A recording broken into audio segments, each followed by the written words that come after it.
Hello, duelists, and welcome to a very special occasion here as we have another Challenger Cup directly from the Konami studios. I'm joined by Ibris, and we also have special guest Lampi over here in the special seed for a little bit of a pre-show before the tournament starts. Why don't you tell us a little bit of what we're working with here today? Yes, indeed. So we have a 3 versus 3 Challenger Cup for you with the shared card pool. The regulation that you saw back at the World Championship, the same regulation that Josh played under when he won the World Championship in 2023. Yeah. And yeah, it should be a lot of fun because not only does that add some nuance, but also a whole load of new cards arrived to Master Duel today and added some extra spice to the flavor as well. Yeah, I mean that's why we're here a little bit early, just before round one, because we're going to be discussing some of the things that have changed in Master Duel as of today. Of course, with a new selection pack as well as a new F&L list. So why don't we jump in and talk about some of those things that have changed, especially, most notably, the new F&L list. A couple of changes, not too many, but some pretty big implications. Yeah, indeed. With a couple of significant hits in terms of cards being made forbidden. Lampi, why don't you take us through the two biggest elephants in the room? Definitely the biggest one of them, I would say, should be Malice Red Ransom now being forbidden in Yu-Gi-Oh! Master Duel and therefore, of course, not legal to play for this tournament that we are about to see, which is going to massively influence how the tournament is going to play out, as we just had a tournament yesterday where we saw Malice dominating on all ends, basically, and we don't really know where it's going with it just yet, because Malice still feels like a very strong contender. It still is becoming a little bit different in what it is going to do. So that's one very, very interesting thing to focus on. And then also another card that had to go was the Archlord Christia, that also is not around anymore, which was usually being summoned in the Gem Knight deck, if I don't. Yeah, I mean, there's been a couple of decks over the years that have been attempting to summon that card, of course, stopping the opponent from special summoning. I mean, it does stop both players from special summoning, but if you have a board with Christia on it, then it's pretty good. Yeah, it was that eventual bridge, courtesy of the Albal Aku, the Lightless Shadow. Exactly. It's a very long string of cards to get to that Christia, because you essentially use the sprite cards in Gem Knights, because Gem Knight has pretty easy access to some Link 2s and level 2s, so eventually you'll overlay for a gigantic sprite that'll summon a Diviner of the Herald that can send any fairy from deck to the graveyard, so that includes Christia. And, well, you're locked into level rank 2s for the rest of the turn, but usually you try to make Diabao a cube before you do that, so it's already there, and then on the opponent's turn, discard a card, bring back the Christia. However, no longer available. Thank you very much for going into detail on a combo that we won't be seeing tonight. But well, still, here's the thing. Useful to know. Here is the thing. We're going to be talking about this a little bit later, but Gem Knights as a deck might still function. Yeah, I still love 100%. it, honestly. The going second variant instead, where it's just sparkly Tenpai Dragon, basically. Yeah. I'm really enjoying it, of course. That Master Diamond Dispersion, really, really helping out. The Gem Knight Dispersion as well, the spell card, both super, super powerful, and just... yeah, having access to a negation in the graveyard, and then almost all of these cards replace themselves in the hand, or just summon more and more monsters to extend further into a pretty impressive end field state. But Gem Knight is one deck of what has quickly become a field of many meta contenders within this current state of Master Duel, especially given today's new selection pack and the new cards that did release. Yeah, and in this pack, of course, hopefully we're going to see a lot of players bring some of this stuff to today's tournament. And I do think we will, because there's quite some heavy hitters in this pack. So what's your favorite from this new pack, Lampi? I know what you're about to say. You already know, of course. For me, I got to go with my beloved Apophis strategy. I've been playing this deck up and down the TCG, and I know we'll do the exact same also in Master Duel, of course. And yeah, it comes, of course, with the man with the mark.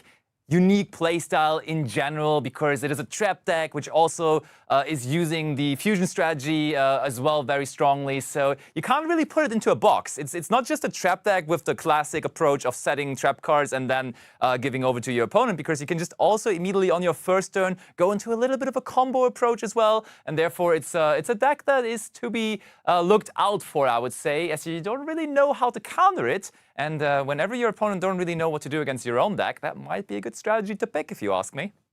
Yeah, absolutely. I mean, I do think that, especially with each team having 3 different decks today, where there's a decent chance that we're going to see some people bring the Apophis strategy to today's tournament, and I'm really excited to see how those players are going to be doing. But it is not the only deck that is introduced in the newest selection pack, and it's not even the only fusion archetype in the pack. Yeah, the 5 featured cards from the Aerial Superiority selection pack were, of course, all fusion monsters. Yeah. And yeah, despite being 5 very distinctly different cards, they do kind of fit within the same 2 or 3 themes. Some of them do. Apophis being one of them, of course, but then you have Archmage. Archmage is a deck that is featuring Medius the Pure as like the centerpiece of the lore around that deck, and it is also a fusion-based archetype where Medius, upon summon, will allow you to special summon any like the power patron from the deck, which is the owl is the Archmage power patron that allows you to perform fusion summons, and then when it goes to the graveyard, it searches for Archmage cards. So it's a pretty cool deck, honestly. I've messed around with it a little bit, and it's very fun. But I think when we're talking the top deck out of this new pack, the one that's the most exciting, at least for me, it's the most exciting one, because I think it has the best chances to take down today's tournament, is the Draco Tail deck. Yep, indeed. Draco Tail, of course, being very, very popular in the TCG across both the kind of more traditional variants and now recently the branded variant, really making a statement across a variety of competitive events. Yeah. Lampi, you want to talk to me a bit about Draco Tail? Yeah, Draco Tail reminds me a little bit of Shaddoll, right? Because when they get used for a fusion summon, they have a graveyard effect to activate. And in the case of the Draco Tail cards, that actually always means that you're going to get more Draco Tail cards when they are being used for a fusion summon, meaning you can get to those super powerful spell cards, which are Ketu and Rahu Draco Tail, which allow you further fusion summoning. And then also, I think whenever a deck has an opportunity to perform a play on your opponent's first turn, and Draco Tail does have that ability through Draco Tail's 5 mana, of course, being able to fusion summon on their turn immediately if they have the right materials in your hand already. I think that's a strong thing to have in your arsenal, and therefore, rightfully so, I agree with you. Even though Apophis is my favorite, realistically, Draco Tail probably is the most likeliest to have a big impact from this pack. Yep, and with all of these new strategies, they're introducing new decks to the meta, but let's actually take a step back and just discuss some of the other cards within the existing pool and the existing decks that actually has become more and more relevant as time has gone on, especially in light of that aforementioned Forbidden Limited list, the new cards that came out today. Talk to me a bit about the decks that we've been seeing that have otherwise stayed the same or gotten stronger with how things have now played out.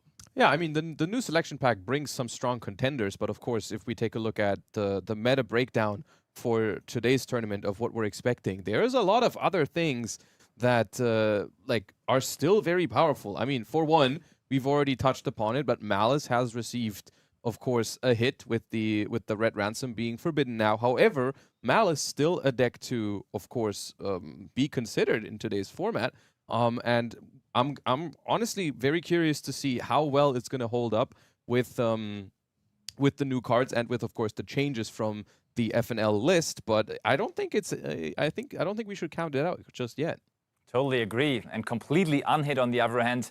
So definitely still a contender as well is all those Mitsurugi variants. I mean, they have been very strong before. There's different ways to approach the deck. There is just the pure Mitsurugi approach where you just are a little slower in what you do. You don't set up a huge field. You keep it rather simple, but still with the extreme consistency that the deck offers. It's just really, really, really strong in what it does. And also then, of course, Murakumo as a boss monster is also powerful and like everything you could ever imagine from a monster in your deck. Yeah, and just to kind of further build upon something you spoke with me about earlier, Josh, is the fact that you have Orcust that was very, very strong. Of course, Nightmare Mermaid being in Master Duel really, really powerful. With the Malice deck now being affected by that Forbidden Limited list, it does mean that perhaps the main deck Lanciers are falling by the wayside, and it does mean that Orcus now a little bit more free to just build up the field and the graveyard and just play as much as they'd like to. Yeah, I mean, Orcus also just in general a deck that gives you a lot of customization options on how you would like to play it. You know, there's pure Orcus variations that get to play cards like Dominus Impulse, which is also a phenomenal card, but you also see people play it with Fiendsmith for just that little bit of extra ceiling, that extra power, maybe make your combo a little bit more resilient, have more starters. You see it with Mitsurugi as well, a deck that, like, it can be played pure, as Lampi mentioned, but at the same time, Mitsurugi can go with a lot of other decks in tandem and just works well with them, one of which being Orcus, but also, I mean, Ryziel variations. You got to mention Ryziel there as well. And I mean, that combination of Mitsurugi and Ryziel is going to be something to look out for. But also, the Onomad Ryziel deck was already successful yesterday. We actually had it in the finals of the Challenger Cup before all the new cards and the Forbidden Limited list updates. So certainly still a deck to now still be considered with all those changes, as it already was strong. And Ryziel overall, just it was strong. It can build up huge fields. Ryziel Cross always as a protection against Nibiru early on in your turn. It feels like one of the best combo decks around still, and I think decent contender in a free deck format where we have the 3v3 format today. It certainly is going to be one of those spots very often, I feel like. Speaking of yesterday, of course, I'm sat with two of Europe's most prolific Sky Striker fans. And we did see Sky Striker yesterday as well, actually, which was really, really powerful. Yes. Of course, the newer support for that deck really taking it to the next level in terms of giving it going first options, disruption, that kind of thing. Talk to me a little bit about that deck now, given the fact that we've seen Malice maybe take a little bit of a step back in terms of power. Yeah, and that's very important. I mean, I was already impressed that we saw a Sky Striker duelist make their way into the top 16 in yesterday's Challenger Cup with Sky Striker even before the changes to the Malice deck, because Malice is, I feel like, a notoriously hard deck to beat for Sky Striker, mainly because it has a very strong board, but also just Whitebinder in particular, being able to banish up to 3 cards from the Sky Striker player's graveyard, you know, messing with the spell count in there, messing with just Ray and Rose getting banished, which can sometimes be really hard to deal with. So if Malice is less popular today and less powerful, that is, in my opinion, something that benefits the Sky Striker deck. And also, in my experience from playing Sky Striker with the new support in the TCG, it does have a pretty favorable Draco Tail matchup in particular. So if we do see Draco Tail in today's tournament, I do think that is something that Sky Striker can benefit from. So I really hope that we'll see some people perform with this. So speaking of Sky Striker, and of course with Draco Tail now in the room as well, it does kind of take me back to the TCG metagame at the World Championship this year. And a deck that did really perform well there, despite being kind of sleeper, was the Lunar Light, which we've yet to touch on in this discussion so far. So Lampi, you want to talk to me a little bit about Lunar Light now that it's a recent addition to Master Duel? I mean, Lunar Light is such a strong combo deck, which is always trying to end on that also important boss monster, the Liger Dancer, which is, for so many people, to be hard to out, as it is unaffected completely by card effects, except Lunar Light effects. So if you're playing against a Lunar Light player, which rarely will happen, it becomes a little bit easier. But overall, it's just almost impossible to deal with. And usually, the Malice deck was a really good matchup against that, as Malice has multiple ways to deal with that, get attack points big enough. Access Code Talker helps a lot with that, for example, but there's different ways even. So less Malice representation could help the Lunar Light deck overall. And I think when everyone is only allowed to bring one deck, as it is today, and they are sharing cards, including outs to Liger Dancer might not be that easy. Therefore, I think Lunar Light might certainly be a deck to look out for today. Yeah, I mean, you mentioned something very interesting there, which is, of course, Lunar Light's matchups depend very heavily on what kind of preparation your opponents have made to beat the deck. So if there's not enough outs in 3 decks across the shared card pool, then Lunar Light is definitely a force to be reckoned with. Speaking of the shared card pool, we're saying goodbye for Lampi for now, as it's going to be Ibris and myself casting the first round. And before we hop right in, it is about to begin in just 1 or 2 minutes, but we have a quick time to just talk about the format of today's tournament a little bit more. Yes, indeed. So it's 3v3, the shared card pool. They can only have up to 3 cards, ignoring that limitation. So basically, between everybody's deck, they can only have up to 3 copies of a given card. Yes. So as an example, Ash Blossom and Joyous Spring, if I were to include 3 copies of that card in my deck and you're on my team, you can't play Ash Blossom except for the 3 exceptions, basically. We as a team would get to designate 3 exceptions, which is exactly how it works at the World Championships, for example. So there's also 3 exceptions at the World Championships of cards that you can basically put into every deck. Everything else needs to be different, and you can split. You can go 1 maxi into this deck, 1 maxi into that deck, but if it's not your designated shared card, then you don't get more than 2. So where I think we're at a different point compared to the World Championship that we're using as kind of the reference point is, of course, the fact now we're looking at Called by the Grave being limited to 1, so it's a lot less valuable as a shared card. Yes, because you're always looking, at least from my perspective, you're looking for more efficiency when you're selecting shared cards. As we're jumping in to round 1, and we immediately see one of the new decks here in the first game, as it is K2 Draco Tail being activated, a powerful card for the Draco Tail deck that allows you to add any Draco Tail monster from the deck to the hand.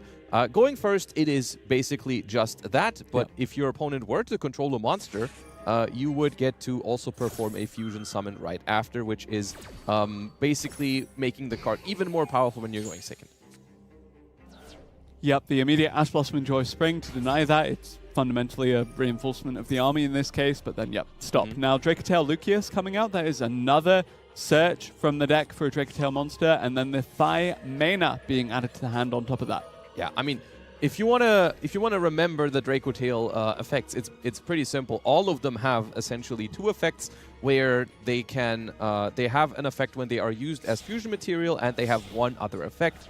Usually, and in Lucia's case, it's on summon, search a Dracotail, or if it's used as fusion material, you'll get to set a Dracotail spell trap. So something I'm noticing about a lot of these Dracotail cards is that they require the materials for the fusion to be in the hand or on the field. So it means that we're looking at a very high monster count, presumably, and also you're relying on opening quite a few of those in your hand to begin with. Yes.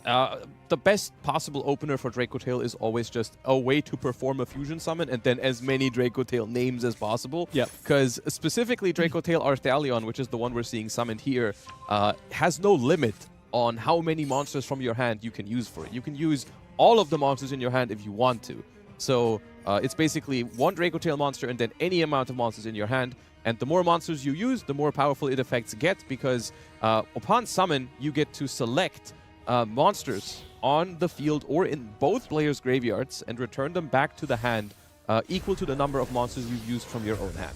Yep, and that is the Gulamel now coming out. Talk to me a bit about these fusion monster boss monsters for the Dracotail theme. Yeah, they're similar in the way that they both require a Dracotail monster and then monsters from your hand.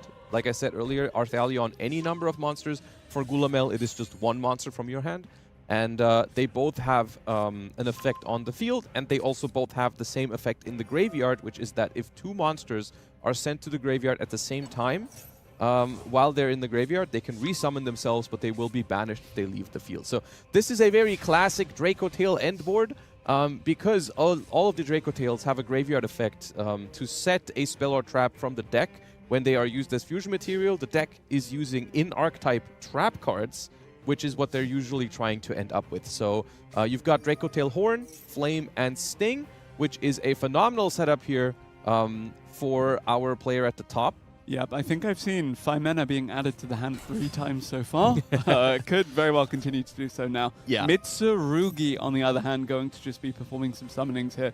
I'm very curious to see if there is access to disruption from the hand, because we've had so many monsters in the hand. Well, there is one more monster, an Ash Blossom and Joyous Spring. We saw the Dracotail player play through 1, so why can't the Mitsurugi 2? Yeah, and these kind of cards are very powerful in Dracotail because of cards like Arthalion, being able to add any monster back from your graveyard to your hand. So essentially, once you have access to those monsters, you can use them over and over and over again, basically making Dracotail a great control strategy where once you have control over the game, you can keep basically adding those cards back to your hand. And also, something that you can do that with in Master Duel specifically is Max C.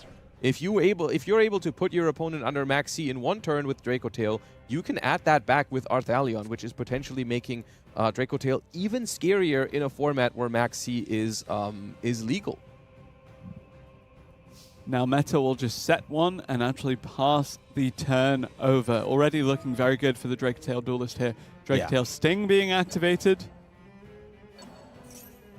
All right, so, I mean, we do see some of the Draco Tail traps in action here. We saw the Draco Tail Flame, which is arguably the most powerful Draco Tail trap because it gets to negate any spell card. So Mitsurugi would have been able to perform a ritual summon with Mitsurugi Mirror. However, the Draco Tail Flame prevented that. And Draco Tail Sting is a double banish from the graveyard. You get to banish a spell or trap and or a monster from the opponent's graveyard. And all of the Draco Tail traps have a wonderful ability to put a Draco Tail card from your graveyard banishment to the bottom of the deck and draw a card. And what that means is that you only play one of each of the trap cards, but they recycle each other. So you can, every turn, you can set up those trap cards again. So we saw the Flame being used, drawing a card. Then we saw the Sting putting the Flame back into the deck. So if we perform more fusion summons here, we get the Flame back. Yeah, I'm just seeing the same cards recycled again and again and again for the Draco Tail strategy. There goes another 5 mana from the hand. That is a very, very common theme in Draco Tail because specifically the way the trap cards function, putting the targets for your effects back into the deck, and also how Arthalion functions, adding monsters from your graveyard back into your hand once you've used them. Droll from the hand being used to make another Arthalion here. And that is well over 8,000 points of damage already for Sido, unless Meta has something else in response. And we don't see a Max C being used here, but this is already showcasing one of the core strengths of Draco Tail in especially Master Duel, is that it gets a lot done with very few summons.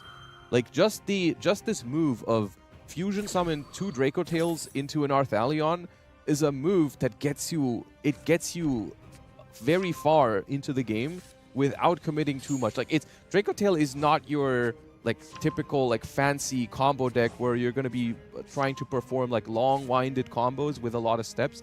It just gets the job done very quickly. Yep, adding the Ash Blossom and Joy Spring back to hand as well as a few other items too. Now we have potentially the game just being claimed here for Sido to start things off for Team NORE. Final attack going through. It should be going through. There shouldn't be much that Mitsurugi can do in the battle phase here. And we see Draco Tail really showcasing why it is a potential top-tier contender for Master Duel. Really impressive showing there from Draco Tail in the first game. As we jump into the Draco Tail duelist from the other team now. Branded Draco Tail, though. This is another variant that we're seeing. Showcasing a version of the deck that is also pretty good, but the classic Branded Fusion answer. Ash Blossom on Branded Fusion, but I don't know how well that's going to do for them because we see them on no cards in hand, no cards on the field. So even if they get through this turn, I'm not sure how big their chances are to come back.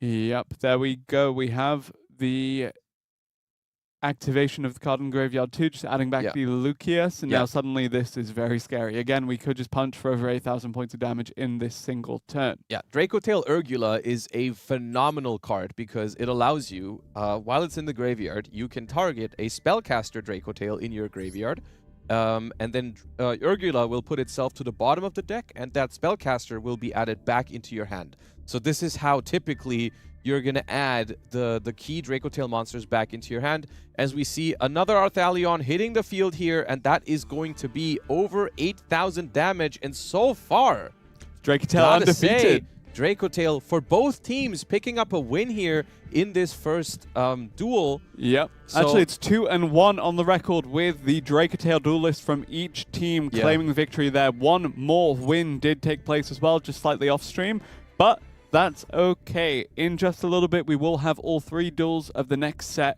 simultaneously taking place. Just need to sort a little bit of things out first. Of course, as it is a 3 versus 3 tournament, the players are now going to be going back to the drawing board, and they're going to be rotating to face a different player from the other team.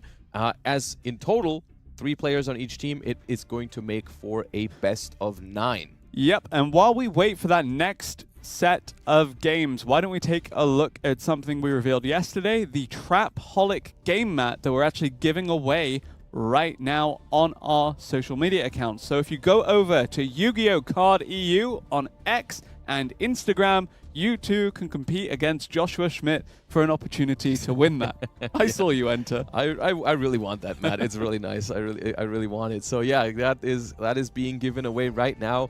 It was able to be won yesterday at yesterday's Challenger Cup qualifier, but also there is a chance for people to win it on social media, which is nice. So yeah, now that you've seen Dracotail in action, let me know what you like. What are your thoughts on the deck? I think it's nice, and again, just seeing the same couple of cards again, the very cyclical nature, noting that Arthalion does recycle immediately the 2 materials used from the hand. Yep. So very, very valuable when it comes to, as you mentioned, getting the Max C, as we saw there, the Ash Blossom and Joy Spring as well. Maybe a little bit hesitant as to how much space they can afford to give to non-engine cards within that deck. It is, once again, it is not your traditional combo deck, so it doesn't really have any plays that just start with just one card, because all of its plays essentially rely on being able to perform a fusion summon and having the right materials. So you do still want to build your deck in a way where you're going to be drawing 2 or 3 engine cards in most hands. That is very important for Dracotail. Otherwise, literally, there is no one Dracotail card that gets you super far, because you need a way to fuse as well as Dracotail names to get those graveyard effects. So aside from being the Ash Blossom kind of soak, can you tell me a bit more about the branded component of these decks and what it does and what the ideal situation would be had that branded fusion resolved? Okay, yeah, the branded fusion is a phenomenal card in this deck because it does exactly what I just said Dracotail itself cannot do, which is start plays off of one singular card, you know? Because branded fusion, of course, being able to summon any monster that mentions Fallen of Albaz also gets to send any light monster to the graveyard in by just summoning Albion, the branded dragon, for example. And that gives you access to Dracotail Frixel, which is a light monster. And therefore, it can start your Dracotail plays while also putting big branded monsters. So it gives them a 1-card starter for a strategy that would otherwise not have access to one. Exactly, yeah, exactly. And so here... 3 duels at once. How lucky are you? 3 duels at once. We see it is currently 2-1. And we do see in standby phase here, we're seeing a Mitsurugi Prayers tributing for cost, hit with a Ghost Spell in Haunted Mansion. Here's something. Ghost Spell in Haunted Mansion, we're going to see so much Very more good of into that Dracotail card. from what I heard.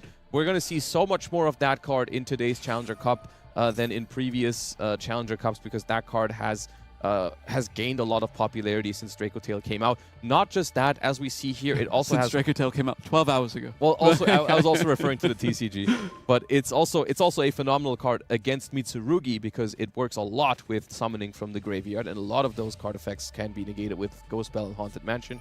Actually, let me look at Duel A, please, as we have Malice without the red ransom actually taking place there. Okay. Curiosity standpoint, you know? Yeah, you're just trying. I mean, I'm with you on that one. I do want to see if Malice is able to perform today with without the red ransom. I believe Sido was the Dracotail player for Team NORE in our first game that we saw as well, so it will be interesting to see how this strategy fares going second.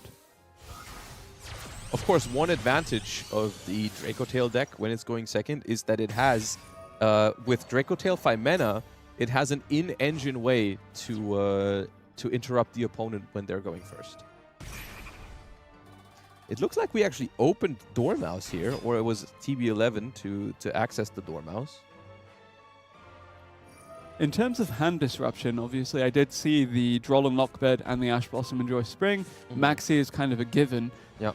Anything else that you'd expect from the Dracotail list as standard? I do think we're going to see Ash in Blossom. Shared card format as well. I think Ghost Bell is going to be a very common card in it because once again it has extra value in that deck because you can add it back to your hand with the Arthalion. Another card that is very commonly used in Dracotail is Effect Veiler because Effect Veiler has a very special trait that not a lot of those cards have, which is that it's not once per turn, meaning that you can discard it, negate a monster effect, then summon Arthalion on the opponent's turn, add it back to your hand, and then immediately reuse it. So that's typically why Effect Veiler sees play in that deck, or can see play in that deck, as well as Nibiru the Primal being a very, very popular choice in that deck, because it's essentially... Usually Nibiru is a card that's in some formats a little hit or miss. You know, you never know if it's going to be good in a matchup. In Draco Tail, it's a lot more safe to play these kinds of cards because, well, if it's not good in the matchup you're currently facing, you just fuse it away for the Arthalion, and then you add back a different monster from your graveyard or return one from the opponent. While the red ransomless Malice does continue to climb here in Duel A, let's take a look at how things are unfolding in Duel C, as I saw some monsters changing their battle positions. Ooh, we see White Forest here for Zuyo at the top, which is a deck that has also recently gotten more support. And 4 face downs from Meta. Could this very well be the Apophis? I don't think it is. I think we saw what Meta was playing earlier, and I don't think it was the Apophis. I don't think we saw. We saw, I think they lost to Draco Tail, but we didn't really quite see what it was that they were playing. So I guess we'll find out whether it is the Apophis strategy. But White Forest going first is certainly scary. But we are the Diabellstar Vengeance, I think it is, next to it. Yes, that is Diabellstar Vengeance. That is a very, very powerful card. I've seen some builds with Reasoning actually making an interesting splash, but yeah. All right, Estella is resolving here through 4 face downs, and that is not good news here for Meta, as that is going to go into a lot of card advantage that potentially might snowball. We have a Forbidden Droplet, interestingly enough, using the Forbidden Droplet here instead of on the Stellar effect. As it turns out, the Malice deck still getting to that end field even without the red ransom to help climb. Yeah. And we send a pre-preparation of rights for the Forbidden Droplet, indicating that we're working with a Mitsurugi here, indeed. And that's going to negate the Sylvie, stopping it from adding a White Forest spell trap from the deck to the hand. Super Polymerization being activated. That's probably the reason why we let that Estella resolve, because we wanted the opponent to get access to another monster on the field. Yep, there we have it. The Super Polymerization resolving into Garura, the Wings of Resonant Life. One of the boss monsters of my Infinite Knight deck. All right, well, that is going to cut off the White Forest deck from important tuner and non-tuners on the field. However, we can pay half our life points to destroy that Garura. Gonna give the card over. Oh, but I feel like we might have been baiting like a Triple Tactics Talents here maybe, because we wanted the opponent to draw, but apparently not. Going to connect for 3,000 damage here with the Vengeance, going to the end phase, which means that Mitsurugi is gonna have a chance to come back into this game. Drawn 2 fresh cards, activates the set Mitsurugi Mirror, able to perform a ritual summon here. Gonna summon the Habakiri from the graveyard, tributing Habakiri from the hand, and of course, every Mitsurugi ritual monster. Oh, the Malice got the one of Call by the Grave to run interference on the 5 mana. Oh well, and that is gonna take down Draco Tail, but we see an Ash Blossom here on the Habakiri in the graveyard, and that is going to be tough. Now, technically, Habakiri is big enough to run over the Vengeance here because it reduces it by 800, but Vengeance can still pay half life points to destroy a card in the field, so might not be successful with that. Yep. NSJL, sorry, actually moving to 3-1 on the scoreboard with that victory, courtesy of the Malice deck in Duel A. But Duel C, as you said, still unfolding as the Mitsurugi able to push. Or not, as the case may be. Diabellstar Vengeance. I think Diabellstar Vengeance is going to be able to close out this game for White Forest. Quite the back and forth. We are in turn 7 right now, but this is probably the final blow. Let's look at Duel B, because this one is... Oh, it's just a maxi. Yeah, being activated in both games, actually, simultaneously, which is funny. But we see Draco Tail Arthalion here. Once again, it is Mitsurugi against Draco Tail. this time around, it might be looking a little bit better for Mitsurugi. We saw Draco Tail take down Mitsurugi earlier. Yep, Nore now gone is their last hope, keeping them in this tournament and in this series. Actually, no, it's 3-2, so either way, we're going to a third set. Yeah, math. Can we even this one up? If Mitsurugi wins this one, we're going to be going into the third set, tied at 3-3. I tunnel visioned on the Draco Tail gameplay. Yeah, fair enough. Yeah, Arthalion. Now, the thing that we can't really see from just watching or just looking at this image is how many cards did this Arthalion target? Because that could potentially make a big difference in this game. You know, whether they're about to add just one card back or like 4. You never know. All right, we're setting a Ketu Draco Tail, which is much scarier when the opponent has a monster, because you actually get to perform a fusion summon. Yep, and the Arthalion should add back the requisite materials to actually get a good fusion summon off. Yes, and this this Murakumo is actually negated because some of the Draco Tails, not all of them actually, a little bit of a helper in remembering those is all of the Dragon Draco Tails have a bonus effect when they are used as fusion material, whereas all of the Spellcaster Draco Tails, if they're used as fusion material, they just, quote-unquote, just set a Draco Tail spell trap from the deck. Whereas all of the dragons will set a Draco Tail spell trap from the deck and do something else. And that is enough for Mitsurugi to throw in the towel here. And we see Draco Tail taking down another Mitsurugi opponent.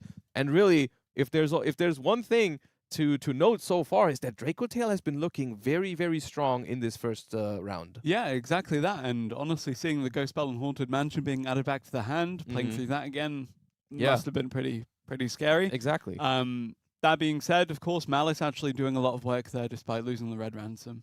It's funny because the only deck that's been able to take down Draco Tail so far has been the Malice in this first set of games.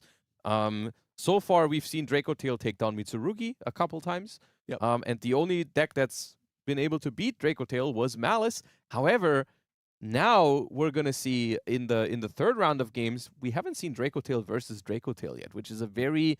Do you want first or second in that matchup? It's, unironically, not that important because the Draco Tail deck is... you fuse on their turn, you fuse on your exactly turn. That, and also... Draco Tail has a couple of cards in the deck that just get stronger when you go second. It's that K2 Draco Tail, allowing you to not only add but also fuse immediately, which is very scary. But some of the Draco Tail graveyard effects are super, super powerful when your opponent has a board. This is White Forest going first against Malice here, as Zuyo able to win the coin flip against Chris. Oh, that's an important one. Between White Forest and Malice, I do think, unlike the Draco Tail versus Draco Tail matchup, in this one, the coin toss does matter quite a bit more. So White Forest being able to go first, honestly, one of the scariest decks in the format when it gets to go first, especially if it's not met with a Droll and Lockbird, for example, or a Max C. We see the white... there you go, I jinxed it. There's a Droll and Lockbird, and that is tough for White Forest unless they have a Cult by the Grave. And it's going to resolve. So what exactly are we going to be able to do under this Droll and Lockbird? We're going to set a card. That's not a great sign. We're going to set another card. That is an even worse... Oh, well, I guess, I mean, the more traps you already have, I guess, is not bad, but it's still... gonna be rough for White Forest under the Droll and Lockbird for sure. As we see the Draco Tail mirror match beginning to pop off in Duel B. So let's take a look at Duel B maybe as we see a Moltrami Fuwalos in response to Malulu. Getting Ash Blossom and Joy Spring in response to that. But there is Maxi on top saying, I'm going to draw cards regardless of anything. Yes, and this honestly... as much as this would be a huge deal in most other matchups, against Draco Tail, this is probably okay. I mean, you're going to resolve the Malulu, you're going to summon Arthalion, the opponent is going to draw one card for Max C, you're just going to activate all of your Draco Tail effects in the graveyard to set traps from the deck, and then you're probably just going to call it a day afterwards. However, the bad news here is we don't have another Draco Tail in hand. We have to fuse with the Moltrami Fuwalos, which means we only have one effect to trigger from the graveyard. However, as we alluded to earlier, we ashed that Moltrami Fuwalos from the opponent, meaning that we have a pretty high value target for our Thalion. Yes, indeed. Can add back the Ash to just stop an initial combo from Sido. Yep. In terms of the Draco Tail deck, what is susceptible to being disrupted by the Ash Blossom? A lot, actually. And that's kind of like the good and the bad news at the same time. K2 getting exactly. Like, they have two very powerful spell cards that are pretty high priority Ash Blossom targets. It's the K2 Draco Tail and the Rahu Draco Tail. Rahu Draco Tail almost being like a theme internal version of Branded Fusion a little bit, because you are allowed to use one material from the deck, not the entire material, but one, which is still pretty good. And that is a very good target for Ash Blossom. You can also Ash cards like Draco Tail Lucius, but usually you will see people try to Ash K2 or Rahu. The Steel Druid Worm being activated from the hand. Dragon, good stuff now coming out. Yeah, you'll see some Bystials in Draco Tail decks every once in a while. They're not bad in it. Also, once again, if you face a matchup that suffers from the Bystials, you can re-add them back to the hand, which is nice. I want to look at Duel A, actually, because despite the otherwise unimpressive start from this White Forest deck, actually forcing the Malice into SP Little Knight this early on is quite interesting. Let's look at Duel A. Doesn't seem to have gone as planned for Chris. Not quite. I mean, we do see they were hit with an infinite impermanence there as the center column is glowing.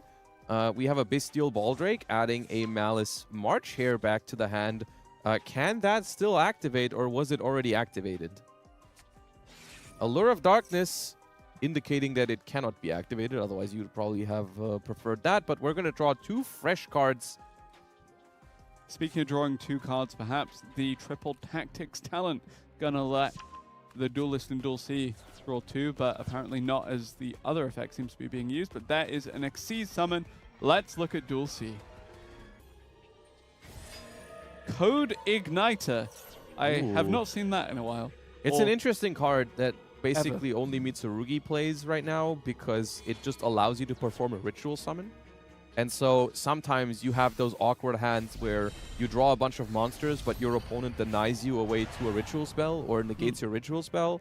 And so all that matters, as we see in this game, all that matters sometimes is the ability to perform a ritual summon to trigger all your Mitsurugis. And this actually means that the blue team here just takes the win, despite some of the other games maybe looking in favor, because they worked for that advantage in the previous games. They were at a 4-2 lead going into this last set of games, meaning they needed one win, and they got it. Yes, indeed. And SJL able to win out there and secure a spot in the top 16. Yes, we had 32 teams enter from the beginning, so we're going to have 5 rounds of single elimination total. And so far, I gotta say, my main takeaway from this first round is Draco Tail looking phenomenal. I gotta say, that's been looking very strong. Not that I'm surprised by that, but it's still good to see that confirmed in a little bit. Like, null. Never mind. There was. I'm also learning the Draco Tail cards, you know? Yeah, okay. Cut me some slack. That being said. Yeah, I think Draco Tail's been great so far. It's been very good. It's been very good, and I think we're gonna see more of it throughout the day. I'm happy to see people try some pure Mitsurugi, even though it's not been the most successful in this first round of games. But I'm happy to see it. It's my favorite version of the deck, so I'm happy people are. And that one Malice player just holding on for dear life. And they did well. They did well this round. Yeah, as we jump into another two decks we haven't seen so far, the Ryziel version of the Mitsurugi and the Lunar Light. And that is a scary sight to behold. There is a Lunar Light Liger Dancer on the side of Fëanor here, and it's all coming down to, do we have a way to out that card? 3,800 attack cannot be affected by anything that isn't a Lunar Light. And basically, the only way to out it in most decks is to just run over it with a big monster. However, of course, it does have the ability to destroy all monsters the opponent controls by sending a Lunar Light from the extra deck to the graveyard, which is what we're trying to do right now. And that makes it hard to run over it if it can just destroy the monsters trying to out it. Yep, all these medium-sized monsters about to be sent to the graveyard, but Mitsurugi Prayers being activated on top of that. Yeah, I mean, Here's the thing. The Mitsurugi Raziel duelist here has a substantial amount of card advantage. You know, they have a full hand of cards. They're going to trigger some effects here to bring monsters back onto the field. So they are in a, you would think, pretty decent position in this game. But here's the thing. If you don't find a way to out that Lunalight Liger Dancer, it does not matter how many cards you have in hand. It does not matter how big your board is. Eventually, that card is going to take you down because it can attack twice per turn for a lot of damage, and it can destroy your field every single turn. So you cannot outlast this forever. I guess we're going to see is the Raziel Detonator will attach material from the graveyard on top of that, courtesy of the Eclipse Twins bringing it back. But there is the second attack there from that Liger Dancer that you did mention. Now, main phase 2. I mean, reaching main phase 2 is a victory in and of itself for facing down Lunalight, but there's the Lunalight Masquerade on top of it too to send a monster from the deck to the graveyard and no doubt activate another effect on top. Silver Hound now resolving. That is going to special summon a Lunalight monster from the deck and also later on provide a spell trap negation by banishing itself alongside a Lunalight fusion monster. We're going to summon the Gold Leo here from the deck. Of course, we've basically cleared the entire field. So at the moment, Raziel Mitsurugi does not really have any disruptions, at least from the field that we can see. So Lunalight potentially able to combo a little bit here in main phase 2, although they have very few cards available to them at the moment. Yeah, going to be an empty hand, but a pretty loaded graveyard and a decent-sized field. Yeah. Right now in this round, however, we do have 2 victories apiece for Team REV. Ooh, it's interesting. Apparently despite losing the first round of games pretty cleanly. That's what I'm saying. 2 red wins for this round, and they are 2-3 right now, means that they've lost all 3 games in the first set, but looking like it's not too unlikely that they're going to basically reverse this by going 3-0 in the second one. Lunalight Wolf now being added to the hand, but would be discarded because there's nothing else to discard. But Gold Leo is going to add it back right away from the graveyard back to the hand, and of course Lunalight Wolf in the pendulum scale able to activate its effect to perform a fusion summon by banishing the material from the graveyard.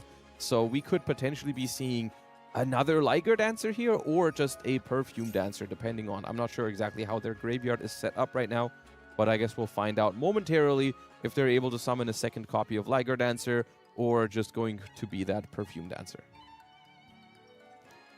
Lunalight Wolf being activated, resolving accordingly. That is just 2 materials, so that is going to be a Perfume Dancer. And there you have it. Adding Perfume from the deck to the hand, which is a phenomenal card, allows you to revive a Lunalight monster from the graveyard. Has another effect in the graveyard, but that would require a discard from hand, which we don't have currently.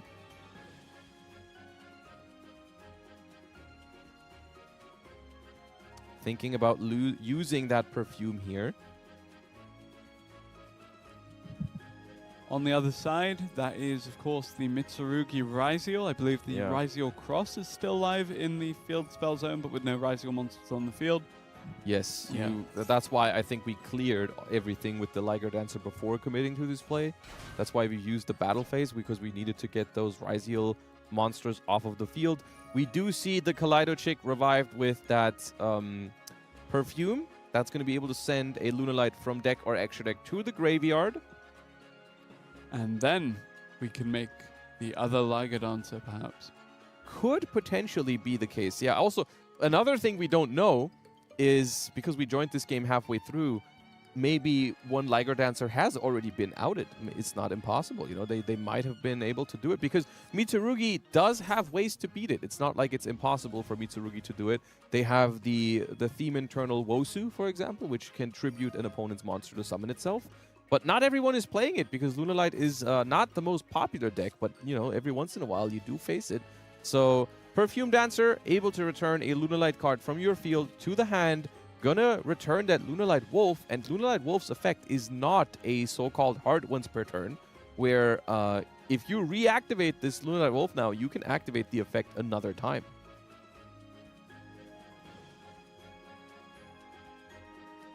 On the other hand, Mitsurugi Ryzeal, what do you think it can do to bounce back in the next turn with 7 cards available in hand at the start of that one? I mean, gonna have to find a way to deal with that Liger Dancer, which if they're not playing the Wosu, which I'm not sure if they are, gonna see the Nibiru here. That's gonna get rid of any of the Lunalight plays, but actually gonna... Is that a timeout or just a concede? Couldn't quite make it out there, but Lunalight taking down Mitsurugi Ryzeal, a deck that theoretically has answers to the Liger Dancer. But it just turns out Liger Dancer is such a powerful card that even if your deck theoretically is prepared for it, you're not always going to be able to just, you know, beat it that easily. Yeah, and just taking a step back away from the matchup, I'm pleasantly surprised to be seeing the fact that we have, what, 5 unique decks so far this evening? Maybe even 6? Yeah, I mean, of course. The White Forest alone was a surprise, but now looking at this, yeah, really, really impressed. We've seen basically exactly what we were talking about in the pre-show. We've seen a couple of new decks, of course, mainly the Draco Tail, really perform well. We've seen a couple of to be expected old favorites, like we've seen the Mitsurugi, of course, still going strong with Ryzeal as well. But we also see Malice still, even though the Red Ransom is gone, we still see people playing the Malice deck. All right. We are jumping into another match here, and we have a game on our hands between Oguri and Yokeman, and that is going to be Mitsurugi going first here. Yep, Gallant Granite now coming through. Gonna add any rock monster from the deck to the hand. That is a Nibiru, the Primal Being. Yep, that is the rock monster, if there ever were one. Yeah, it's a very classic move in pure Mitsurugi in particular, as it's actually with Fiendsmith here, with Moon of the Closed Heaven. But it's a very nice way to kind of like protect your board. When you go first, you're already you're committing into a field, and then you have the Nibiru in hand already, just in case things go wrong during the opponent's turn. Of course, one big factor in that entire equation is also the fact that the Mitsurugi ritual monsters don't actually mind being tributed, so you can just use the Nibiru, tribute your own board and your opponent's monsters, and they'll come back. So this is Fiendsmith Mitsurugi. Yes. Necroquip Princess coming through now. As we have the other duels from the set popping up on the side here, and we can see it is currently a 4-2 lead for Team DCED. So Team PG2 here is on the verge of losing this. They have to win all of their games in order to stay in there. Let's take a look at Duel A in the meanwhile, however, as we do have a few things unfolding there. It is Draco Tail going going up the against Sanctifier Dragon. Yes, that is typically also being used by Draco Tail now, as indicates the branded version of the deck. The branded fusion also indicated it as well. Yes, exactly. I mean, the materials for Sanctifier just happen to work out very well for Draco Tail because it requires Albaz as well as a light spellcaster. And Draco Tail Frixel is a light spellcaster, so you can just branded fusion, combine Albaz with Frixel, and summon the Albion the Sanctifier, which gets you a Draco Tail spell trap from the Frixel, as well as the Albion, which on the opponent's turn can summon back the Albaz for a disruption. So what is the fusion monster in the extra monster zone for this Draco Tail deck? Yeah, that's a big one. That is Secretarion Dragon, that also came out in the newest pack, and it is a quite massive card, especially in the Draco Tail versus Draco Tail matchup, because it restricts the opponent from activating spellcaster effects and dragons that were summoned from the extra deck. So it's going to be pretty tough, actually, for Draco Tail to play into this. You can still out it with a lot of the graveyard effects, like Draco Tail Mululu, Draco Tail Pan. You have ways to beat the Secretarion, but it is quite strong in the mirror match. Yep, gonna use Gulamel to destroy this face down, and suddenly this is a pretty formidable Draco Tail field. And actually, this is from the player that went second. Well, it is the top player's turn. Oh yes, true. Never mind. This is it's the player that showcasing went first, playing on the opponent's turn. Yes, it is showcasing the ability of Draco Tail to play when it's the opponent's turn, with especially Draco Tail 5 mana. Albion going to attack for good measure there, but not too much else to be done. 4 cards face down for Rixia here as Buck. It's not looking too good. I mean, it's good news, I guess, for Team PG2, as this is necessary for them to stay in this match, because they need to win all 3 games. And Draco Tail is a deck with usually very strong follow-up, because you are going to perform fusion summons on the opponent's turn. You are going to set those Draco Tail spell cards for the next turn. So K2 and Rahu are set here and ready to go, activating the K2 here to start going. And Draco Tail Flame going to be activated in response, trying to negate that and draw a card, which is pretty good if it goes through. As it does, so that's going to draw back a card here. And the K2 gets negated. All right, we're going to have to try and come up with a different plan. Going to activate Secretarion's other effect, which is to target a dragon and a spellcaster, special summon one, and put the other to the bottom of the deck. Going to be targeting the Phimena and something else that I didn't quite catch, but Draco Tail's Sting is here to mess with that plan as well. Going to be trying to banish those and draw a card. Yep, as the Draco Tail action unfolds here in Duel A, let's take a look at Duel B as Ash Blossom and Joyous Spring does come down to stop the Mitsurugi. And we see quite the strong setup here, once again, from PG2. Ooh, yeah, Retaliating Seed. That's something I've been wanting to mention earlier as well. That's a card I'm very interested in seeing how often it'll show up today, because this card has very interesting implications in the current Master Duel format. And I guess it's still the first day of the format, so we don't know for sure. But Retaliating Sea has an effect to summon itself when the opponent activates a spell card that would special summon a monster, which of course includes any kind of fusion spells, making this very, very strong against Draco Tail if they start playing with Rahu or K2 or Branded Fusion or Polymerization, whatever. And because all of the Draco Tails have to go to the graveyard to get their effects, Retaliating Sea basically becoming a Macrocosmos-like effect is very, very strong against it. But that's not the only deck that uses spell cards to special summon monsters. This card also works wonders against Lunalight. It is also decent against Mitsurugi because the ritual spell is a spell that summons a monster. Now, Mitsurugi doesn't suffer as much from their cards being banished, but if you destroy the Retaliating Sea with Murakumo, it searches max C. And actually there we have Duel A ending. As it is Draco favor Tail of PG2. Yes, they are staying in this match, closing the gap. And honestly, this game is also looking pretty good for Team Blue here, and I think that means, and as they are going in for the final blow here, I believe, that means all of the importance is on Duel C here. So let us take a look on Duel C as this game actually not quite ends, because I think they forgot they couldn't attack because something was summoned with prayers. But let's take a look at Duel C. Yep, Duel C. It's important to note that the duel lists are flipped for this one. So you'll see that D, C, E, D are on the bottom. Yes. And PG2 are up top. Regardless, whichever one of these duel lists is able to advance, and that will secure their team's victory. We see another Lunalight duelist here, which is very interesting. We see Lunalight Tiger reviving Black Sheep here, but just in general, this is a phenomenal position for Lunalight as the opponent is down to one singular card in hand, and they are currently in the main phase 1. Opponent is on 6,600 life points, so they might not even need a Liger Dancer to win this game, but I mean, it would certainly help. But at the same time, like, you might just be able to go for enough damage here regardless. Yep, regular Polymerization going to come through as well. Yeah, there. That's Liger Dancer. Yep.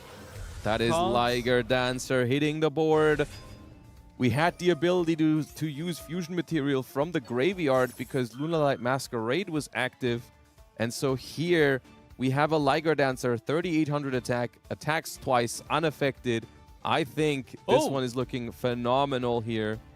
Yeah, we see the Mitsurugi win the game as we predicted, just a little bit later because they didn't go for the final blow on that one turn, which means it's 4-4 currently. And if Lunalight wins this game, which is looking likely, DCED are going to take this series, preventing the reverse sweep.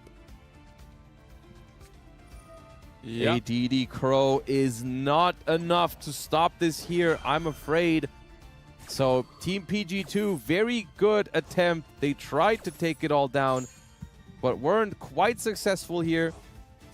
And I think Lunalight is going to walk away with this one. So far, Lunalight undefeated today from what we've seen. Yes, indeed. Those two finishing blows from the Lunalight Liger Dancer there, enough to secure DCED the advancement through to the top 16. So far, quite a few decks that we've seen, and actually quite a few wins evenly across the field for all of them, with the exception of Dracotail, which has dominated in every single game that we've seen so far. We've seen Dracotail go down just to Malice and itself so far. I mean, which, of course, in the Dracotail mirror match, someone has to lose. That is just how it goes. But so far, Malice showing up in, like, still looking pretty strong. Dracotail, of course, basically coming onto the scene in a very strong fashion. Mitsurugi still widely represented and trying their best. And Lunalight just taking wins. Yeah, exactly that. And I think that this is very promising in terms of A, variety in the meta, but also B, when it comes down to the Duelist Cup, because so far, a lot of these strategies have been very fast-paced and very kind of explosive almost instantaneously. Yeah. And, I mean, Dracotail is going to be able to shake that up a little bit because Dracotail can play that little bit of a slower grind game if it wants to.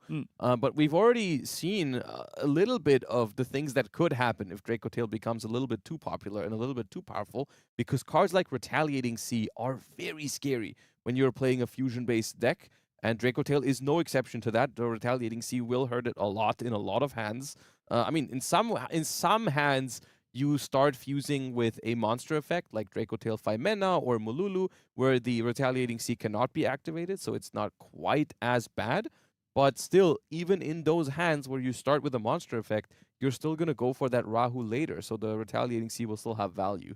And I think Retaliating Sea is specifically strong in Master Duel, of course, because it searches Max C when it goes to the graveyard, and that makes it so much more potent than it is in the TCG. And it's already a very popular card in the TCG to counter Dracotail. Yeah, and I think just looking at A, these interesting techs, but also B, these interesting decks, it really kind of keeps me very optimistic about the upcoming Duelist Cup compared to where we were at last year, where it was maybe Tenpai Dragon, Ritual Beast, and the Stray U-Bell actually making an appearance at the upper echelon, whereas here the playing field feels very open for a variety of decks to rise to the top. Yeah, and it's going to be very, very interesting to see which kind of decks and especially also constellations rise to the top here, because of course it is a 3 versus 3 tournament, so it is natural that we're seeing players play different decks a little bit, but still, so far, a common pattern is that a lot of decks, or a lot of teams so far, Dracotail is there, Mitsurugi is there, and then you'll see like a variation on the third slot a little bit. You know, I think some teams have gone for Malice so far. We've seen Lunalight with a little bit of everything in that third slot. And then in some cases, also the Mitsurugi deck was different because sometimes it was just pure Mitsurugi, sometimes it was paired with Ryzeals, sometimes it was paired with Fiendsmith. So still a lot of, still not a lot of, like, it's not set in stone yet of what's going to win today's tournament is what I'm trying to say, Yeah, definitely. The field is wide open, as we said. There's a lot of different decks available right now. And the meta has really changed so far, compared to yesterday even. I mean, yeah, that's of course why we're here. That's why I was so excited for today's event, especially because we're basically being thrown right into this situation of new pack is out, new FNL list is in effect. What are these players going to do? What's the first impression of this format? Because of course, this is also the format that we're going to be playing for the Duelist Cup that is coming up soon this month, which is going to be, of course, looking for another invite to the World Championship. So especially exciting always to watch these tournaments before Duelist Cups. Yeah, and actually the reigning champions from this year, Ragnarok, qualified through a Duelist Cup to make it there to begin Exactly, with. yeah. So I mean, that is one way to get to the World Championships, which is the first step in trying to win it. But so far, we've seen a bunch of different decks and games in round number 1. So we're going to go on a very short break before round number 2 begins. Don't go anywhere. Hope you've been enjoying the show so far, and we will be right back with round number 2.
Welcome back, everyone, here from the live coverage, straight from the Konami studio here of this beautiful 3v3 Challenger Cup. Bruce and Josh, you have already gone through top 32 there, so we're now approaching fastly top 16. Main takeaway so far from top 32 for you? Dracotail looking strong, and Malice still looking strong. I mean, we've seen it take down even Dracotail in this top 32 bracket, so it's definitely still on people's radar. Some people brought it to today's tournament, and so far it's not a deck that you can count out. At least is the main takeaway, I guess.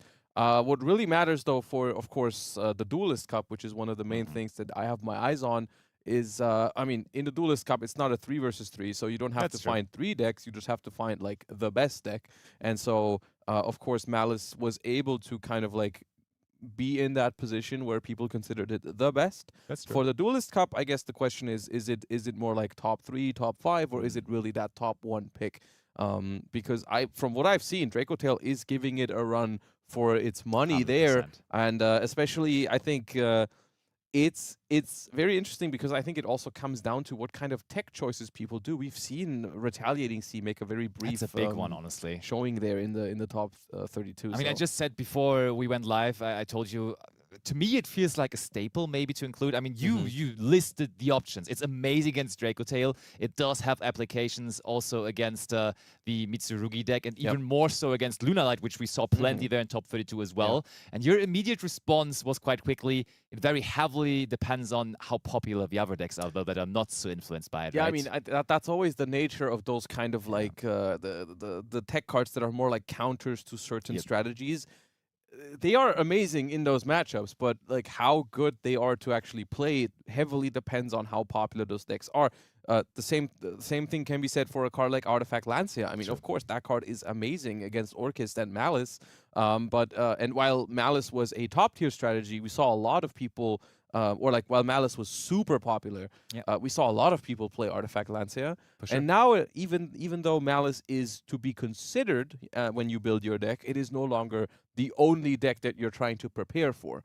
And so I guess that's what we need to find out is like, where exactly does Dracotail stand in that equation? You know, is it really the deck to prepare for? Is it just one of a couple that are out there, right? Yeah. And that also goes for like the combination of Dracotail, Lunalight, and Mitsurugi when you're looking at Retaliating Sea. So, yeah. That one is a little more specific, but one that you outlined to be a staple and probably everyone's deck without it being limited to some of those decks. It's just Ghostbell and Haunted Mansion, right? Because that one also hits Malice. It covers that deck decently well too, and that one just feels like it is overtaking some other hand interactions right now in power level. Like, it feels even better as an Effect Veiler, for example, in comparison between the others. Even though Effect Veiler actually quite good against Dracotail, as you can just normal summon their Mululu or also sometimes their Lucius, which can stop them from accessing their fusion spells. Therefore, it's not to be disregarded either. Ghostbell, though, seems like an absolute star in the upcoming format, right? Yeah, Ghostbell like does what I just said about Retaliating Sea, but it's like it's less of a specific counter and more like an all-rounder pick because it does have applications. Against Dracotail, you counter their trap cards, which can kind of like ruin their grind game as well. So it's a phenomenal card there. It is good against Mitsurugi because a lot of their stuff can get hit with a Ghost Spell. But once again, also hits the Malice deck. You know, like you can hit the Malice Field Spell, most of the Malice extenders. You can hit with a Ghost Spell. Yeah, it's a phenomenal card in that matchup. I think it also has applications against Orchis. It at least has a use case against Fiendsmith as well. So there's always something that you can Ghost Spell basically in the current metagame. I feel like even Lunalight, there's some things you can hit with a Ghost Spell. So that is something that's very valuable, especially for like a long Duelist Cup or a long tournament like today, when you have that card that you can expect to be at least useful in most matchups. My main takeaway, though, from top 32 was that we have not seen an Apophis deck yet. That is true. I was expecting Where were they? We saw one player end on 4 face downs, and I was like, surely that's the Apophis Duelist, but it ended up not being Apophis. It was a Mitsurugi who drew pre-prep together with Mitsurugi Mirror, which is always the worst thing that can happen because then you can't activate the pre-preparation. I mean, how do you truly leave a mark on a tournament if not with the man with the mark? You know, like if you want to have you have good arguments, duelists, but so far the duelists that we've spectated do not agree with you. While we're waiting for our top 16 to start, why don't we take a very quick look at what these teams are playing for today, the prizes for the Challenger Cup, and this is the 3 versus 3 rewards, and of course this can be understood as per player. So the winning team, every player is going to receive that Sky Striker jacket, as well as a new plush, announcement on that coming soon. The Magistus Chorozo game mat, that is the mascot for the season, as well as the acrylic. And then, of course, prizes trickling down all the way into the top 8, where still every member of the team is going to receive that playmat. And honestly, as this is only 32 teams in total here, you don't even have to win that many rounds. We've already done the first round of top 32, so being in top 16, that means you have to win this match now to actually get physical prizes after it, as we start with prizes from top 8 on. So only winning 2 matches, that almost sounds easy. Not that I could do it, but you know, that should show you that it's really worth entering those Challenger Cups, and you can, without paying any entry fee, just have some great prizes to be won very, very, very easily. Still, though, you will need to perform well. As we already saw, the level of play is quite high. Like, especially now, there is so much preparation with the players, with how to adjust with the shared cards, which shared card to pick, and all of that. So that's just like a lot of time going into the preparation, which is, of course, a task to be done, but also so enjoyable, right? Because with that team effort, you get to experience the format so much deeper, because you're talking to your teammates, you're talking to everyone, and you're just realizing how much work, but how nice it can be as well. And there now we see how the team is looking, how the teams are looking that are remaining in the tournament. This is the remaining 16 teams, and one of them can only be our winners team. Any teams we immediately recognize here? Okay, top right corner, top I see a couple of teams. Yeah, I mean, top right corner, I was looking at Ray. T2, but of course. No, T2, of course, a known name in the Challenger Cup scene, as well as a lot of others. I'm sure even if some of the team names I might not recognize, I will probably recognize a bunch of the players on there from previous Challenger Cups. But it's looking like quite the stacked bracket here for this Challenger Cup, and the top 16 pairings there on the screen. We're going to have some pretty good matchups. I believe we're going to be watching Team FSN versus Team EGG at the bottom left of the screen there. So that is going to be what we're just waiting to start as players are getting ready for the top 16. I mean, team name EGG egg. Maybe they have an Easter egg prepared with a funny deck that they brought here to the tournament. I'm hoping. You're just trying to manifest the Apophis feature, man. Not even necessarily that. Just something out of the box. Like, when you have 3 players entering per team, that is fries the chance of someone playing something spicy. And it doesn't even need to be necessarily super successful, because you always have your teammates ready to carry you. So even if someone is just sitting there with, let's say, a Dark Magician deck, and he's not having the greatest of runs, if his 2 teammates are on Malice and on Mitsurugi, and they are just winning every single match they're playing, they're going to go to the finals eventually. Ideally, I think every player wants to carry their weight on the team, of course, but it is true that in the past, sometimes we've seen people do well in these tournaments with their pet decks, especially in the 3v3, where it's like, well, there's no need to play the best deck for every player on the team, because not every player can play that one deck. You have to switch it up. And so there is a little bit more room for players to maybe pick their comfort deck and go from there. So there is definitely a chance that we'll see some more out of the unusual picks. Yeah. Having seen top 32 already, any tendency on what the preferred shared cards could be at the moment? We, of course, only after 1 tournament round. It's not that easy because the data is quite slim so far. Yeah. But I mean, Maxi. Still a no-brainer, most likely? Yes. I mean, when you're talking shared cards in Master Duel, if you look at the World Championship in previous years, it's basically always been Ash Blossom and Joyous Spring, Maxi, and then one other. And I think that question right now in particular is very interesting, because another card that was very popular was Called by the Grave. True, limited now. Even though you could technically still pick Called by the Grave as a shared card, it is quite simply not as efficient, because it is just a one-of. and by making it your shared card, you're not really you still only get one per deck, and so you're not really feels unrewarding, right? Only yes. sharing that one card. I get you what know you like mean. one deck is already going to have Called by the Grave, so by making it the shared card, you get 2 additional copies of the card. For example, if you pick a card like Infinite Impermanence, you have 3 copies in one deck, and then you get 6 additional copies in the other deck. So it feels more efficient. Just math-wise, right? Just card economy-wise, that does feel like a better investment to make, to have a free of available. Like in total, you're getting higher quality across all of the decks by doing that. Infinite Impermanence, though, doesn't necessarily seem like a card you want to play when you have a Draco Tail player on your roster, because you can't really add back, so you rather want to play Molchami Fuvolos. Seems appealing to me as one of those cards, possibly. Maybe we even go down the line and have Ghostspell and Haunted Mansion, which we just talked about, could be a shared card as well, because it's really, really nice.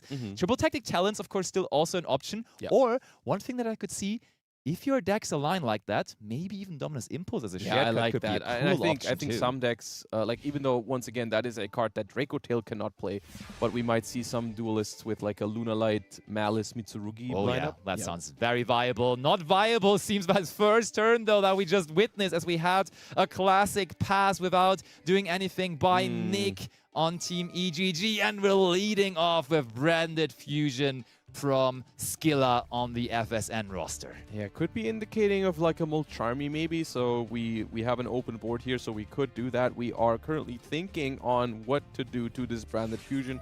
We are deciding on an Ash Blossom and Joyous Spring to try and stop that from resolving. We chain Draco Tail Phimena here. That is interesting. I mean, usually Branded Fusion was always being... Ash Blossom and Joyous Spring was always used on Branded Fusion if you played against the pure Branded deck. But now, I mean, the Draco Tail spells, they're so strong, right? Do you even use Ash Blossom on Branded Fusion, or do you possibly just wait for the card that they're about to set with it? It's not that easy anymore, is it? It's not, and they were thinking about it actually. I think there was a real consideration there for Nick to just use the Molcharmy on the Branded Fusion and just take the draws from it. As we see the Phimena here chaining. Double Urgula is not great, as you can only, of course, activate one of them here. You still get to add 2 cards back with the Arthalion. Branded Fusion gets negated. We draw a card for the Molcharmy on Nick's side. And now Arthalion is going to activate, and Urgula is also going to activate. We're going to try and add back a copy of Phimena and a copy of Urgula from the graveyard back to the hand for the Arthalion. And this is one of the most crucial points for cards like Effect Veiler or Infinite Impermanence against Draco Tail as well, because trying to stop the opponent from adding back monsters with Arthalion is usually pretty big. Like when they invest multiple monsters from their hand because they're like, well, I can add them back anyways, and then you just like, no, you're basically denying your opponent like 2 or 3 cards in hand with just one Effect Veiler. Yeah, and just having a brief overview over the other games there, it seems like the matchup spread that we saw in top 32 is somewhat continuing here also for top 16, as from what I can tell so far, there definitely is a Malice deck in there as well. There is another Draco Tail player, and there also seems to be a pure Mitsurugi player once again. Nice. I see the Futsu there being tributed to Ritual Summon a Murakumo. That's cool. That's always a good sign, to be honest, when you got to that point. Like that is always a pretty decent situation to be in. But for the moment, it's still on Skilla, and he is now resolving K2 Draco Tail. Good thing for Nick, if you want to call it like that, when it is turn 2 of the duel. 0 cards for him on the field, so K2 Draco Tail at least not getting that additional value. Yeah. But it still gets them the Draco Tail Lucias, which now will, in addition, also search. Does Skilla just go for it? How easy is it for Draco Tail in general to put up 8,000 points of damage? Not that easy, especially if the Branded Fusion is stopped. So I do think the good news for Nick here is we've already drawn a new card off of the Molcharmy, and I think it is unlikely that Draco Tail is going to end the game this turn. We go for Lucias, and indeed, the battle phase is up next. We're going to attack for 4,800 damage in total, and then we are going to proceed to main phase 2. Interestingly enough, not yet accessing any of the Draco Tail trap cards, actually just going to the end phase without a back row. So potentially a real game to be played here for Nick. if we finally manage to pick up a starter. Now, the only thing to be worried about is, of course, the Femena that we know is in Skilla's hand. That's a good card to pick up there. Fiends with Engraver certainly wasn't in their opening hand, but now it is there, and they are starting off their Fiends with package. I think Nick definitely got the Draco Tail bundle as they are playing on the Aphelion sleeves here. That threw me off a little bit. I was thinking like maybe this is a Draco Tail mirror match, but of course we see yeah, Draco Tail already on table B here for team EGG. So there's a Fiendsmith of some sorts here. Let's find out. The other teammates already are playing okay. That is a card in a shared card pool where you're sharing 3 decks. I can see being included as well. DD Crow. I mean, we mentioned that Ghostbell and Haunted Mansion is great in the upcoming format. And DD Crow, I would say to a little bit less of a degree as it's not as powerful, but still it's pretty good. And there is the normal summon of Orcust Harpor, of course. Two cards we picked up off the top of the deck probably, right? Because we didn't have either of those last turn. And in this case, DD Crow is a particularly interesting card because Draco Tail can add it back to the hand right away, and it is not once per turn. And it's going to have massive value here against Orcust because it's good against the Orcust cards as well as the Fiendsmith cards. So being able to go for the Arthalion here, potentially trying to return the Harpor back to the hand is good as well, yeah, because the normal summon was used, and there's not necessarily many ways where you can get that card back out of your hands. So even though Nick got another turn, that turn currently not looking like it would be going into his favor too much. I would be surprised if they could continue pushing here because, I mean, they didn't have a way to play on the first turn, and they've picked up 2 new cards since then, which I'm pretty sure were the Fiendsmith Engraver and the Harpor. So the last 3 cards in hand for Nick here, unlikely to be super impactful, but one thing that could help is maybe if we have a way to just discard a card for something. But we do have the DD Crow back in hand now, so even if there is a way to get that Harpor in the graveyard, it could just be hit with a DD Crow. It is the end phase, and as this game is looking like it is about to be over, let's check out Duel A, as that one just had a big chain forming there, and there is a Risey of Orion from Luvasi playing into that pure Mitsurugi field. 3 set cards, though, on the Mitsurugi end. Usually showcasing the, of course, trap card, the Great Purification, probably a prayers around there as well, so multiple ways to interact. Still, Ryziel has the potential to play into fields very, very well, and I think we already started off with the X Ryziel, and something there on the field was meant to be negated. Ooh, is that a... It's Chainlink 1 caught by the grave, right? 1, yeah, not something you usually see, but we're trying to lure out that Murakumo because, of course, Murakumo currently does not have anything to destroy on the field, so we're trying to force the opponent to summon that right away.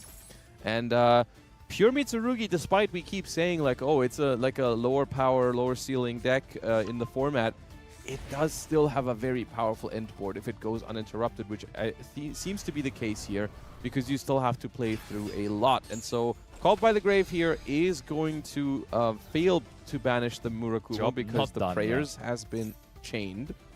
And we're triggering some effects here. Mitsurugi Mirror going back into the deck, as well as Habakiri, because it was tributed, adding a Mitsurugi card from deck to the hand, and then resummoning itself. So we have our prayers for next turn. Habakiri is going to return to the field. There is a Futsu on the board still, which is going to make it very hard to play into this board, because every time you special summon, we revive a reptile. Speaking of things being hard, it got a whole lot harder overall for Team EGG, as that was the second win on Duel B there also for Team FSN, making it a 2-0 lead. Still, though, the situation here on this table for Team EGG not looking too bad, as there still is a pretty big field for Mobile X. Yeah, Mobile X is doing their best to keep the team in this game, or in this match rather, and they don't want to go down 3-0 in the first set of games. Red Reboot in a Ryziel deck. That is something you don't see every day. And I do think that is probably courtesy of Draco Tail entering the format, because Draco Tail is a deck that relies on trap cards. And Red Reboot even has applications against other decks in the format, like Mitsurugi, because Mitsurugi also has a trap card, and Malice also has some trap cards. I didn't even think about it, but Red Reboot just generically does make sense, right? That might be a good inclusion into it's a solid card for decks. going second for sure. I mean, a lot of decks are also relying on cards like Infinite Impermanence and Dominus Impulse. Yeah. And Red Rebooting them basically just eliminates all those cards for the rest of the turn. So not... I mean, I'm surprised to see it, but the more I think about it, it does make some sense here and gives them a real chance maybe to come back into this game as the Infinite Impermanence has been stopped and the Star Ryziel came out there and we get Ryziel Cross. We still have 2 cards left in hand. The Ryziel Cross maybe going to make that 3 in a second. Could definitely be. And one thing that this Red Reboot also did, it's of course preventing the opponent from activating further trap cards during that turn. And I think there's a great purification set for Mobile X, and therefore we got to deal with that Omni Negate card, which was always very ready to stop something of any kind. And it's more than that. It's more than that because the Great Purification would not have only negated a card, it would have tributed the Murakumo. Yes. And then the Murakumo would have come back from the graveyard and destroyed all of their monsters. So because the Murakumo has been lured onto the field with the Called by the Grave earlier... What a smart move in the end. It really was, because now they can't summon it back at the moment. Like, this is a moment where I'm pretty sure Mobile X would prefer that Murakumo to be in the graveyard. They don't want it on the field. Because the Futsu could bring it back at any point, but not while it's on the field already. And I mean, many cards here on the field and in the hand for Mobile X. Is Exciton Knight maybe an option you want to go for here, just completely clearing the field? I mean, it doesn't deal with the cards in hand though, right? That's what I was thinking. I thought about Exciton Knight a second ago when I saw the board state, but then no damage for the rest of this turn. I think it's going to spell disaster for Luvici if they choose to go for that, because, I mean, the Mitsurugi follow-up here is no joke. 7 cards in hand already. Going to be 8 after they draw. So even if the Exciton is resolving and destroying a lot of cards on the field, I think it would probably not be the greatest idea. I think as hard as it looks, they probably have to try and find a way to win this turn. The only exception to that is if they included a Arch Nemesis Protoss in their deck. I think in that case they could afford to give Mobile another turn if you resolve that. Otherwise, I did kind of jinx that one. Having the monster that possibly is able to search out that Protoss. We saw a Banshee yesterday as well, actually being in the decks of Nicky Boy and also Nezu. And Nezu, of course, eventually did win the entire thing. I don't think that they played Protoss, though. They usually only used it to search out for those Ryziel cards instead, which was surprising to me. Yeah, would that make sense here? Because we've already gone through X Ryziel, we've already gone through Star Ryziel, which those are the 2 pyro targets for the Infernal Flame Banshee in Ryziel. So I feel like the only explanation for this is that we do play the Nemesis Flag and Protoss package, which, I mean, if that's the case, that would be huge news for Luvici. Oh, but there is Nibiru, the Primal Being, completely taking the field apart. And now we even will be able to get rid of that token, as we, of course, have tributed now all of our Mitsurugi monsters on our own duty with that Nibiru, the Primal Being. Not in the most classy way. It is tributing in the end, though. This is my favorite thing about activating Nibiru in Mitsurugi, when like half of your field just comes back immediately. And also you get to immediately destroy arguably a very big Nibiru token there, almost 12,000 attacks. So a good thing that you're going to be able to get rid of that right away. And I'm be honest with you, I don't really see how Ryziel can push through this at this point. But I guess we're going to have to wait and see what the rest of their hand is. I mean, once again, it could also be a... no, it doesn't have to be pure Ryziel necessarily. It could be Mitsurugi, and now we activate Habakiri and really start cooking. Who knows? Fair, but the token is gone. Act of kindness, pass them over the token, but immediately destroyed again there with the Habakiri. And now Destiny draw time. Ryziel across. Let's see what we got there off the top. Yeah, 3 cards in hand. Of course, the 3 back row, they are looking scary, but remember, Red Reboot has been activated. So if we find a way to play here, as we do reveal that it is Onomat Ryziel, and we are not done. We're going to be summoning that Gaga Gaga Ganbara Knight by revealing the Gaga Gaga Girl in the extra deck. And we can now switch the Futsu to attack position. Okay. But Futsu also will activate, able to special summon more from the graveyard. We may have tributed this entire field, but Futsu just coming back and bringing all the other Mitsurugi monsters with it, of course. The thing now, with that specific Onomad piece that we have drawn there, the Gambara Knight, that can only special summon from the hand. Like a lot of the other Onomad cards can bring cards from the deck, access them, send them to the graveyard or something, but this one only specifically interacts with card from the hand, which at the moment is not necessarily... Like, probably there are no more cards in the hand, as there only is one in total, so we special summon Node Rising now next. Now, one thing that I've seen some Onomat players do, not many, but some people have been playing Utopia double to go for massive damage here. That would be crazy. It's something that I was thinking of when they switched the Futsu to attack mode. It is the girl first blow. I mean, that can lead to plenty of things again, as we can now grab out, of course, our searching spell, which is going to result in even more Onomad cards. There is the Onomato pickup, and that will, again, add another Onomad card. Oh, we're not done with the... Yeah, first we're adding a Go-Go-Go monster, because this has been detached to activate an Xyz monster's effect, which is an effect that a couple of Onomat cards have, is that they trigger when they're detached to activate an Xyz monster, which is basically just leading to more Xyz plays. So here we're going with the Onomato pickup, going to search Onomatopera, which is discard a card and then add 2 Onomat monsters, basically, with the different names from your deck to your hand.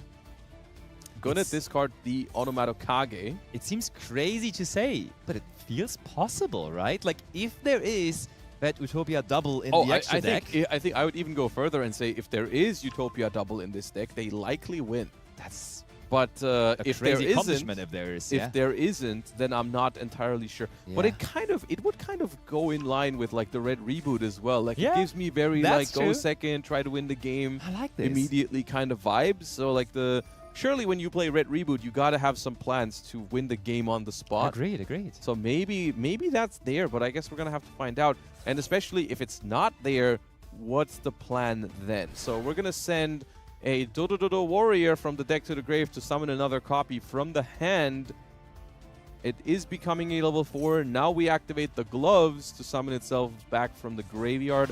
That is going to lead into another rank 4. But once again, the goal here, look at the hand size of Mobile X. Just a reminder, Max C is not active. Ridiculous, yeah. We kind of have to finish the game this turn. All right. We're using Onomatokage. Oh, we're going to recycle the Banshee. Yeah, I see. That's huge. I mean, you were saying that it's kind of Utopia double or nothing here in that case, and we may have found a different way to do this, as that card that we were trying to access earlier may be somehow possible to get again here with that recycling of the Banshee. And this is an interesting thing because the... Mobile X decided to use Nibiru on the Banshee instead of waiting for the Protoss, right? That is something we could have done. Maybe afraid of the Ryzeal Cross. Maybe they were afraid, oh, they're going to make Banshee and then summon a Ryzeal later and then summon the Protoss.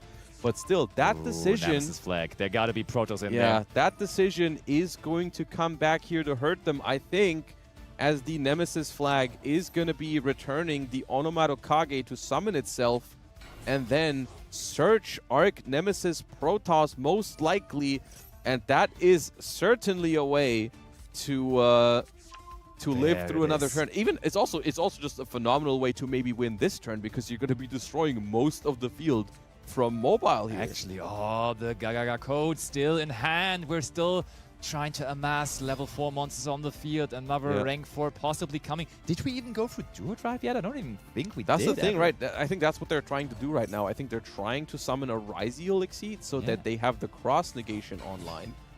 And funnily enough, the Protoss is of course going to lock Mitsurugi out of summoning dark monsters next turn.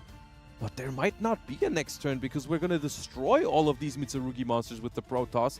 So it's also a phenomenal way to maybe do the damage that we need to do here. I mean, quite frankly, this turn has been taking ages. It's such a long-winded turn. Would be fantastic to all seal it off with Luvasi actually making it through. Yeah. But if I would be in his shoes, my timer would be below 20 seconds right now, and I would be stressing myself. And just as you said that, I was like, yeah, that is true. That's been a long time. Light Dragon and Ignister.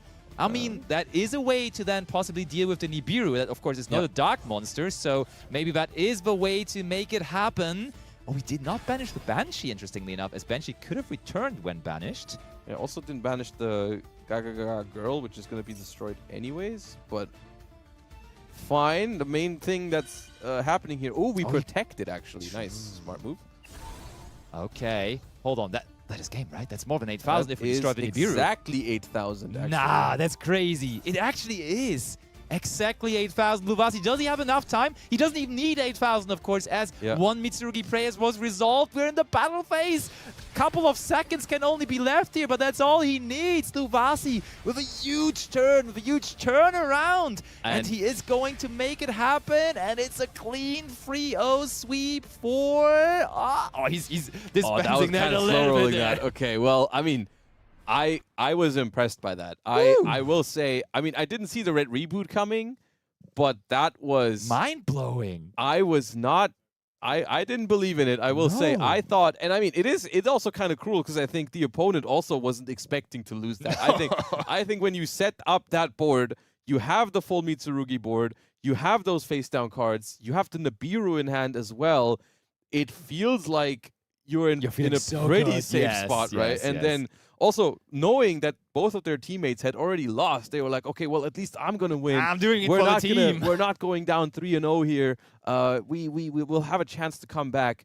And that's a very cool overview that we have here right now, though, having a bit of a live update on how all the other matches are going. T2, as per usual, being decently well underway there with a 2-0 lead on the top right. OSRS also 3-0 as FSN is doing here in our main featured match. And in most of the other matches, it is rather competitive. We see NSJL being in the lead with 2-1, GDT also leading 2-1, and WAF equally so.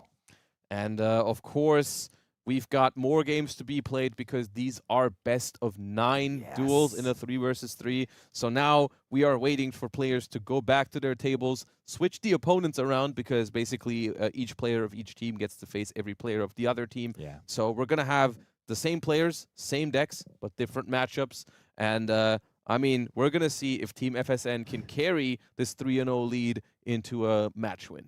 I mean, we see that Luvasi is playing Red Reboot in their deck. Yeah. Is there ever a consideration to make them go first? On the other hand, they also play Protoss, though. It's like they have really strong going first cards. It's such a scary deck to go second against, especially because, I mean, I see where you're coming from because Red Reboot, of course, is typically more of a going second card, but it's worth noting that it's not necessarily just useful going second because there are some cards depending on the deck that you're playing that you would use going second, like Infinite Impermanence, like Dominus Impulse.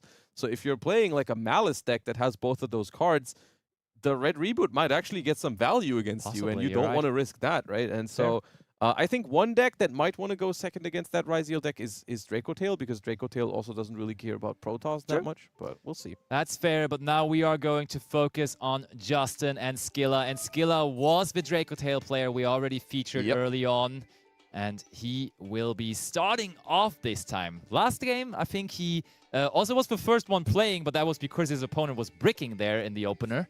But this time he gets to actually start, and he can resolve his K2 Dracotail, netting him a Dracotail 5 mana. All right, 5 mana being added to the hand before normal summoning the Lucius, which is important because it protects the Lucius from an effect failure. Ooh, I mean, you say that and keep on explaining it because there's no an easy way to deal with that 5 mana failure. is a quick effect to perform a fusion summon, so if that goes uninterrupted, which, okay, I mean, we do have the Molcharmy here, but interesting decision to use the effect veiler there, as I think we could have held that maybe for an Arthalion later. But regardless, I guess we are forcing a preemptive fusion summon here, which I guess they were hoping they wouldn't have another Dracotail in hand because they're doing this before they search with the Lucius. However, there is an Urgula already in hand, which is one of the best fusion materials, because that's going to give you another card later by adding it back from the graveyard. So Arthalion is going to hit the field. Lucius has been fused away before the effect wheeler could negate it, so it is going to resolve. Search for Dracotail Pan, and now on a new chain, we have some effects to trigger. Arthalion will be able to recycle from the graveyard, of course. So Dracotail as a deck just releasing today for Master Duel. Of course, there is not much of a familiarity for some of the players, as of course, yeah, if you play the TCG, you have some experience with it, but some people that don't necessarily play with TCG, they are playing those cards for the first time today, or also playing against those cards for the first time today. So there is a couple of things to learn and take away. So we saw the Multiarmy Fuvalos. I think against the Dracotail deck in particular, there you could get away with just activating it in the draw or standby phase to just completely play around the Dracotail 5 mana, which could always be chained to it if you use it in the main phase. I think that can be a smart thing, but which is not a card that you typically expect from Dracotail super often, but it is in their deck here.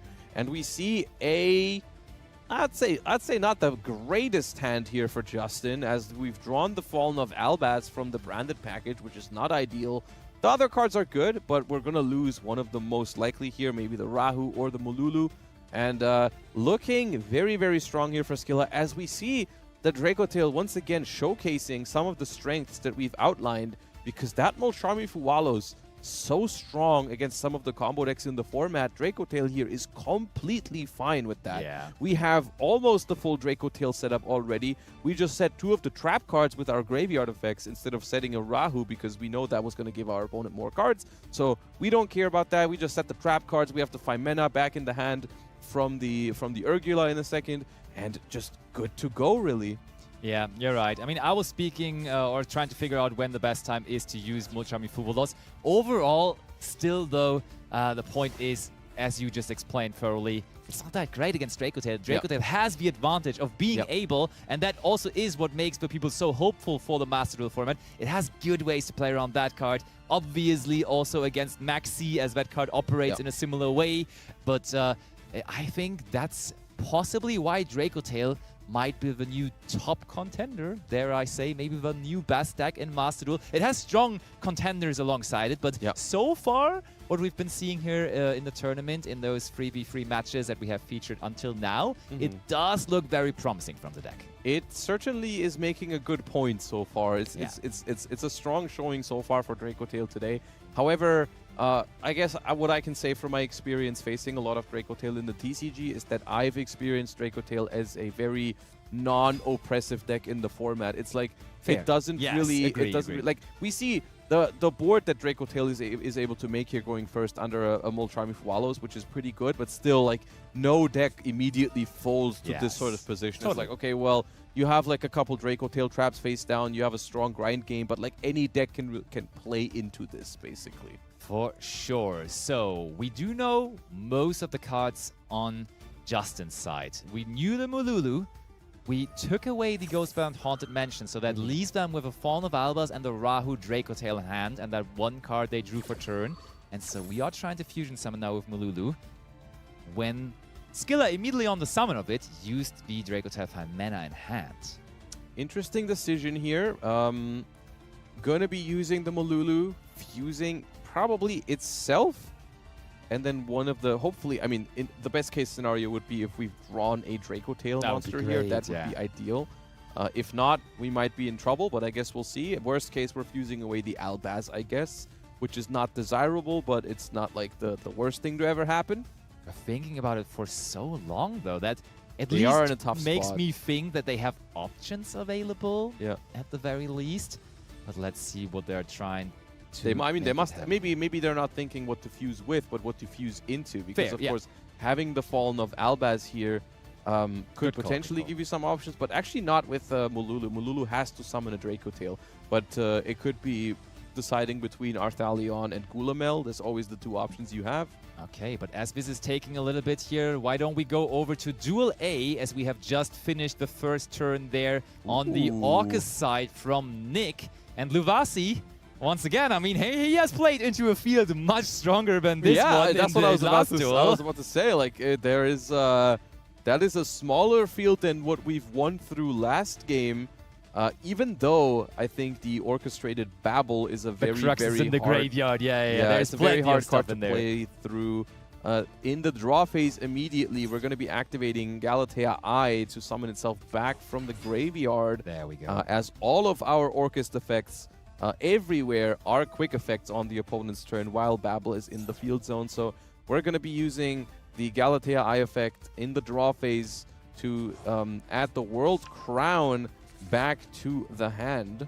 And I think the important part here was getting that skeleton out of our hand, because for that effect resolving, we had to discard one card from our hand, and we want skeleton here in the graveyard to be able to, of course, bring back Dingirsu from the graveyard. And now we this time open up with Onomatopera, which was crucial last game to play through that big field, but this time it is leading us off. We're discarding the dwarf for it, the gloves. And I can only assume that that face down is Orchest Crescendo. Seems like, and I mean, you're always thinking, hey, your opponent discards a card to activate another card, so it's a 2-for-1 trade if you negate it right now, right? It's always tempting. It's a very tempting Crescendo. It would also be a very good target for Red Reboot, though. Oh, what a target it would be. Back-to-back Red Reboots here from Luvasi. Don't you dare. But it is taking a long time here for Nick to figure out whether that is something to respond to. So, of course, the Galatea Eye is one of the new Orcust cards, but there also is, of course, a very, very strong additional new Orcust monster on the field, being the Ling 3 there. So what kind of interruption does that... the Ling 4, actually, you're right. What kind of interruption does that provide to them? Oh, the Crescendo, by the way, being used here. But what does it do? Yeah. Enlil Girso is a pretty fun one because it allows you to add a banished Orcust card back to your hand. And then you have the option to return a card from your hand to the deck and even take control of an opponent's monster. But last part is sneaky. A very, very powerful form of interruption against a lot of decks is just to take their monster. And it's not just until the end of the turn, it's actually forever. So that's pretty neat. But it also has a graveyard effect, which typically is... well, those are not quick effects normally, but because of Babel, they are. So if you out the Endel Gear, so it actually has an effect in the graveyard, which is to send a card from the field to the graveyard if it's sent from the extra monster zone. So quite a lot to chew through here, even though it looks like a very small board. Orcust really has a lot of things going for it, and Max C is one of them here, and that is going to hurt. Oh, and there also is Fiendsmith cards in the graveyard. Yeah, that explains why Luvasi is a little low on cards, because they spent some of them to actually deal with what they were doing with the Fiendsmith cards on the first turn, I assume. So we see Requiem here, presumably indicating that we're playing Fiendsmith in Paradise, I think, because otherwise, why would you go for this now? But I think resummoning the Lacrima indicates that we're trying to send that Paradise from deck to grave. Is there a Fiendsmith in Paradise as well? Another powerful trap card? No, actually, I've been proven wrong. Okay, interesting. Oh, I see. It's because they're about to use Orcust effects, and that's going to lock them into darks.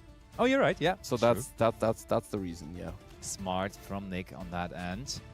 Now we are going to summon on Luvasi's side, though, sending that Mirrorlogic Aggregator to the graveyard to bring X-Ryziel out. Immediately, Nick, of course, drawing a card. I mean, it also helped thinning the deck for better draws to get that Engraver there out of the deck. And we are making sure there is no more quick effects being used from Nick's end on the Orcust department in the graveyard, as Orchestrated Babel will be negated here through the Aggregator. And that is why we're using the Endel Girsu now and the Skeleton. Basically, negating the Babel is going to force all of those effects at once, which is not ideal, actually, because you would typically like to spread those out and pick the best moments to use all of them. For example, normally what you want to do is simple Skeleton revive Dingirsu, then send a card the opponent controls to the graveyard. However, here, the opponent is not going to have a card to send because we're going to be taking that X-Ryziel, most likely. And that means the Dingirsu is just going to be used to attach something, most likely. Which is still not too bad. Also, we saw with the Orcust Nightmare, we sent another Orcust monster to the graveyard, which could have enabled us to special summon out the World Crown from our hand, which is a possible interruption as well if our opponent chooses to play into it. But that now not possible anymore either, as we are no longer able to use any of those as quick effects. Still, the Dingirsu is going to get a material on it now. Oh, we can still summon it from hand because that's a trigger effect. Oh. It's the World Wand summons from hand when it's sent there. As we immediately use the Duel and Lockbird, disabling our own copy of Max C here. But another big factor here, and this is once again courtesy of Endilgirsu taking control of the opponent's monster, we actually can't special the Sword Ryziel right now. We don't have a Ryziel because the extra Ryziel is on the opponent's side of the field. And look at that. Good news for Team AK as they have won their first game on the entire match. They are on the board and therefore in contention here. And I mean, for Nick. Oh, wow, wait a second. But I mean, Dingirsu can protect the monsters though. Yeah, we're attacking it now. We're going to take its material off. Oh my. And then we're going to destroy all of the dark monsters. But that still leaves them to Fiendsmith cards, though, It right? leaves them with Fiendsmith, but just Fiendsmith. So I guess we'll see if they play the necessary tools to end the game with that. Endilgirsu protected here. Not going to be destroyed. That still leaves them quite a bit, to be honest. Yeah, they can even take the Protoss and use it against them. Still, though, Luvasi on the first match and now also on that second match showing how strong that Protoss still is, of course. Yeah. With but the Ultimate also, Ryziel deck being the most viable option to include it into Oh the yeah, deck. absolutely. That is the deck if you want to use Protoss for sure. But we're taking the Protoss here. That is madness. But also, we know the card in hand. We know it is a Sword Ryziel. It was added there before the Droll and Lockbird was activated, meaning that there's nothing to throw in the way of these monsters. And Nick is going to take this one, trying to keep Team EGG in there. Remember, they were down 0-3, and they've already won 2 games in this set. So, and look at this match here. We catch the beginning of this match, where honestly I felt like Skilla was kind of really taking control of it. Yeah. But we gotten to a point where I gotta say, this looks completely open right now. The Draco Tail mirror match is a super, like, intricate matchup that is hard to navigate and goes back and forth a lot. So one player pulling ahead does not necessarily mean that much, in my opinion, in the Draco Tail mirror match, because a lot of the Draco Tail effects become more powerful when your opponent has a board. Like, for example, you look at cards like Draco Tail Urgula or Draco Tail Pan. When they're used as fusion material, they set a spell trap from the deck, and then they can destroy a monster or spell trap. In Urgula's case, it's a spell trap. In Pan's case, it's a monster, which means they get extra value when your opponent has already set up a board. Yeah, I mean, case is being made here right now, as Justin certainly is absolutely still in this. K2 Draco Tail, do we have a way to deal with this? Is there also our other... Oh, there is Ash Blossom and Joy Springford. Yeah. Did we just draw into that even possibly with preemptively activating that Draco Tail trap there in the standby phase? Could very well be. And that's another factor about Draco Tail as well that we haven't touched upon yet. The trap cards, that's why they have so much synergy with cards like Ash Blossom or whatever. Look at this, there also is Flame. Skilla can just not get a hold of his Draco Tail fusion spells. And both fusion spells have been negated here. One with Ash Blossom, one with Flame. This is one of the core things of why Ghost Spell is so good, because it stops the Draco Tail traps. So oh, but one more way to fusion summon remaining with Branded Fusion, but also Max C for Justin here. Okay, so I will say, if those two were the draws off of the Draco Tail traps, if we drew an Ash Blossom first and then a Maxi second, teach me how to do that. Very talented duelist. They may as well try with the Duelist Cup then in December in a couple of weeks. If you do that all day, then you're going to be very fine. Yeah, they probably are in the running for winning the tournament tonight then as well, for sure. Here's a very important thing about this game.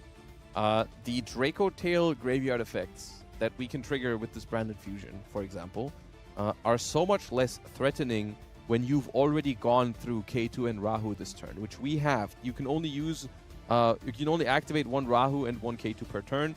And since their effects have been negated, the activation was not negated, the effects have been negated, we cannot use an additional K2 or Rahu this turn, meaning, because those are the only 2 spells for Draco Tail, whatever we're setting with this Mululu here that we send is going to have to be just a Draco Tail trap card for next turn. We cannot set something to apply more pressure this turn. Interestingly enough, though, we go into Lubellion here, which is going to mean we will have to give another card to the Maxi, because one very common play to play around Multiarmy Fuvalos and Maxi is to go into Albion the Sanctified Dragon, which we saw in top 32 as well, because that gives you the option to just summon one monster from the extra deck, and then on the opponent's turn go into the Fallen of Albas that is still chilling in the graveyard as you send it there with Brand Fusion and get the train rolling again there, while not being under those draw liabilities anymore of the Maxi or the Multiarmy Fuvalos. But here, seems like we either do not play the Sanctified Dragon, or we just still feel like we could end it here this turn. There is a Sanctified Dragon in there. That is actually interesting. Maybe it was a matter of the Dracotail Frixel already being in the graveyard, so they couldn't Branded Fuse for that. But either way, Dracotail Sting is set off of the Malulu. And we're going to have Albion the Sanctifier as well. Malulu is a non-target negate, essentially. Oh, there's a Frixel in hand. Oh, it was in hand. I see. That's more special summons, though. On normal summon, you rarely see the normal summon of Dracotail Frixel, but on normal or special summon, it's very good though. It's very, very good. Oh, I mean, we got another draw somewhere in between, and also drawing into 5 mana. Why not, right? Royal 5 mana at that. That's nice. Oh, true. He just got that today. Must be nice. Well, they got all the Dracotail cards today. But this one as well. You're not a false statement. You are not wrong. There's another Arthalion hitting the field. Frixel is going to resummon Lucius. We draw a card.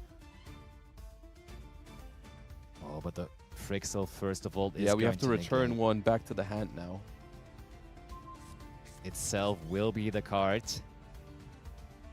Oh, this is intense. I like watching Dracotail mirrors. They're very fun. They're very fun. It's a lot of back and forth. It can be quite challenging to play when you're just picking up the deck for the first time.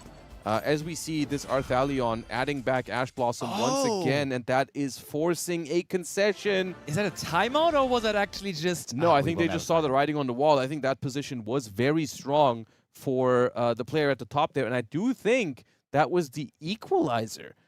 They went down 0-3 and then completely turned it around, and we are going into a third set of games tied 3-3.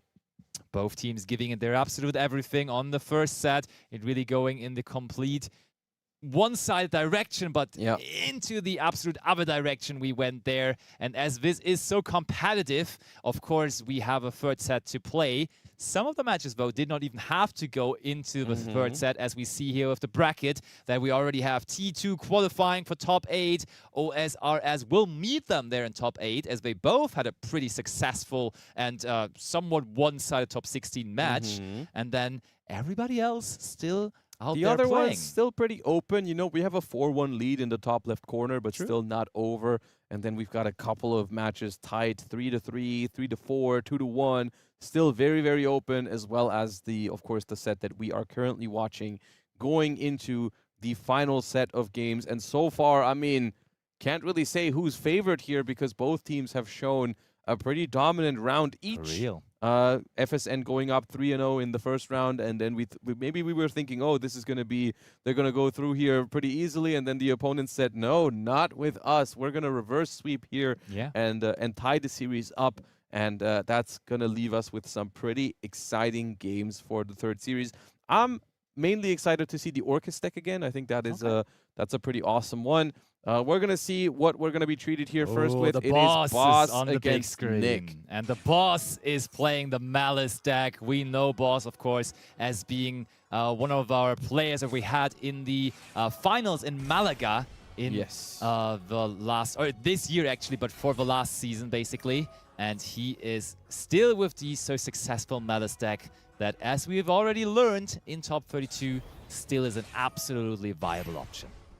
All right, Dormouse resolves successfully. No Maxi so far, and I don't think there's going to be one here if it's not been used yet. Nick, I believe, was the Orcus duelist, as we see all 3 duels on the screen right now. Remember, duelists are tied 3-3 here, so whichever team is able to win 2 out of these 3 games is going to be able to advance into the top 8. And we see the Link Decoder being summoned, followed up by the backup Adignister. Phenomenal opening hand here. Malice in Underground as well as backup. That is very, very strong. It's massive. And you know what? Red Ransom, still there. You see it? It's on the sleeve, it's spirit. honorably Yeah, still okay. there. Yeah, The spirit kind is of, flying kind with of them. there, kind of there. It's there in spirit. But you don't even need it. We saw how much of a field the deck can still create, and I'm sure Boss, being someone that has played this deck for quite a while, will find a way to create one of those fields. And Droll and Lockbird, really not the card you necessarily want to have against Malice, as it just is shutting down so little, and most importantly, it's not really denying the deck anything, really. Yeah, sometimes they want to draw some cards because it's fun and just getting extra cards is nice. Yep. But it's not something that they rely on. Like, for example, the Ryziel deck. When you use Drone and Lockbird against them, well, they can't search their Ryziel monsters anymore, which is the whole concept of the deck. Here, it's not really about the searching, though. And here we're going to see the first deviation from the sort of like standard lines that we've gotten used to and also seen in yesterday's tournament so much. This potentially could have been a Red Ransom in so many lines. Now is a White Binder as the first Link 3. Going to activate its effect to set a Malice Trap, and I think Boss is about to show us that going into a White Binder first does not necessarily mean that this end board is going to be any less powerful. I guess we're just going to have to find out how exactly they're going to deal with this combo without Red Ransom. Activating TB11 here to summon one Malice from the deck by banishing the the White Binder. I do believe Nick has an Ash Blossom in hand. They're going to think about using it. At the same time, is it worth? It's not that easy. I would think you would use it on the White Binder in the banished pile, maybe, because that's more Link material you're keeping off of the board. At the same time, I believe the backup Adignister has been added to hand, the Wizard. So that's true. Actually, one thing that is completely different from Draco Tail TCG to Master Duel, there is Predator Plant Verte Anaconda still around in Master Duel, and we just saw that being summoned on Duel A, so why don't we quickly go over to Duel A to find out how we are using that card. Let's go to Duel A and catch how we are resolving the Verte Anaconda. Oh, actually, oh, look, we summoned the Anaconda, but we haven't even decided to use the effect just yet, apparently. Yeah, we haven't paid the 2,000 yet. We're going to do some other things. And of course, I think this is courtesy of the fact that some of the Draco Tail effects lock you into fusions for the rest of the turn. So we wanted to summon the Anaconda first, then resolve the other effects, and then activate the Anaconda last, because Anaconda says you can't summon after you do it. So we're going to have to summon it first because it's a Link monster, but then we want to activate the Rahu because that locks us into fusions, and now we're going to activate the This can only be Branded Fusion. Yeah, okay, there is the Branded Fusion immediately being sent because there is no other really way to do this, right? I mean, you cannot even send any of the Draco Tail fusion spells as they do not have the fusion name. They do fusion very well, but we do go for Albion, the Sanctifier Dragon here on Justin's, and he perfectly maneuvered in the Draco Tail mirror match in the last round, kept his team competitive with a 3-3 record overall, and is now pulling off quite the opening turn here. Wow, he has multiple royals. Okay, Justin is not only drawing well, but he's also drawing really well in those packs, apparently. And I was just seeing that the Topologic Bomber Dragon has hit the field on Duel B as an endboard piece for the Malice strategy, which is maybe courtesy of the fact that Link climbing is no longer as easy for Malice without the Malice Red Ransom just being another Link 3 body in rotation. So as we see the Max C being activated here in standby phase, that is going to hurt behind an already strong board. No response, it resolves, and that is going to be tough. I do believe we've set up all 3 Draco Tail traps. We have a Gulamel on the field already. Max C is active. Luvisi has shown us that they are capable of winning some pretty unlikely games going second, but is this one of them? X-Ryziel sending Meteorologic Aggregator is Decent a start. phenomenal start, if anything. So we're going to negate that Gulamel. I saw something very special on Duel B, though, so let's go over to Duel B, because the search there of a Fiendsmith Tract actually is Santa Claus. All right, we're getting into the Christmas spirit here. Santa Claus added to the hand, of course, because we want to deal with that Topologic Bomber Dragon. Having a Called by the Grave for the Maxi here, though, that's pretty nice. But, I mean, that also means the hand is currently Santa Claus and one card. And that one card is going to have to do some work. Better do, better do. But when you decide to use the Call by the Grave on the Max C, it sort of indicates that it does something, right? Because otherwise, why would you even use the Call by? If you don't have a play, then you wouldn't be searching Santa Claus, right? You know sure. that you're going to have to do something. Oh, and it is Gearsu, what a play quite possibly the best case scenario here for Orchest. Wow.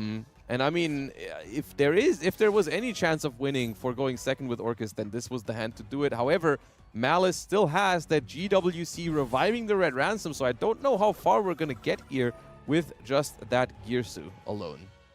All right, Whitebinder ready to banish cards from the graveyard, of course. Maybe there is an Engraver in there. No, but there were 2 August cards in there already, which are both gone now. Yeah. So how far will we get? If we go for the so powerful Galatea Eye, the new Link 1, I mean, Malice isn't even done yet. Anymore. Oh, you're Malice right. isn't even done yet. Malice is going to get MTP and just banish the Gearsu, and I think they're just going to put them to 0 cards, and that's going to force the end of the game here. I think Boss is about to showcase once more how strong Malice still is and actually defeat Orchest here. And that's going to give a lead to Team FSN in this match. They're going to have to take down the other 2 games if they want to have a chance to win from the side of Team EGG here. We're going to draw a card in the end phase with Santa Claus, but I don't think that one... Christmas time, what a gift. Merry Christmas. Draw a card for the Santa Claus. 6 cards in hand for Malice. Whitebinder already on the field. Just a matter of time until they finish this one. So let's take a look at what's going on in Duel A to find out what Luvasi is doing under this Max C. Keep in mind, if Luvasi wins this game, Team FSN wins the round because Boss is about to finish the game in Duel B. So we'll see. But a detonator in defense mode does not make me very hopeful.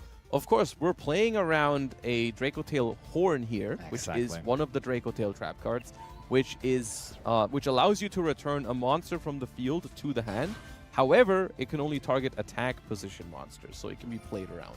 Yeah, that's a big takeaway if you're playing against Dracotail. If you're trying to beat Dracotail, just summoning your own monsters in defense position will at least make you play around that. And also, if you're playing Dracotail yourself, it's a good advice to always summon your own Afrolion and your Gulamel in attack position. Yes. To worst case, just target your own card with it to at least make the flame work if something like an evenly matched or something is currently coming and trying to go after your field, so you at least get it off there. Yeah, it's a very common play pattern because people will try to play around Horn by summoning stuff in defense. So if they summon something that you really want to get rid of, one very common play is just activate Horn on your own monster and then chain your Gulamel to it. Because Gulamel, in response to your Dracotail cards, can pop a card on the field, and that can target defense position monsters. That's true. So now that's a 5 mana massive 5 mana into Arthalion. That is going to clear the entire board, actually. Watch this. Arthalion gonna try to probably return the detonator to the hand. Then Urgula can destroy a spell trap, and Pan can destroy a monster. So I think all 3 of these cards are going to be wiped out by this chain link. You know what? We don't even need Luvasi to win anymore, as we have already found a victor of the entire set of the 3rd set here, as we have the 2nd game win for Skilla and therefore for Team FSN, meaning they are advancing to top 8 here with some impressive gameplay. And I think it's worth noting that I do think Dracotail would have had this one. So in my mind, this is like a 5-4 victory, which is very, very close. I mean, after they gone down 3-0 in the first one, I think it is pretty impressive. But we do have the full bracket for the top 8 on your screen. All of the matches are finished. As you can see, all of the teams that have moved on into the top 8. Of course, we just saw Team FSN on the bottom left make their way into the top 8 as the last team. It seems like all the other teams were already finished. And let me tell you, there's been quite some gameplay today, and some of the teams in here definitely got some names. So that is something to look forward to. Quite more good Yu-Gi-Oh! Master Duel to be played. I'm excited so far. It feels like a fresh format. That's what's 100%. Exciting. We still have Malice as I don't even know if we've seen Malice lose a match so far. it's been doing pretty well still. good. So that is something that, Oh, of it course, must have though, because we reverse sweeped, so there must have boss. Ooh, they must have boss lost the first game. I game, don't yeah. think we saw it. we but didn't see it, there was something. but it definitely happened. So Yeah. that's good to It know. is beatable, you guys.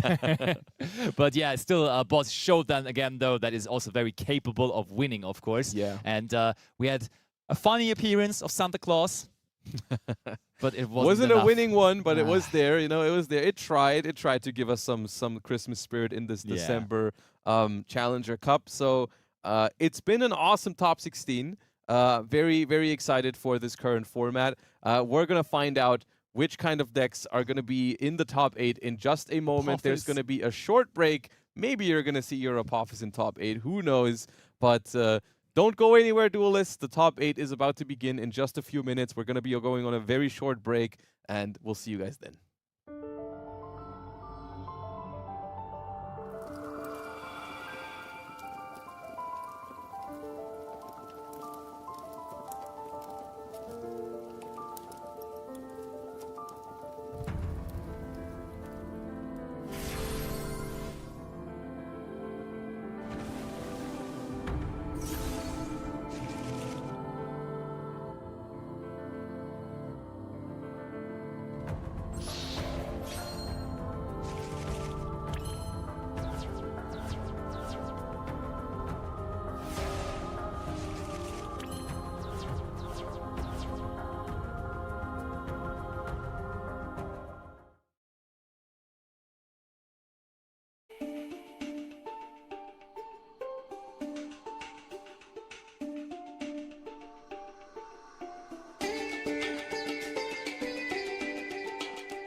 Welcome back, everybody. We have your top 8. I'm Ibriz, joined by Lampi. And Lampi, I have one question for you. Please go ahead. What is it? Is Josh still in? I think he might still be in the building, yeah. He's in the building with us, going to cast in the later rounds, of course. In the tournament, though, I don't think whether he's going on some kind of double agency, but I haven't seen him on any of the matches so far. But we're going to watch a match for top 8 where we haven't seen the teams yet. So maybe now, Josh not being with us here right now, that might be the indicator he's on one of the remaining teams. Who knows? Yes, indeed, could very well be. And actually, on the topic of that match, we're going to jump right into it right now. Nicky Boy on the Onomat Ryziel, we saw him bring this yesterday when he was playing it in that 1v1 Challenger Cup on the old format. Now sticking with it, even though the meta has shifted. Does so, and Nicky Boy was preferably yesterday, while he qualified for the in-person qualifier match yesterday, having a successful first day already, trying to now also have a successful Friday. He was more so preferring the Malice deck, using that in game 1, and then when going first, switches over to the Onomat Ryziel deck. But now, as he only is able to bring one deck here in this 3v3 tournament, maybe his teammate got instead the Malice deck, and he is going for second option instead. Yep, Onomat took Kage now, coming back from the graveyard, going to extend further into the rank 4 XCs. Infernal Flame Banshee going to find a Pyro, going to be one of the Ryziel names, and suddenly things are ramping up here. So far, no disruption from Rato committed. Now, Duel B, on the other hand, let's take a look at that one as we have the Dire Bellstar Vengeance making an appearance again. It's Breeze, presumably on the White Forest. Seems like it. Filia Diabel was banished from the graveyard, boosting all of our monsters on the first turn. Arguably not that important, because we will not be able to attack with them, but still nice to have. And now we go ahead, search Woes of the White Forest, but one card used so far from Abomut, and it looks like Abo's one card that they used was able to really drastically stop the turn of Breeze, as this is not the optimal full combo White Forest field. The deck looks pretty big for Abohamid, so it could very well be the grass branded. It looks reasonably. Okay, no, it may just be Dracotale branded. Some variant of branded can be expected, though, because it's Abohamid. It's Dracotale branded. 100% there is a branded fusion in that deck somewhere. Yeah. when Abo is the name, you cannot make a deck without branded fusion. That doesn't work. You're so right. So K2 Dracotale certainly is giving us some Dracotale cards, but rightfully assuming that there is also going to be the other. And now we see the additional use of K2 Dracotale. It's not only going to add one of those Dracotale monsters, but we could also fusion summon immediately. But in response, we see the Black Gold Gloves massively important, as usually the first monster you always want to summon is the Dracotale Aphelion, which now is not able to be summoned anymore. Yes, indeed. Black Goat last coming in clutch, and just taking a step back from what's immediately happening, contextualizing why we're hyping up Abohamid as the branded guy. Of course, very, very prominent name within the Challenger Cup scene, plays almost exclusively that branded deck, whether it's the 40-card variant, the 60-card variant. Also, in that Road to Worlds qualifier this year, was just a couple of points behind Quantal for that second place. Barely seeing just how high he can reach those heights with the branded deck. That's true. Actually, on Duel C, we see that somehow someone was finally able to stop the Malice deck, as we do have Mist here. Oh, I think that's an undercover Mist, or is that actually the world champion? The icon frame suggests that is, in fact. That's not the one from this year, though, but I mean... he did attend in 2023. Yeah, so it could still be him. Shape Snatch alongside Bodan Temnik and Isk. Was the team captain that year. You're right. So might be an undercover appearance here by Messalin, who is, of course, the reigning world champion, together with some other teammates. But he was maybe like, hey, my friends, why don't I join you for this edition here of the Challenger Cup? Maybe can we look at Duel A as a 4-monster XC summon is taking place in Duel A. Oh wow. Ryziel Detonator, of course, being the classic move there. Already 4 materials. Make that 5 with the Eclipse Twins also coming underneath. So that is a big Ryziel Detonator, ready to destroy all of those cards on the opponent's side. But nothing besides that. We saw all kind of different tools from the Onomat Ryziel deck, going through different options, having big fields. But this is, I'm saying, only But this is only Ryziel related, what we see here on the end field. Nothing besides that. Oh! And we are going to see an all-Onomat affair this here. Is Onomat Ryziel versus Onomat Ryziel. There's Malice in the mirror on the other side too. White Forest Dracotale being the only outlier here, and curious enough, it does suggest that OSRS are not bringing Dracotale today. True. One of the very few teams we have spotted, as we have so far basically in every match had at least one Dracotale, mostly two actually on both of the teams, one each. But here we have the first team which basically says, I don't need those new cards, more so relying on decks that have been around before. Maybe they didn't have the time yet to craft those new cards, pull those new packs, who knows? Power of Crossed Out Designator in the mirror match. Anything you send from your deck is a good choice here, but let's see. I'm a bit apprehensive just because obviously delving into the main deck for targets is a bit rough when their field is just this extra one was deck weird monsters. Though. I think Rato may have just realized that he does not have Ash Blossom and Joyous Spring in his deck, because he was activating that Crossout Designator in response to the Ash Blossom and Joyous Spring from Nicky Boy. That was not what he banished eventually, though, because he, in the end, banished the Ryziel Cross. And maybe that is courtesy due to the shared card policy, of course, of our 3v3 tournament. You may have not decided on sharing the Ash Blossom, and it's in the deck of someone else on the team. And that, of course, is bad news when you're trying to resolve that Crossout Designator there. Let's go back to Duel B on the other hand, though, as the White Forest continues to build its field. It's now the turn of Abu Hamid on the Dracotale branded. When they set another trap card, Dracotale Sting, ready to do damage on the opposing turn. And there we saw something resolving regarding the Diabell's Vengeance that probably was an effect to negate it. Duel A seems to have ended while we were looking at this, by the way. So that is the first win for T2 here in this. They are in the lead. As per usual, we see them winning time and time again.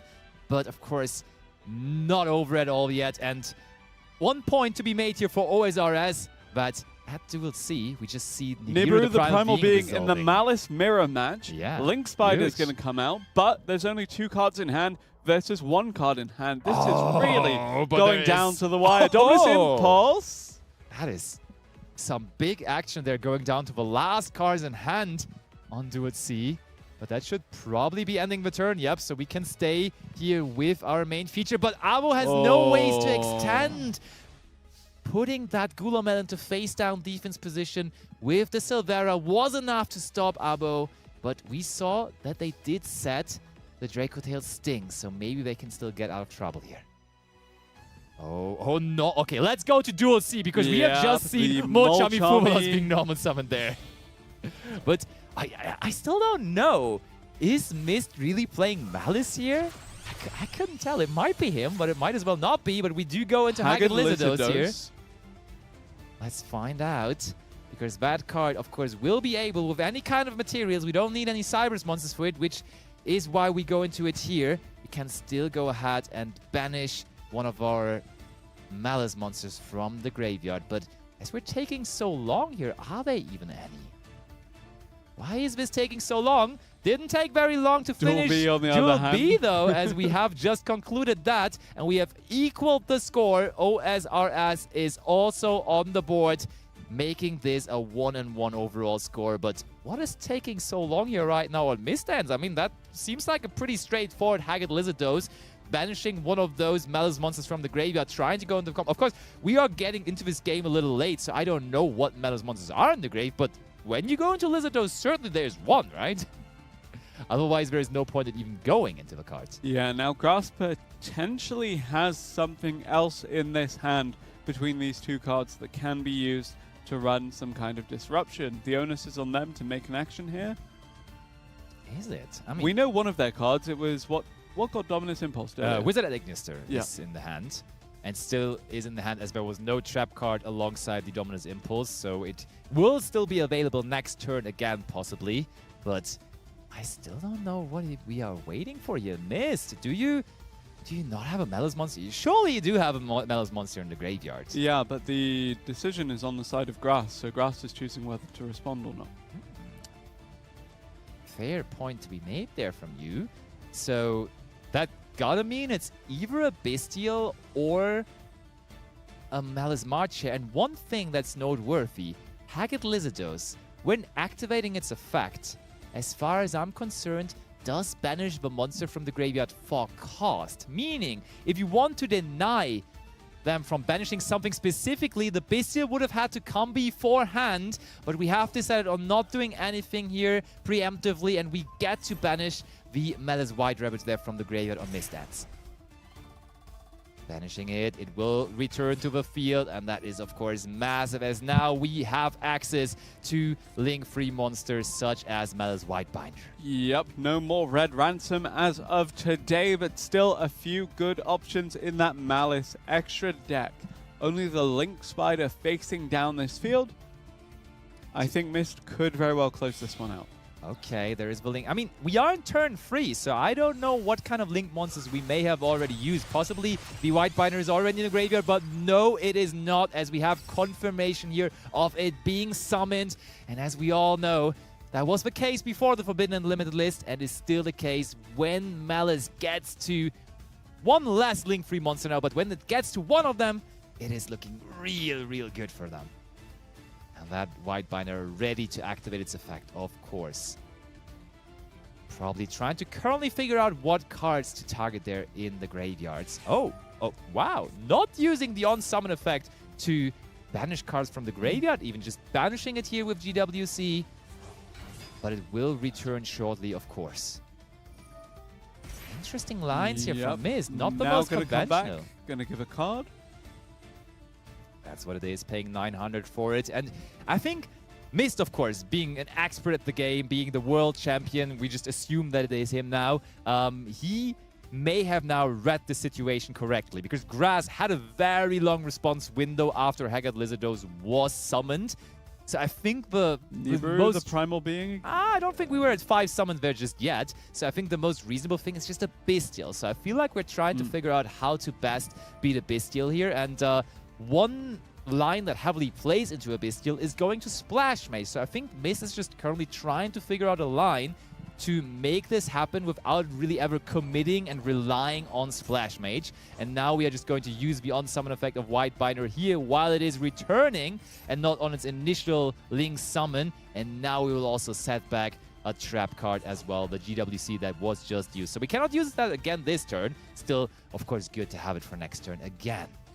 Not sure if we will need a next turn, however, as the Malice deck continues to climb, facing down just that lone Link Spider. Are we able to make it happen? Grass probably still with that Bestial in hand. So far not decided to use it yet though. Is now the moment? I don't really think now is the moment. I'm trying to figure out, except the Splash Mage targeting a Malice monster that has already used its effect, there is not really that many applications anymore to make that Bestial worthy. It could be though, that is definitely something that could happen. Could be your last monster to summon in the battle phase while your opponent is already trying to go for game, buying you another turn. So just using it as a last resort could still be a viable option, but it looks like there is again now decision time on Grass end. I do also wonder if the teammates are talking to each other, trying to get a feel for where to go with this. Mist now, the onus is on him to make this next play. That's the beauty of the free review format, of course. We have all seen it at the World Championship. When there only is one match remaining out of the entire team, everyone is just leaning over. I mean, this is now some digital leaning over as you're maybe together in a voice chat or something, but you're definitely still all focusing on that one game and trying to play it and win it together as a team. And that is how this team format is, of course, designed to be. With now going into Link Decoder and Grass. Okay, that's possibly another target for a Bestial, just a Link Decoder trying to come back from the graveyard, but still no effects being used from Grass here. And that is now maybe access code Talker. Is that the moment we go for that? But we do not have great targets in the graveyard to banish here, I'm afraid. Still, though, it will be access code Talker. We'll be gaining 3,000 attack points due to targeting that Malice Whitebinder. We do get that Link Decoder coming back. Now being some... Oh, it's Chain Link 2 Link Decoder will be able to return. I mean, are we just going to Link off Is now not okay. Exco target, that's 5,600. Not gain. I mean, it brings down the life points of Malice significantly, but do we have a way to access anything else, however? That's it as it stands. So how far are we lowering it? 2,100. That is slippery, but still doable for the Malice deck, I gotta say. That is definitely not impossible. And now we are finally linking off those two monsters, going to Dark, the Dark Charmer here. Again, a card that truly comes alive in the mirror match, but there's the Malice P Marcher. It was the Marcher throughout the entire time. We were just waiting, holding it. It was not the Bestial, but the Marcher instead. Sword doing the same, and last card in hand, though, from Mist is Ash Blossom, preventing that one from coming back. And that was the top deck off the Whitebinder. It was, and very, very, very noteworthy. We had to pay those 900 life points there for the Whitebinder, now making it only 1,200 for Grass, which is a lot tougher. And Mist now also get that SP Little Knight from the opponent with Dark. So this is looking nice, but there still is a Wizard at Ignister in the hand of Grass, which could lead to great extension when we just go into a Link 1 like Link Decoder on Grass end. Can we turn this around? Malice mirror matches, we saw that plenty yesterday, and now also today, even though the new FNL list is implemented, are still very competitive and very, very, very skillful. Yes, indeed. Now, the Dark plus the SP Little Knight on the side of Mist here. SP Little Knight can get the Banish, whether you want to disrupt the opponent or just extend further with the Malice strategy. Let's see, Link Decoder, as you called, will be summoned. We gotta do that because we need to make sure, of course, that we are able to summon out that Wizard at Ignister from the hand. So we now have a Link monster on the field to make that available. But Mist now, with the GWC that we sat back last turn, will bring back the Whitebinder once more. And then Whitebinder may actually lead to a White Rabbit being banished. And White Rabbit could give us access to MTP. So if we have access to MTP here, banishing this Link Decoder off the field could be the game-winning move right on the spot. But is there another White Rabbit in the graveyard of Mist is the big question here. No effects being used just yet. Wow, is he not using anything? Surely we use the Whitebinder. That gotta be our win condition right on the spot. Mist. Does Grass have an immediate response? He doesn't use it. He does not use the effect of Whitebinder. I mean, to be fair, we can now use the SP Little Knight to banish the Whitebinder. Yep. Possibly to use the banishment effect as well to get an additional draw, and then use the effect later on. Oh, and we are targeting the Whitebinder and the Link Decoder there, so that's strong stuff. The Wizard at Ignister still will resolve, though. Only it is an activation requirement for the Wizard at Ignister to have a Link monster on the field. Dominus Impulse, the card we drew for a turn, denying that Whitebinder plan, perfectly drawn off there by Mist. Really, really, really well executed, trying to set the MTP later on in the turn, but now with the Dominus Impulse completely shutting that off, and Grass being free to go from here on. Yeah, these top deck disruptions really coming in clutch for both players here. Splash Mage going to go to the graveyard there in tandem with the Marcher and going to extend further a Link 3 of their own. It's going to be the White Binder, but for Grass this time. White Binder will enable our own Little bit low again on the life points, however. They are 900 remaining. Marcher added to the hand. Whitebinder will add us a trap card. This better be a GWC to get some life points back, but it is TB11 instead. So no plans apparently of getting those life points back up. Maybe not even running, of course, GWC, as that is some kind of a discussion topic between Malice players. Do you run GWC or not? Some say yes, some say no. And there is that a timeout? That gotta be a timeout because it felt really possible, but it is a surrender instead. So Grass apparently did not feel able to close it out there anymore.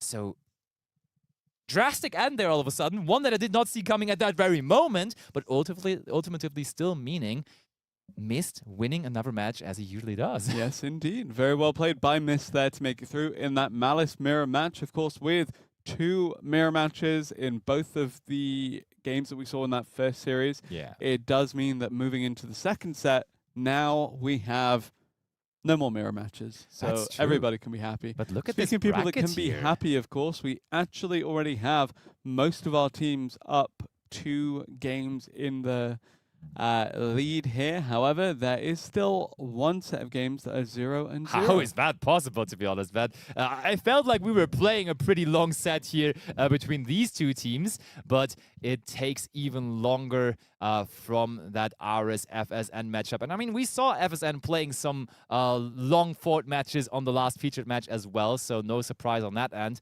Equally so, we have BOB in the lead there versus UWS, and NSJL keeps on performing 2-0 in the lead there already. And of course, then on the top right, we have the feature match that we were just witnessing between T2 and OSRS, and OSRS is now obviously in the lead. So far, no clean sweep in the top 16. So let's see. Will things change? Maybe they will.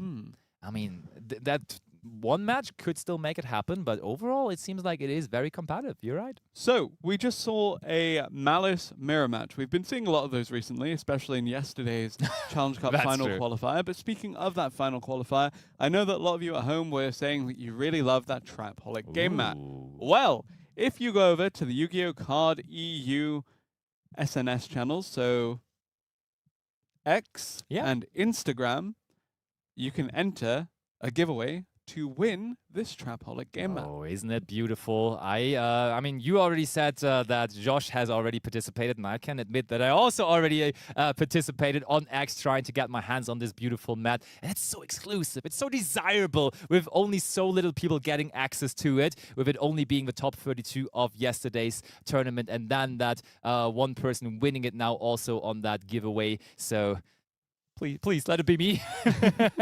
We will find out though. But for the moment, we focus on more classy gameplay. We had a competitive first set, but why don't we hop in also into our second set with those teams here being so good. We see 2 teams or players on both rosters that are so experienced in that Challenger Cup environment. So really the creme de la creme, the best of the best. Once again, you're trying to make it happen. And we now are seeing Breeze, as we already saw on the White Forest strategy, once again going first, as they already did on the first set.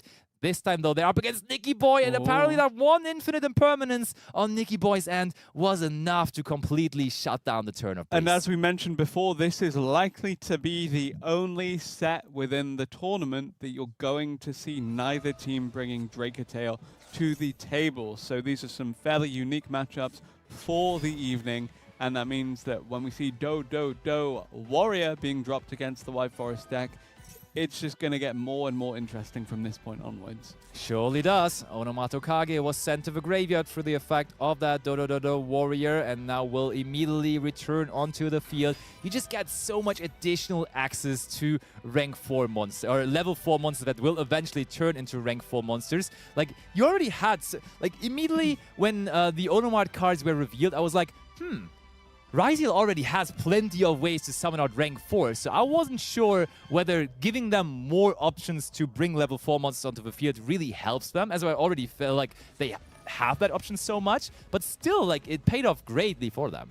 Very much so, and actually both Malice decks have opted to go first in their respective games, so off to the races for them too. Now, Forbidden Droplet actually coming through. Nicky Boy, got to run Disruption on his opponent's turn last turn, but now not to clear a path forward here either. Well, XC summoning a rank 4 now. That was an early Forbidden Droplet though, not gonna lie. We have not even waited for the first Exceed summon, but there is the last card remaining in hand, being Ash Blossom and Joyous Spring. That should still very well be game for the Ryziel Onomat deck. If we do have access to more cards, and we do have Onomatopoeia, and that will search us not only 1 but 2 more Onomad-related cards, as we see the Gagaga code being added, and alongside also the Goblinberg.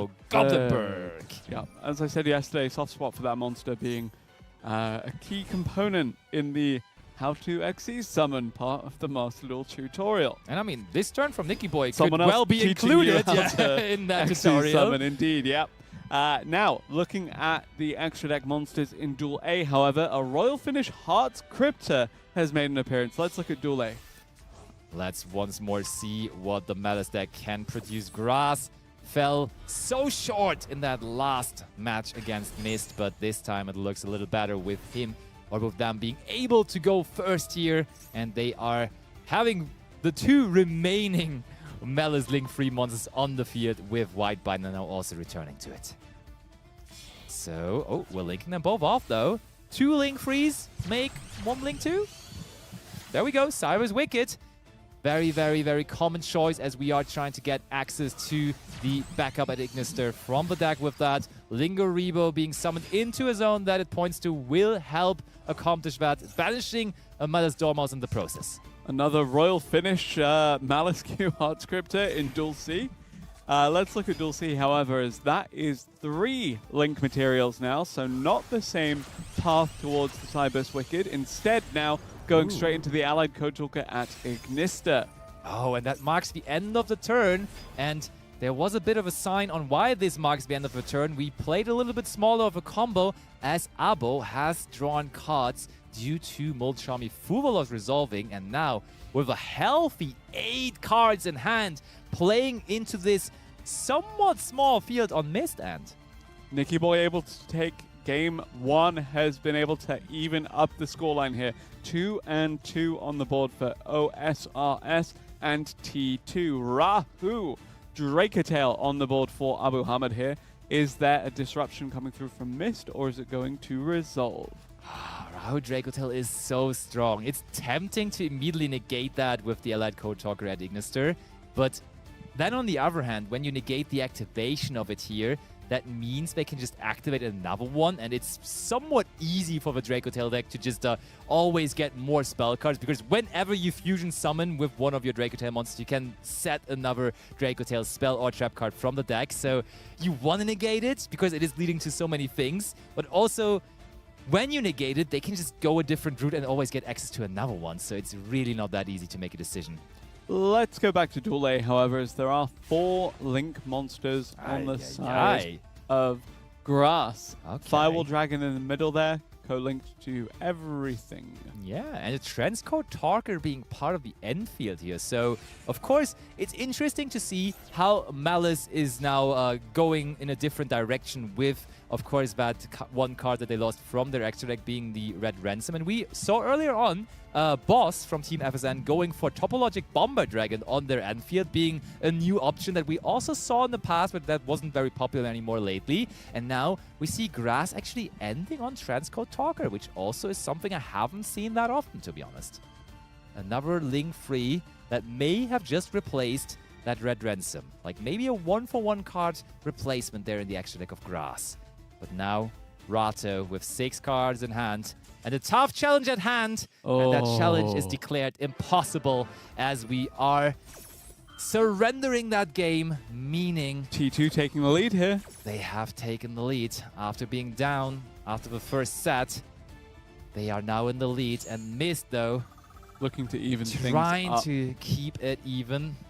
Doesn't look easy, though, to be honest, as Abo is still with all of those cards in hand and likely just ready to resolve that K2 Dracotail there. Yep, we are. And with monsters on the field of the side of Mist, not only searching the Urgula here, but also fusion summoning. And that is why that card has not hit the graveyard yet. Of course, Abo is making use of that ability to also additionally fusion summon. So what are we going to get into here? Maybe an Alpha Lion right away. Could be possible. Yep, Dracotail Urgula now effect resolving, and then we have Abu Hamid just continuing to extend. Where's the disruption from that Malice deck? I assume we have one more from the Allied Code Talker.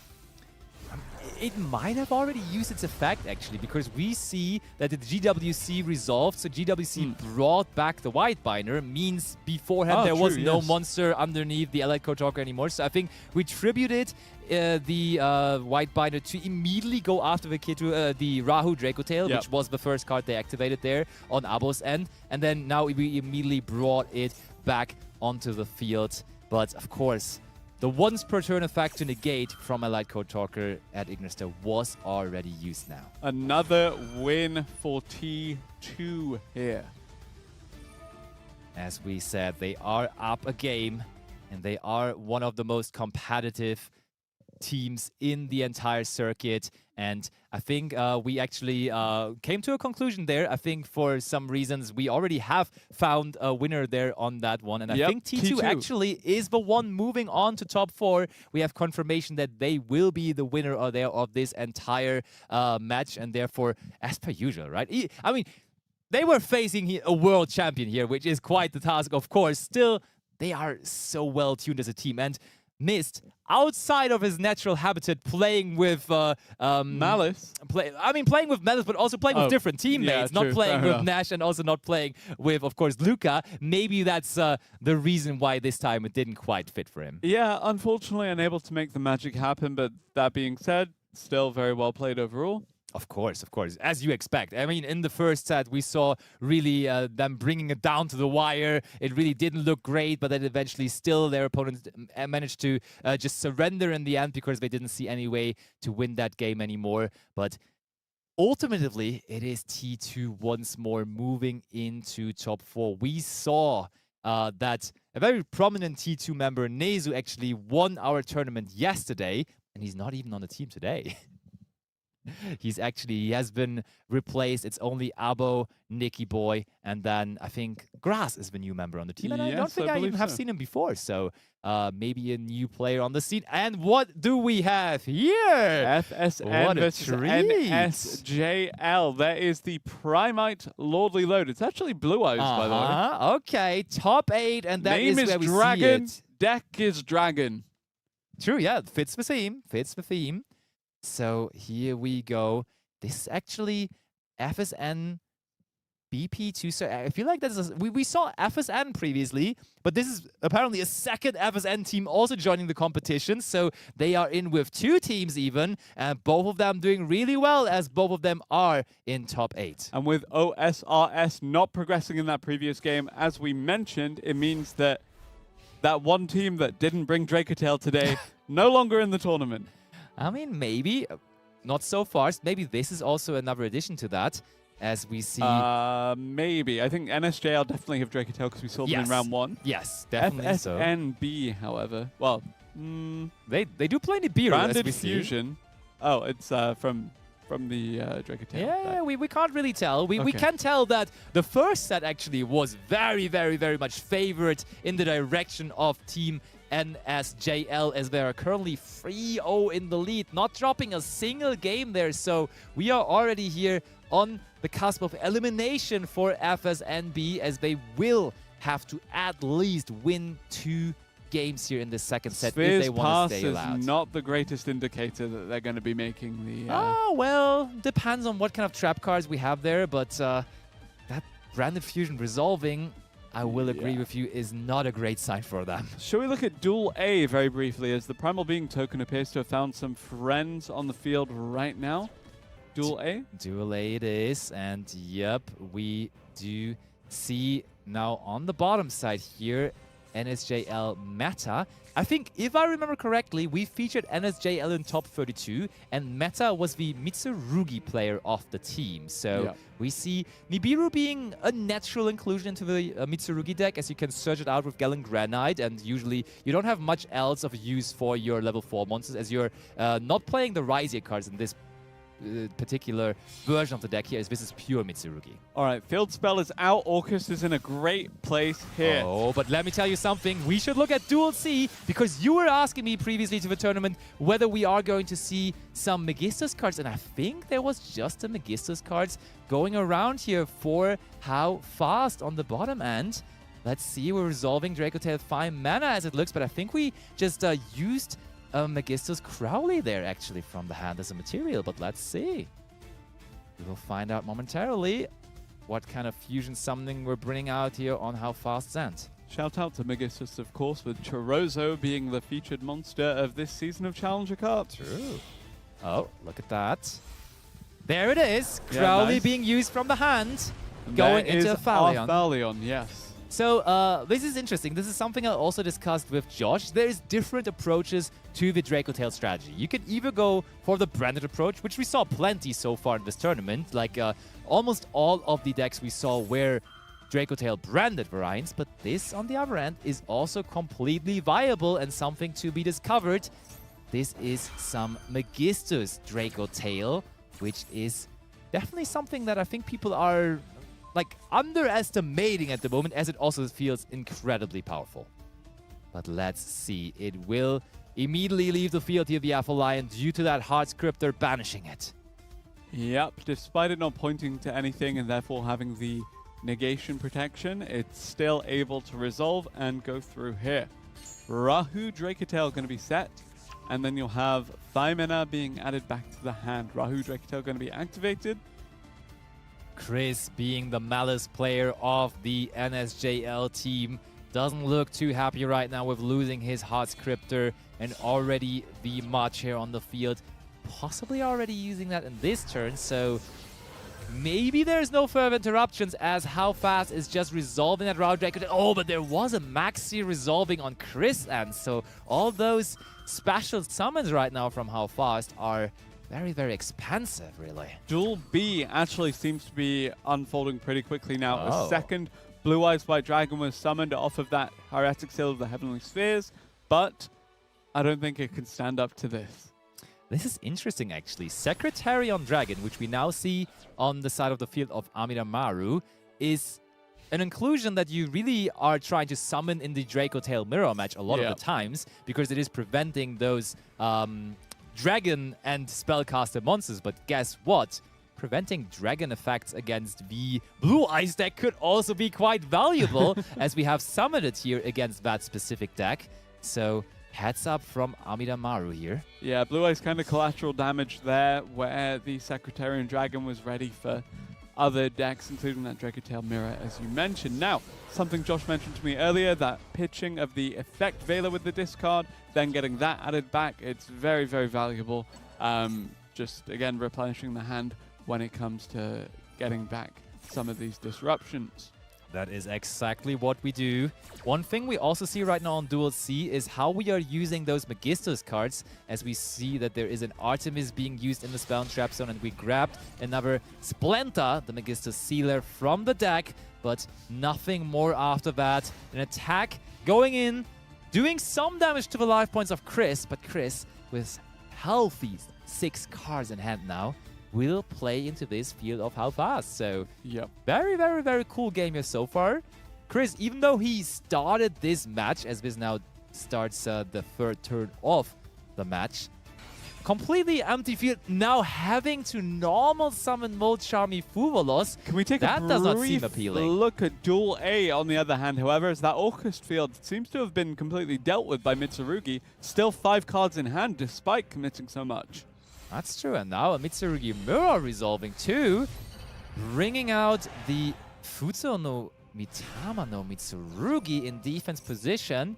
Still in main phase 1, but not wanting that Futsu to be vulnerable to attacks on a possible upcoming turn. So we rather summon the defense position where it is, sitting with healthy 3,400 defense points, of course. Now bringing back the Habakiri as well. Of course, once again, the Enlil Gyesu is protected by destruction. That's why it is still on the field there. Now the Murakumo attacks over. And attacking over you can still do, I believe. Let's see. Will it be destroyed by this, or is it also protected by battle? Answer is no. No protection from battle, but just from card effects was granted there. So it will find its way into the graveyard. Being though, it does have a graveyard effect as well, which will be to be dealt with now later on. Yes, indeed. And now we have the Mitsurugi field pretty much set up. as now we have the Link Summon coming off of those 2 Mitsurugi cards. IP Masquerena. Yeah, the options are somewhat limited in the pure Mitsurugi deck. You are rarely going to see them summoning some wild Link 2s. It's usually going to be around IP Masquerena and also Dynamondo. Those are like the only 2 really viable options in that specific deck. Of course, Aspie Little Knight, but that Aspie Little Knight most of the times comes out of the IP Masquerena, so it's kind of related to that, and you rather prefer as a setup card to have the IP Masquerena to make that to make that Aspie Little Knight more responsive. Somehow Duel B is still ongoing. Let's take a look at it as that Secretarian Dragon still putting in work. Primite, Aether Barrel getting answered by a Drake-tail Sting. Yep, we tried to add that Aether Barrel back to our hand in the standby phase, but no, as Draco-tail Sting does in response banish it, so no way to bring it back into the hand there. And yeah, that's a tough challenge for a Blue Eyes deck. It's not very good at breaking fields traditionally, but that is quite the field to overcome here. Does Dragon have any answer to that? Still not having access to Dragon effects with that Secretarian Dragon being on the field. Can we somehow make this happen is the question here. Dragon trying to figure it out. I mean, it's already impressive that they made it to top 8 even with Blue Eyes. Thinking about it, I feel like the matchup spread for Blue Eyes right now doesn't seem that great overall in the current meta game because, I mean, against Draco-tail, I could see it to be alright. Maybe this is why they are so successful so far in the tournament. Judging by the current game that we're watching, though, doesn't look like they really are doing too well into Draco-tail, but let's see. There goes the roar of the Blue-Eyed Dragons, and it's going to bring out the Blue-Eyes White Dragon again. But where do we go from here? Blue Eyes, Blue Eyes, Blue I Eyes. mean, losing the effect of the Blue-Eyes White Dragon is okay, you know. There's no effect to lose. Yeah, but I mean, anything else you get from the extra deck, probably not going to have the best time of it. Someone else that seems to be having a good time with it, however, is in Duel C. The Draco-tail continues. Rahu Draco-tail. How did Chris have a turn but end with nothing as the Malice deck is the question. Well, I mean, there's plenty of answers to that. You have multiple ways in the Draco-tail trap department to deal with cards. We explained thoroughly earlier on that summoning and defense position against Draco-tail is a really nice tool to play around their Draco-tail horn, being able to put those attack position monsters back into the hand or extra deck. Guess what? Malice, as a really much link-based strategy, can't go into the they struggle with that because they will have to go into link monsters at some point, and then they are quite vulnerable to that also powerful trap card, and Chris cannot win this here, and therefore we can probably say FSNB is on the board, 3-1 the overall score. 1 point for FSNB here. Can they make the comeback against NSJL? We will see. It is NSJL meta now. Ooh, great purification is being used on the effect of Nightmare Phoenix. Probably that was the target. Therefore we were forced, or we felt forced at least, to chain it, immediately negate it. The thing is, Nightmare Phoenix in general, not that scary of a card in general, but when you're playing against Orcus and they could always make an Orcus mermaid out of it, it's a lot more appealing for sure. So, triggers Futsu, it will come back. Mitsurugi Mirror helps chain blocking the effect of Futsu in the graveyard, so it cannot get answered with something like a Ghostband Haunted Mansion or an Ash Blossom in the Joy Spring. So, Mirror back in the deck. Futsu back to the field after searching for Aramasa. Yep, let's look at Duel B in the meantime, though, as the Blue Eyes White Dragon has decided to Synchro Summon. Okay, that's Sage together with the Blue Eyes White Dragon. I feel like nothing happened in between because we saw them normal summoning the Sage quite a while ago, and that Blue Eyes was still alongside it. Now we do bring out that Blue Eyes White Dragon for what feels like the 5th time in this match already, but we will have to end our turn doing that because Lordly Load afterwards lets us not use any more monster effects, or lets us not also, let's not use any monster effects anymore afterwards. We already got to our Synchro monster that we were aiming at anyways. But will that be enough to withstand the whole Draco Tail field? I sorta doubt it, I gotta say. Let's see though. Normal summon Mululu. Quick effect to fusion summon. On that, FSNB2 Dragon, thinking whether his powerful dragon monster there on the field, the Spirit Dragon, shall be used now to get that even more powerful version of it, the Ultimate Spirit Dragon, onto the field. But of course, you cannot forget that Draco Tail. the Spirit Dragon itself has the ability to negate one graveyard effect. Oh, we're linking off here. And also, we cannot forget that there's still Secretarial Dragon, of course, actually. So we cannot even use the Spirit. We go into the Seals, okay. A battle phase here. Making Heretic Seals of the Heavenly Spheres. I guess because you had in nothing main that phase could 1. go over the 3,000 defense of the Spirit Dragon, so can you remove it with the spheres? This is interesting. Did Ami just possibly lock himself here a little bit with the Secretarial Dragon? Because he just did not have an answer to that one Spirit Dragon defense position, just going into the battle phase, attacking over the Blue Eyes, which can just be brought back next turn anyways. So this looks a little sticky all of a sudden. Bringing back the Mululu with the effect of Secretarial Dragon. In the meantime, putting another card from the graveyard back into the deck and then just passing it back over. That one Spirit Dragon here being the wall that Dragon maybe needs to win this. Could that possibly ever be enough? Battle, regardless. Oh, yes, 100%. But for the moment, it was enough. So who knows? One thing noteworthy, though, of course, the Seals could possibly eventually deal with it. But again, it's also a dragon, you know? Orcust gameplay in Duel A, however, let's take a look at that. Let's go over to table A. We see Harp Horror was used. Oh, Dynamondo. I talked about Dynamondo. I think that was the monster we summoned out with the IP Masquerade we saw earlier. And it was immediately taking over with the Enlil Gyesu on Even's end. FSNB has Orcust in their roster.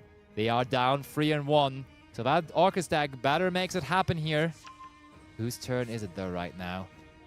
It looks like it is the turn of Even still. Mitsurugi prayers to the hand. Oh, and a crucial moment in Duel B there just happened. Let's look at Duel B. Duel B, because Dragon decided to put that Blue Eye Spirit Dragon into attack position, therefore made it vulnerable to the also powerful trap card of the Draco Tail theme, which can only go after attack position special summon monsters, and therefore now it finds itself back into the extra deck, so that wall with 3,000 defense points is now gone. True Light now going to come out, courtesy of that. Well, that could just bring us, that possibly just gets us back to what we just had.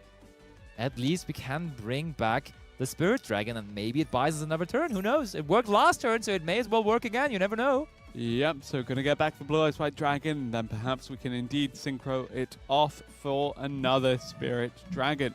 Oh, we do see the Heretic Seal being used here. And the thing is, Heretic Seal is tributing itself here to the graveyard.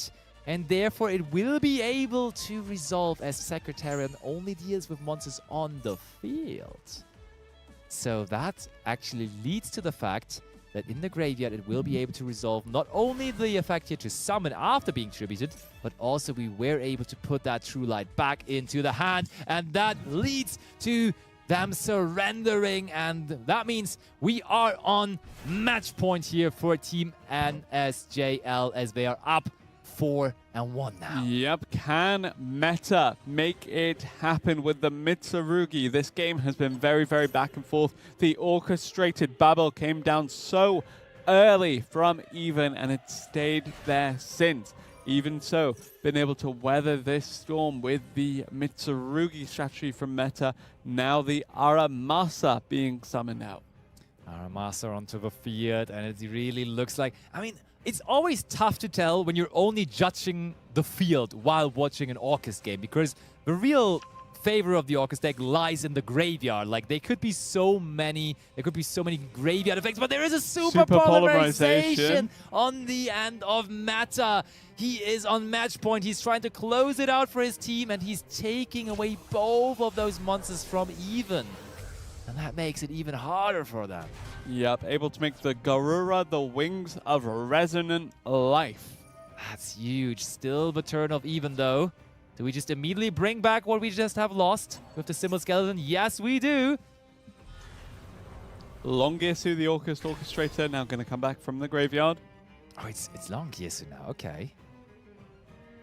But that now with a monster returning to the field of Even means Meta also has the ability to return a monster, but that is the moment it all ends. No route to victory anymore available to Even, and NHJL successfully has taken them down and moves on to top 4 as another team, joining, of course, T2, which we saw earlier on. So we have 2 teams already confirmed now, but that took quite a while, so I would not even be surprised if we may have already figured out all the teams going into top 4 here. And it looks like really Orcus seems to be a very popular choice. In the top 32, oh, look, there we get an update. Okay, we see NSJL moving on, but that's the only 2 teams. And it looks like match point also currently both between UWS and BOB and Ares and FSN. Yep, can FSN do what their teammates could not? Can they make it all the way to that semi-final, or will they be stopped by Ares? Already in a pretty good position here. Same can be said for UWS, which I believe has Kaito as a member? I'm not entirely sure. Might be. I don't think we have saw them. We've seen them today just yet, but might definitely be. But we are jumping into the FSN Ares match. We know the score is 4-2 in favor of FSN, and it looks pretty good here for Skilla, which we know is a team member of that team FSN. And I mean, they are the A team for a reason here, right? They are the FSN Team A, and the others were FSN B, so maybe the Team A will make it happen here. But Ares, not a team to be disregarded either. Normal summons the backup at Ignister. Blossom goes immediately answered, though. Yeah. A little bit unlucky for Aroda there, trying to get back onto the field. But this Draco Tail setup is very scary. Draco Tail Horn now being activated. The attack position monster, as you said, going to be answered. There is the one of called by the grave in Duel A. Let's look at Duel A, because that one looks a little bit exciting, actually, with a Draco Tail Flame activated in response to the call by the grave. We have now the chance to chain our Gulamel. That's always perfect. Against Draco Tail, when they have Gulamel on the field, you're always trying to desperately chain something to their Draco Tail activations, just to make sure that they cannot chain their Gulamel themselves. Yep. And now we have made sure, in Kindiaka's shoes here, that we were not able to do that anymore. And therefore, Gulamel successfully destroying the Do Warrior and putting it into the grave, of course. But Luvasi, he played such an amazing match earlier on in the tournament where he broke an entirely super powerful and big field. So going second, I can expect everything from them, as they seemed amazing so far. Yep, already got a few of these disruptions out, but let's look at Duel C, because that one seems to be heating up. The Ash Blossom and Joy Spring gets activated in response to the Ice Riziel. There's a really strong setup here. I like the Naturia Cosmo Beat sleeves from Duel on Team Ares. But now we are dealing with the Riziel card. Sword Riziel joining Ice Riziel and resolving. And I gotta say, this is an interesting zone placement for the Topologic Bomber Dragon, because Topologic Bomber Dragon is all about summoning something into the zones it's pointing to.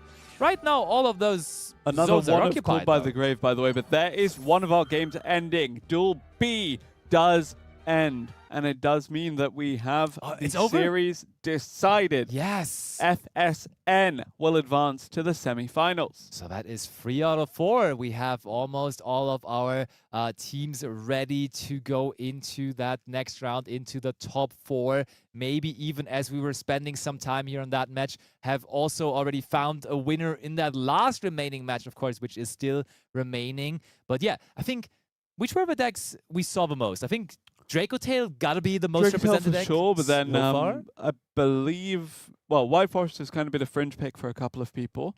It was in there. Orcust has been It was decently quite popular. represented. Yeah, Mitsurugi Ryzeal and Mitsurugi Fiendsmith have both had their own opportunities to shine. Malice still was on a Yes, decent amount Malice of Malice players' doing decks. phenomenally well, actually. Yeah. I believe we've seen it win 6 out of the 7 games we've seen from it so far on stream or something. For sure. Yeah. And we also saw the Onomad Ryzeal deck still going pretty strong, even though Luvasi there was not able to win with it, but he has won with it previously. And I mean, the team entirely did move on now to the top 4, so there is more Onomad Ryzeal in the tournament. Also, T2 has that deck on their roster, so maybe that is the deck of the hour and for the future and possibly for the Duelist Cup. But looks like, we can have a look at the brackets, seeing though that that last match is also decided. We have FSN and UWS moving on to top 4, and that will conclude our top 8 here, as we have found all of our remaining teams. And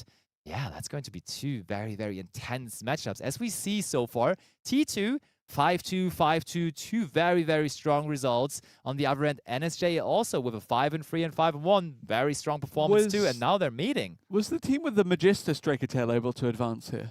Oh, you're asking me good questions there. Was it? I'm not entirely sure. That was, I think... I remember it doing well. I just can't remember if it did well enough in the grand scheme of things for the whole team to have made it through. Yeah, we will find out later. Yeah, on. that being said, we're also very impressed to see Blue Eyes make it this far into the tournament. That was a pleasant surprise all of a sudden. No one really expected Secretariat it Dragon kind of put a damper on that, but that being said, very, very well played.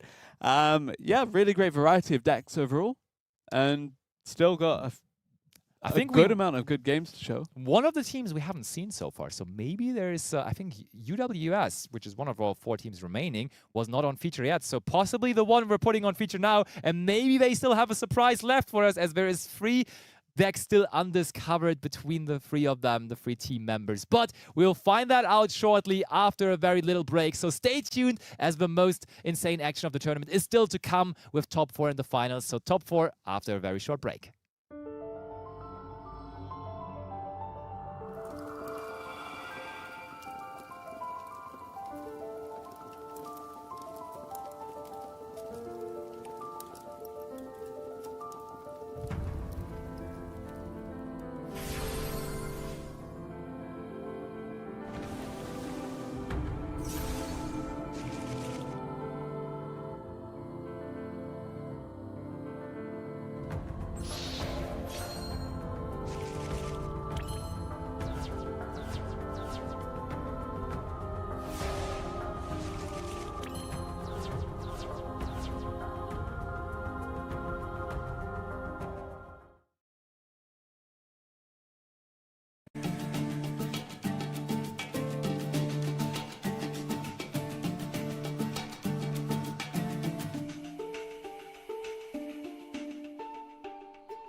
Welcome back, duelists. I am also back in the casting booth here together with Ibris, and we are about to join in the action of the top 4 of today's 3 vs 3 Challenger Cup, and what a tournament it's been so far. Yes, indeed. See, Lampi, I told you Josh was still in.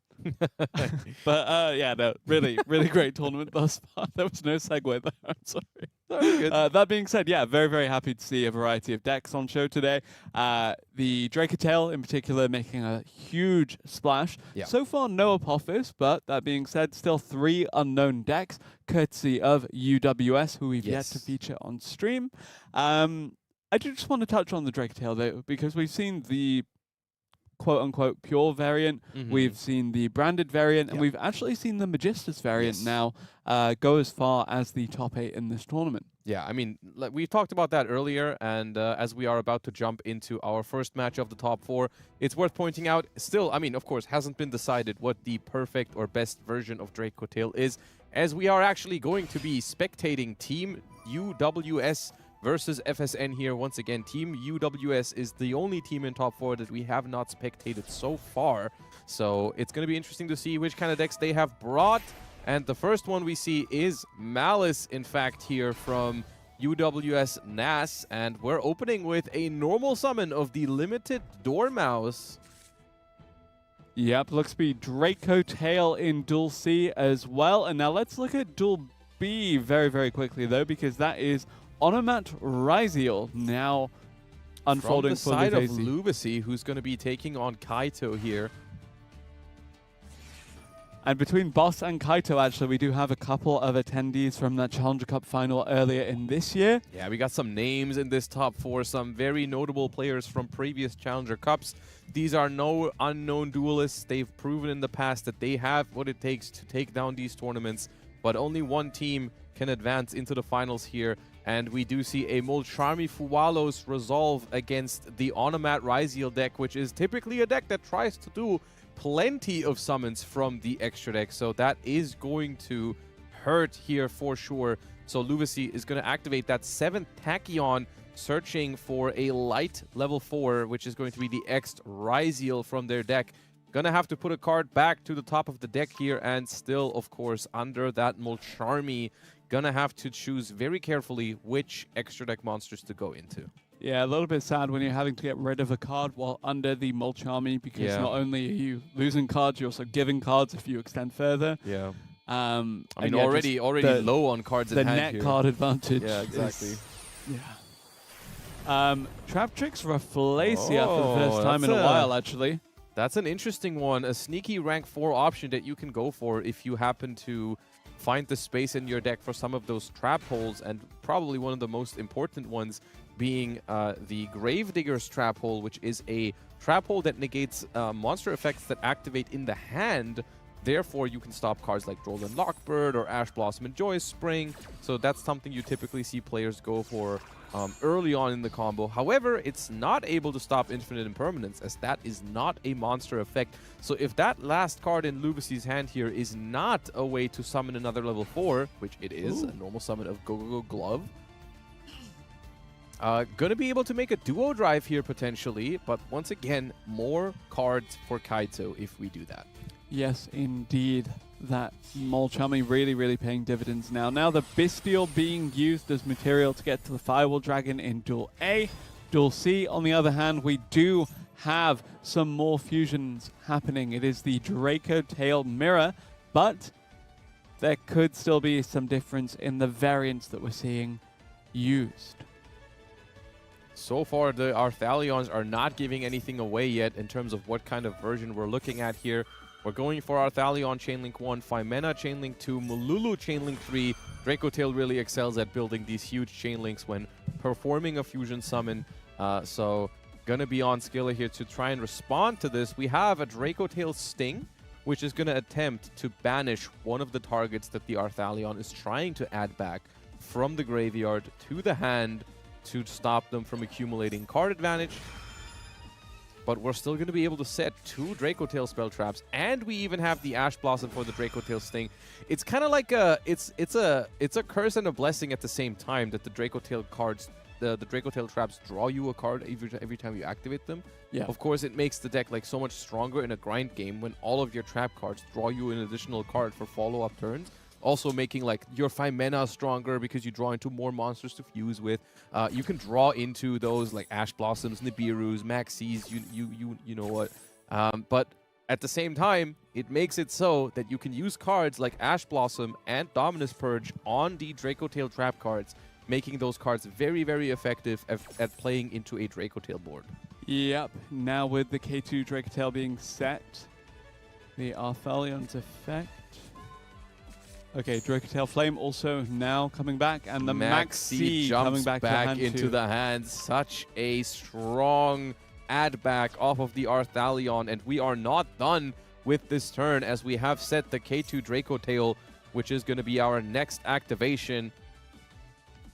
And we're going to try to add a Draco Tail monster, which is the Lucius here. Are we also going to immediately perform a fusion summon? No, we don't want to fuse with that Lucius just yet. We want to normal summon it first, I assume. Let's take a look at Duel B, though, because we could now very well see what the answer to this Onomat Ryziel is. Kaito, we don't know too much about what he's running quite yet, but could be a few things here. Going to be actually a mirror there as well. It's is it just 3? It's just 3 mirrors here, right? They just happen to put the same deck in the same position in each of their lineups. Wow. Ryziel Cross is going to detach the material off of this duo drive to negate the Ice Ryziel. Looks like Draco Tail has dethroned Memento as the 3rd deck to go along with Malice and Ryziel? Yeah. I mean, kind of, the more things change, the more they stay the same. So we see Malice, we see Ryziel, and we see a fusion deck as the 3rd one. Typhon is the option here, which is interesting because that's basically giving up summons for the rest of the turn, which is not ideal. Gonna activate the effect to try and return a monster to the extra deck, which is the Rafflesia here. And now you're gonna have to deal with one of these with the battle phase, but not really accomplishing as much as you could with 5 cards in hand at the start of the turn here from Kaito. Feels like a very preemptive Typhon because maybe we've drawn a subpar hand here with no additional pushes. Gonna go into the main phase 2, and now all we have is hope that we have interruptions for the next turn maybe. However, Ryziel Cross on Lubacy's side is a phenomenal card for follow-up purposes. All we have is hope is kind of the name of the game when you bring out the Typhon, to be honest. It really is sometimes. You know, such a strong card, but also such a desperate card to summon sometimes. Yeah. Here goes the Ryziel Cross. Gonna put 2 Ryziels back into the deck and draw a card. Recycling and card advantage at the same time. Back to 3 cards in hand. And already some monsters on the field. So looking really good for Lubacy here. Of course, 2 face downs on the side of Kaito. Gonna follow things up with another 7th Tachyon. I'm not sure if you're happy or sad about this if you're Kaito, because it does mean we're going -1 again to search. So kind of like reducing the amount of card advantage that we have, but we are getting an X-Ryziel word, which is a very strong card. Yes, indeed. Now let's take a look at Duel A. However, as that mirror match seems a lot more one-sided. Boss now with no established field, 3 cards in hand to match his opponents, but facing down a field of 4 Link monsters, including that Allied Kotulkrat Ignister with the Disruption. A phenomenal board here once again from Malice, and that is looking rough for Boss, who is also on the Malice deck. We have White Rabbit to return to the field, but that alone will not accomplish that much. I'm gonna have to commit more cards from the hand here. Bestial Baldrake immediately jumping onto the field preemptively before a Link 1 can be summoned, because we're trying to get the banish effect there. And there it goes. White Rabbit is banished and activates its effect for that. And then we're gonna set a trap card when it's summoned, probably going for that MTP07 for that banish effect. And now I don't know which 3 cards Boss would need to really deal with this, because I think we still have the Allied Code Talker to negate. We have a banish from the MTP07, we have a banish from the Baldrake, and we might also still have a banish from the Heart Scriptor. So that is a lot of disruption for just 3 cards in hand. going to the battle phase here with the White Rabbit just to attack over the other White Rabbit, which I feel like is not a great sign from Boss here if we're using our battle phase so early. Probably not looking too good, but we have not conceded yet, so maybe there is hope. Going for a Link 1 here. Gonna be that Lingaribo, which I do think the Baldrake is probably just take care of. All right, we've looked at Duel A, we've looked at Duel B. Let's go back to Duel C for that other mirror, the Draco Tail decks. Now just playing into each other, but looking really, really good for Gira. It is a very commanding spot here. We have worked our way up. It is currently turn 3. So Gira, despite going second here, has amassed quite a bit of card advantage over Skilla here. Gonna respond to that Lucius with a Phimena, and that is gonna prompt the Gulamel to destroy that Lucius, trying to get that Draco Tail name off of the field before Skilla can fuse with it, which is potentially really good. Also a 7,600 life points differential. Oh yeah, I kind of glanced over that. We almost went for game there, as the Arthalion, Gulamel, and Lucius together have 7,600 attacks. So not quite able to finish the game there, but almost there. And so Skilla really back against the wall here, but not out yet. Yep. Duel A, on the other hand, it looks like one of our competitors is out yet. That Malice mirror played out, and it is Nas that's able to take down Box. All right, why don't we jump into Duel B next, as it still is Luvisi trying to overcome this Typhon from Kaito. It is a good spot, I would say, for Luvisi, as we predicted when the Typhon hit the field. Looks like the 2 face-down cards were an Infinite Impermanence as well as a Called by the Grave. We're going to the battle phase here. Some quick math, I think that is 7,500, so not quite the game yet here from Luvisi. However, of course, a 3-material detonator as well as a Ryziel Cross on the field are gonna make it tough for Kaito to come back into this game, but not completely impossible. These Onomat Ryziel decks really having a good time of finding the one of Called by the Graves, to be honest. Yeah. I think I've seen 5 so far today. That is definitely a lot more Called by the Graves than there should be. Infinite Impermanence is a good card here, because that's going to deal with all 3 detonator materials at once, basically. There still is a Ryziel Cross in hand, though. How are you going to deal with that with just one card? Well, you won't, is the answer. And so Kaito kind of throws in the towel here, shows that we had Infinite Impermanence for the detonator, but nothing else to take advantage of it. And really, Ryziel Cross carrying this game for Luvisi here by providing follow-up, recycling of the Ryziel names, and then more ways to stop the opponent. And the detonator goes in for the win. FSN equals the score, 1-1 right now, and which team is taking the lead is going to be decided in this Draco Tail mirror match, which is also going to be the last mirror match of the entire match here. Currently 3 Arthalions on the field. Yeah, it's a lot of Arthalions. Skilla still at 400 life points, though. Yeah, so really gonna have to play it very defensively here, which we're seeing by summoning the Arthalion in defense position as well. Could also be caused by a Horn, but a Maxi is active. We saw the Arthalion at that back earlier for Gira. And we have a full back row of Draco Tail spell traps. Looking grim for Skilla. We're still trying to stay in this game, but resource management-wise, it just feels like Gira is overwhelming here in terms of just raw numbers of cards. And eventually, you are going to run out of monsters to fuse with Draco Tail. You know, even for Phimena to be a disruption on the opponent's turn, you need access to multiple Draco Tails, or at least a Draco Tail and a monster in hand. Yep, this Draco Tail mirror looking pretty much done, and it looks like it will be UWS able to take the lead here, despite a commanding victory for Kaito's opponent in that previous game that we saw. K2 Draco Tail being set to the field. Mululu negating the Gula Mel, which is neat, but not quite enough, I think. But I guess we will see if that K2 has been... I think we can still activate it this turn, otherwise we probably wouldn't have said it.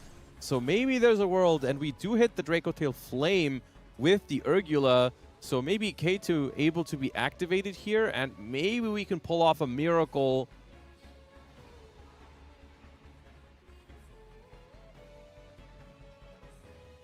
Thinking about it, there it goes, activating the K2. Is there an Ash Blossom? There is, and that could be game-winning, game-ending right there, negating that K2 Draco Tail. And Skilla, 400 life points left. Overwhelming board presence by Gera here. Might be in the last couple of moments of this duel.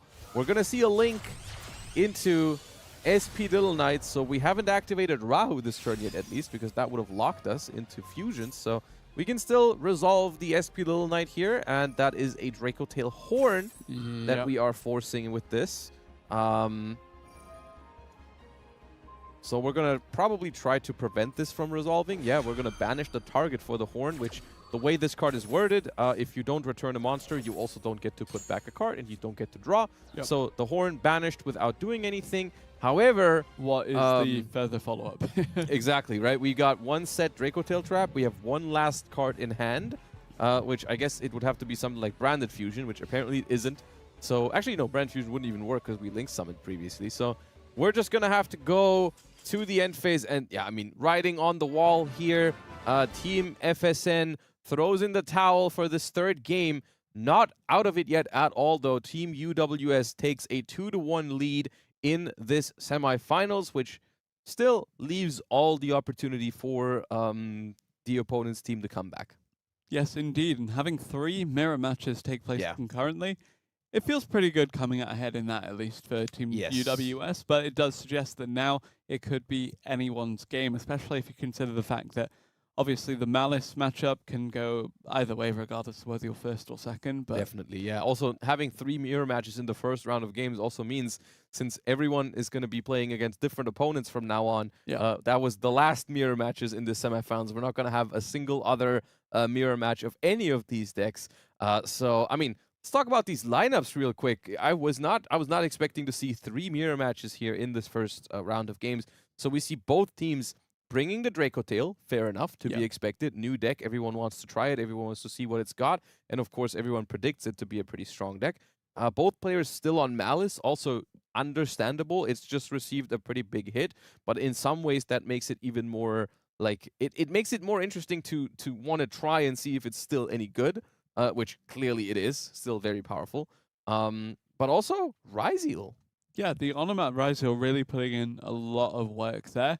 And then the Malice, even though it's been dialed back a lot with the Red Ransom being taken away, still very much a contender. It's been so powerful even months ago at the World Championship, and it's received plenty of hits, and it still maintains a strong position in the format, really showcasing, I mean, you must imagine like how strong this deck once was with all of the cards it had, and they've been taking away so many cards here and there from this deck, and it still maintains a top-tier deck at the highest level of the game.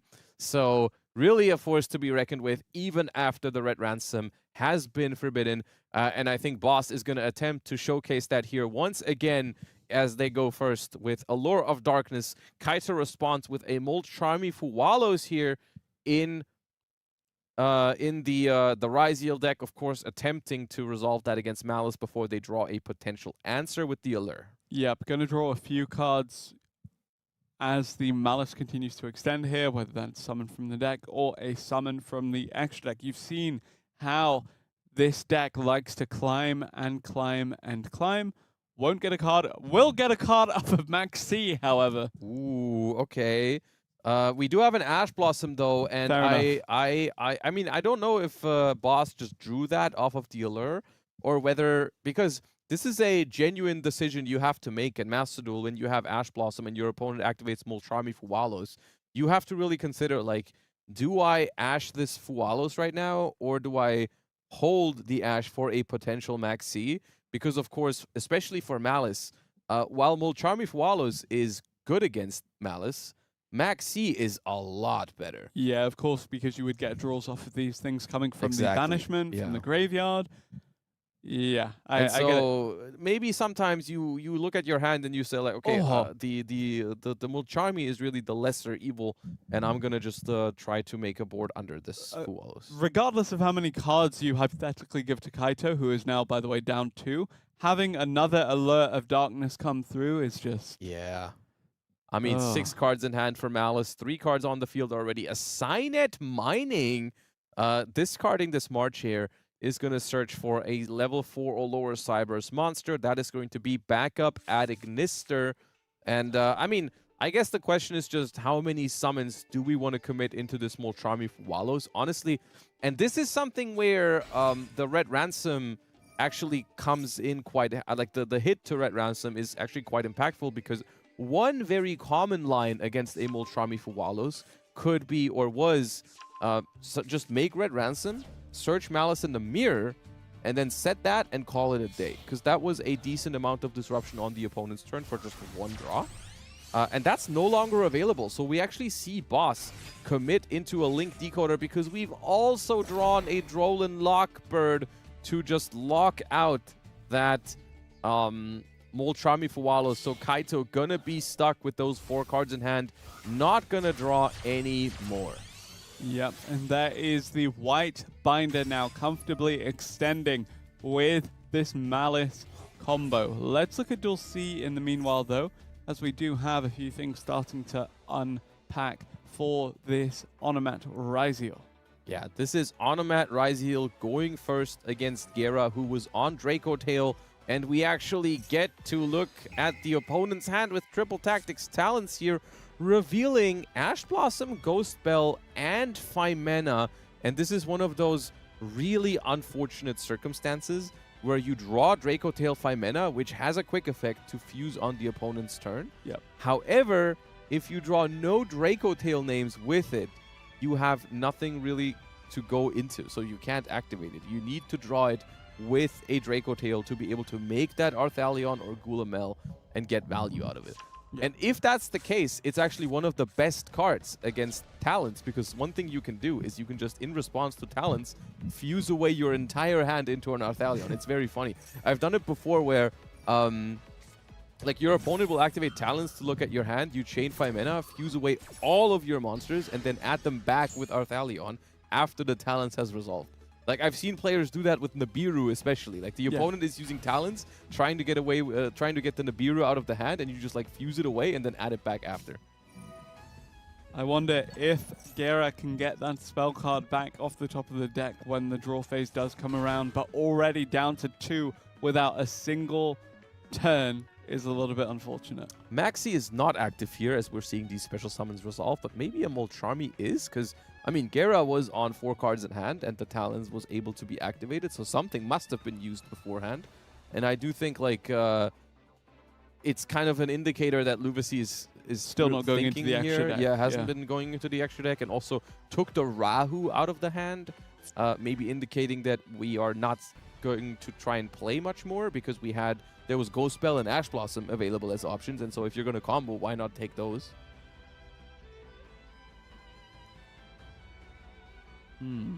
It is a dangerous endeavor, though. If I guess it's not Molcharmi because there's no visual indicator of the bubbles or anything. That's a good call. Yeah, maybe it's a Drolan Lockbird. Drolan Lockbird did receive a an animation, but I don't know if it has like a lingering sort of animation that's gonna stick around. Does indeed have some feathers, but there is a Maxi being played in Duel A. Let's look at Duel A. Ooh, a Retaliating Sea. We talked about it earlier, and we see it appear here in the top 4. A phenomenal counter to the Draco Tail deck and also some other decks in the format. Kaito Draco Tail banished here due to the Retaliating Sea, and we're not making use of the ability to fusion summon because we don't want to deal with that Retaliating Sea. We're going to go right into the battle phase. Nibiru is going to take out the Retaliating Sea, but this is going to search Maxi. There's something you don't hear every day, but that being said, yep, needs, must. Skillet using that Nibiru, the primal being, to punch over the retaliating C. In turn, as you said, searches the Maxi. Suddenly that next turn looks a little bit precarious. Lucius, though, coming out on this turn. We normal summon Lucius in main phase 2, which I think is interesting because we could have done this in main phase 1 and then also attacked over the Link Spider. So this Link Spider just gets to stay on the field for essentially free here. We could have gotten rid of it, but we decide not to. Also, we searched the Maxi on the other end, but we already activated one this turn. Like, it's already active. This Maxi is basically for next turn. So Lucius is going to resolve here, searching for a Draco Tail monster. Thinking about what to add here. As we also obviously can tell, like, Nast was, I believe, the Malice duelists and have been forced to end on just Link Spider by that Nibiru, the primal being. Duel B, on the other hand, we do have that full field of Malice monsters from the extra deck now. As Kaito with the Mitsurugi going to try and make some sort of As it actually, this one isn't Onomat Ryzeal. Nope, it is just Mitsurugi Mitsurugi Ryzeal. So there is a difference in lineups between these two duelists. As we see the Habakiri being met with a Maxi. That is one of the most threatening Maxis ever, is when your opponent has already made a pretty strong board and then you are met with the Maxi, basically eliminating all possibilities to slow down here, because we obviously can't just pass to this board. We have to play into this Maxi, which is going to lead to a lot of cards for the Malice duelist here, which is quite unfortunate. I believe we still have one disruption live in the form of that Allied Code Talker at Ignister, plus the rest of the field to deal with. I mean, there's a firewall that is triple co-linked, so that's a lot of bounces there. We've got a set card that is probably a GWC. So yeah, Malice is looking glorious here with the Maxi active as well. We're going to use Allied Code Talker to negate and banish Mitsurugi Ritual. And that is always a very important situation for Mitsurugi, as, like, are you able to perform your first ritual summon? Do we have another copy of the ritual spell? Any standout decks for you when it comes to thinking about that Duelist Cup later in the month? I mean, I'm just trying to figure out how threatening Malice really is. Today, it's looking like it's going to be really strong.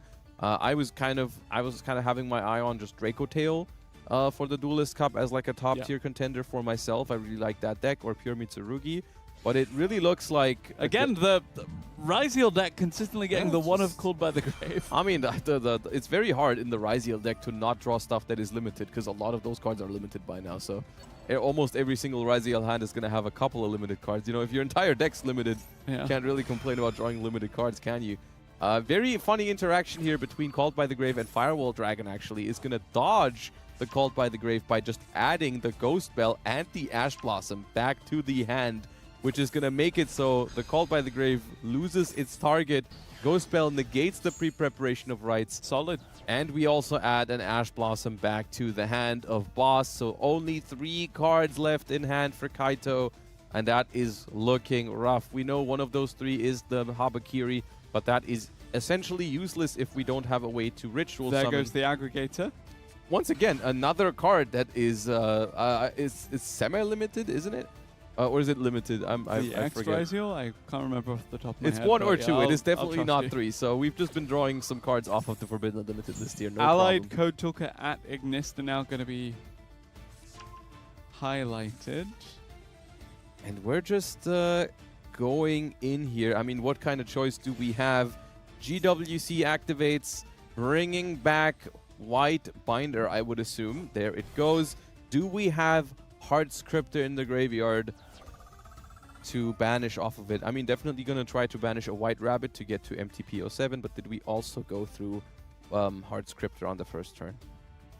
Duel A still has the Link Spider in play, by the way. The Eternal Link Spider. And the Nibiru is also still there. Let's look at Duel A. They are staring each other down, and It is still the Malice player's turn. Looks like Draco Tail has been able to summon Arthalion and Gulamel next to that Nibiru. However, it is Malice bringing a Chessie Cat out of the TB11 here.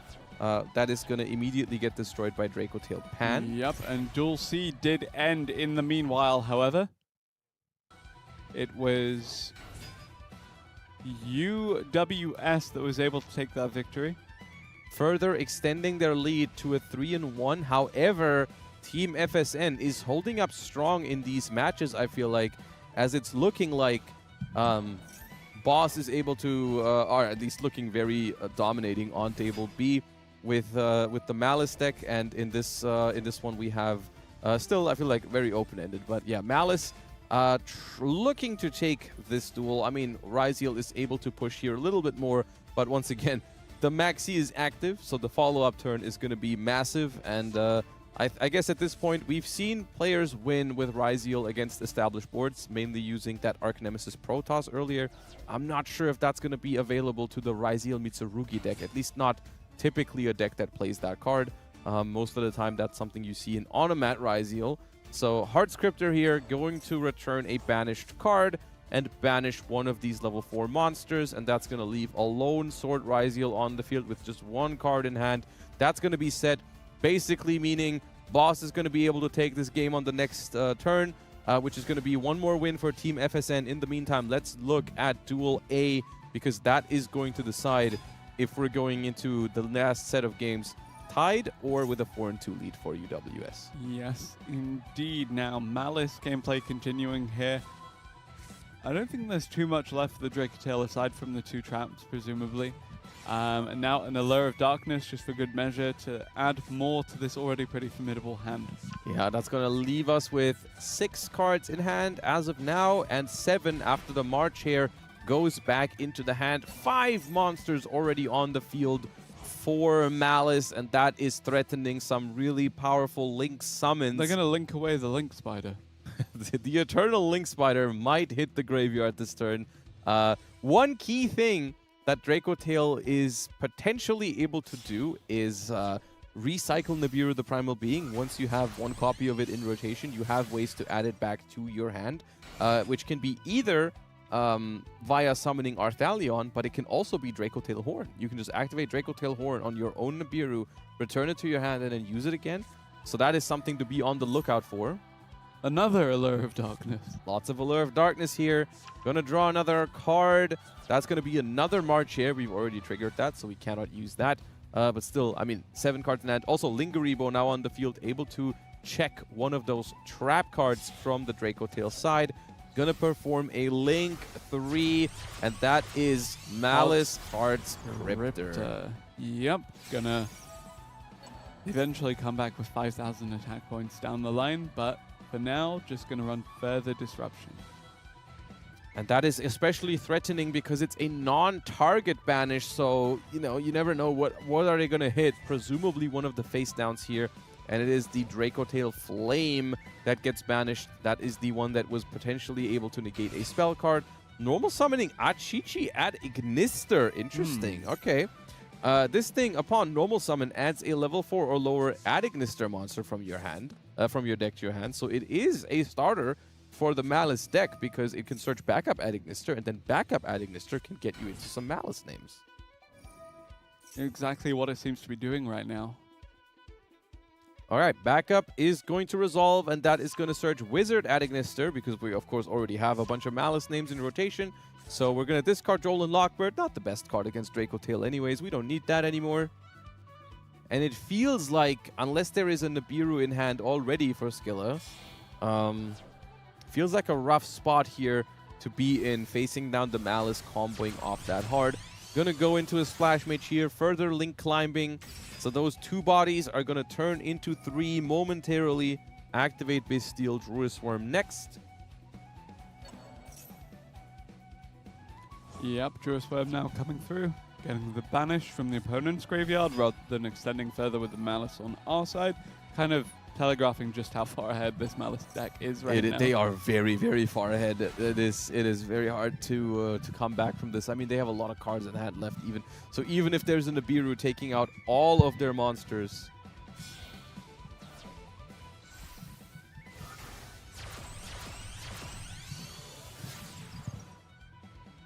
The white binder now coming through to just further extend here. You can get the banish, you can get a draw eventually.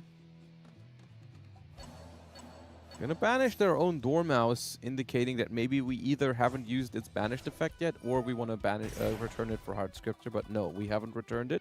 So it's gonna hit the field again.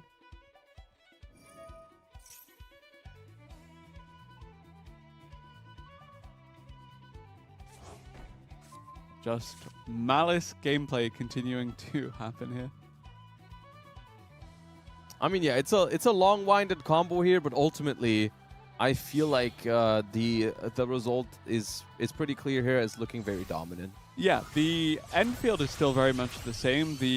Well, minus the Appaloosa Bow, the Goddess, that was a couple of months ago now. Yeah. But the way that you get there is now a little bit less straightforward. But even so, getting there is still the name of the game. Access code Talker there, both as a formidable end piece or as a further extension.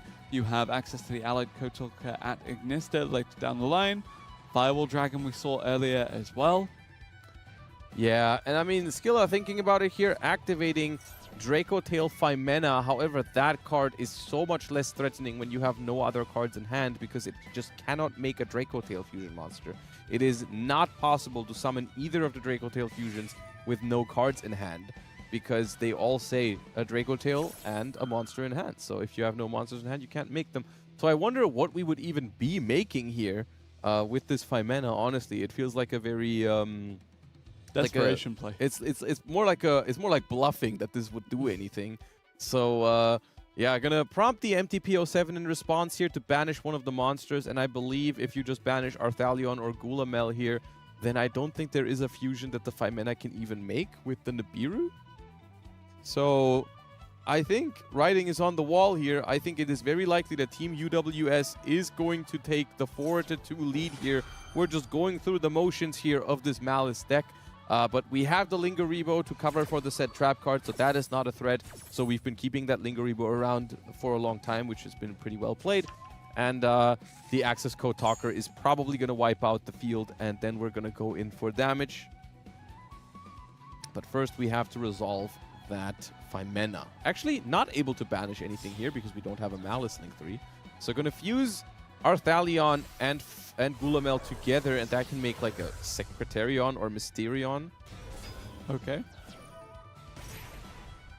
Activating the Card Scriptor in the banished pile, which is going to make the Mysterion trigger, which is interesting. That's going to banish all Cybers if they let that happen. How do they stop it from happening? They could activate the GWC, banish the Heart Scriptor, because the way Mysterion works is you banish the monster and all monsters with the same type. Yep. I believe. So if you remove the Heart Scriptor from the field now, then it cannot check for its type anymore. Something that you could do if you do see it. Otherwise, this might have been a little oversight from Nas here, bringing that Heart Scriptor back, because the way Mysterion, the Dragon Crown, triggers is if it sees a monster use an effect to summon itself or a monster of its same type.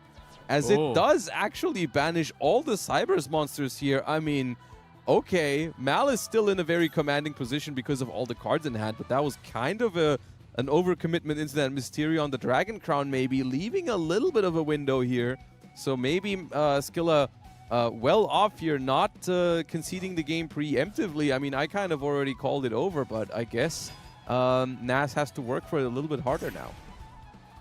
Yep, Chester Cat in the banishment now going to activate its effect. Gonna come back, just again further add to this field of monsters. The Lingaribo is also gone now, so maybe the set trap card is back on the menu for Skilla. And if a Draco Tail trap resolves, basically anything can happen because we get that random draw. So I mean, imagine that's all of a sudden like a Maxina or a Nibiru that we could pick up. there is the Link decoder now making an appearance. Just further Link climbing. It is so hard to stop this Malice deck. Even without the red ransom, it just keeps on going. We're linking off the Druid Swarm, and here is White Binder. Gonna activate the Druid Swarm to try and send the Nibiru to the graveyard. Link Decoder tries to return from the graveyard. Now, Access Code Talker has already been summoned, so can't really go into that anymore. If the set is a Draco Tail Sting, you might as well maybe try to get rid of that Link Decoder.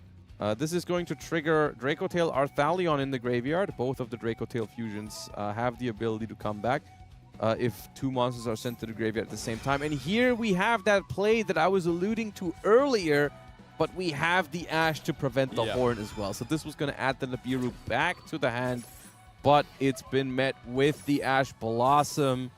Arthalion is going to return, but the Nibiru will not go back to the hand. Instead, the Druid Swarm is going to send it to the graveyard.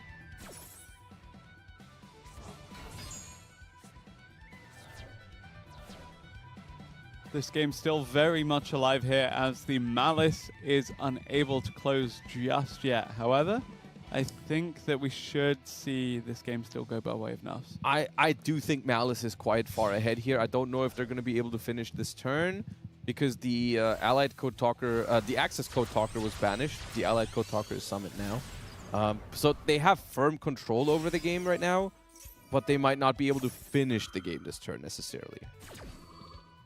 So Gulamel returns on the Link summon of Allied Code Talker for another draw of another Maxi. Allied Code Talker is going to revive White Binder, which is the replacement for Red Ransom. Guess what? Just a second White Binder. So that is going to go up to 3,300 attack. So that's big enough to attack the Arthalion. That's banished because it came out of the graveyard. We're going to be able to attack over the Mysterion. However, not even big enough here to attack over the Gulamel. So that's going to stick around on the field. But 6 cards in hand.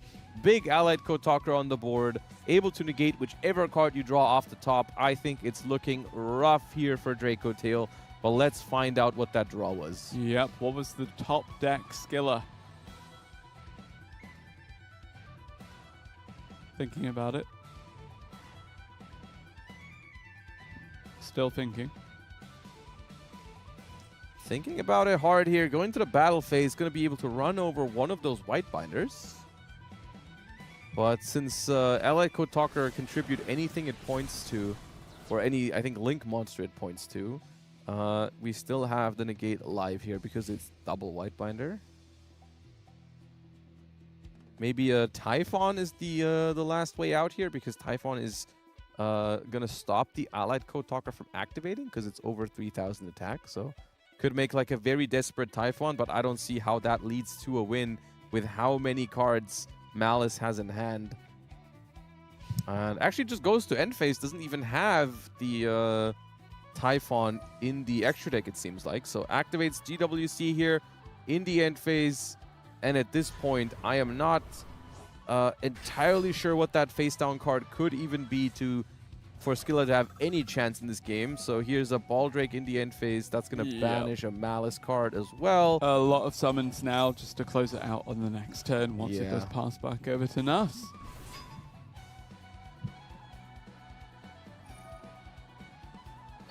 Cryptor going to return that Chessy Cat, banish the card that was drawn there as it was a, I think, K2 Draco Tail and some sort of spell card.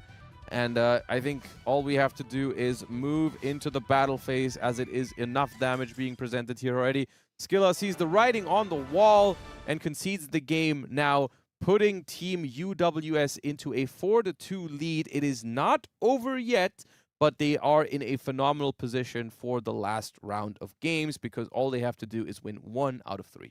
Yeah, some pretty commanding victories for them there, even though it did take a while for a few of them to come through. Yes, as we do see the bracket here, in both matches, actually, in this semifinals, we still do not have a winner.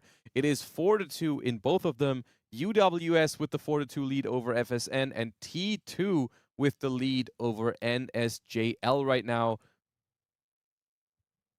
Meaning that we still could very well see an upset in both of these. You know, there's still the ability for a comeback. It wouldn't be the first time in these 3v3 tournaments, but currently looking very good for T2 and UWS. Currently looking very good for Malice again, as well, as we mentioned earlier. I mean, it's going to be hard for Malice not to win this tournament when I think it is on most teams, if not all of the 4 teams in the top 4 right now. So I think it's a fair bet to say, or it's a good bet to say that Malice is going to be one of the winning decks of this tournament, because I think the majority of teams brought it. And I think the majority, if not all of the teams in the top 4 have it. As we jump into Kaito versus Skilla here, with Skilla being able to go first here in this game. I believe this is Draco Tail up against Kaito's Ryziel Mitsurugi, as Branded Fusion is met with the classic Ash Blossom. I believe the Ryziel Mitsurugi has had a little bit of a rougher time of it compared to the Onomat ones so far this tournament, but still... From what we've seen, right? But I mean, Kaito, they are here in the top 4, so I'm sure they've done well so far. Triple Tactics Talents is activated. Not a card that you see super often in Draco Tail because it's just not a monster. But we are looking at the opponent's hand, and that is a phenomenal hand from Ryziel Mitsurugi. X-Ryziel, double Habakiri, and pre-preparation of rights is a lot of really strong pushes from Ryziel Mitsurugi here. However, Talents to look at the opponent's hand is indicating that Skilla already has some pretty powerful plays planned, because otherwise you would probably be drawing cards. Yeah. Duel A, on the other hand, we do have the Bonfire activated there. So once again, it seems like the Ryziel Mitsurugi deck always has to work really hard as Ryziel Onomat is just always cruising through. However, that Bonfire just got banished. So I believe, is that the work of a Dimension Shifter? It must be, right? Yep, we seem to have started that with 3 cards in hand, so... Yeah, I mean, the Bonfire going banished, the only card I can think of that does that is the Dimension Shifter. So Malice, 4 cards in hand here. Normal Summon of Chessy Cat, gonna try to get more cards in hand by drawing with it. Banishing White Rabbit, that is a phenomenal start, and Shifter being active is gonna make it impossible for Luvisi to even respond with a Maxi, because that has to go to the graveyard. So we've got a card on the field, so no Molcharmi. We've got Shifter active, so no Maxi. So really not much Malice has to be afraid of here. Yep, Nas on the Malice just going to continue to extend here. The TB11 now being used. Let's look at Duel C as that unfolds as well. We've looked at each of the duels, but now is the Magistus Draco Tail, actually. Ooh, nice. Okay. Crowley the Gifted Magistus is added to the hand with a Spenta, and now we're going to banish Spenta from the graveyard to equip the Arthalion with a Artemis from the extra deck, which is going to be able to search a Magistus monster from the deck now.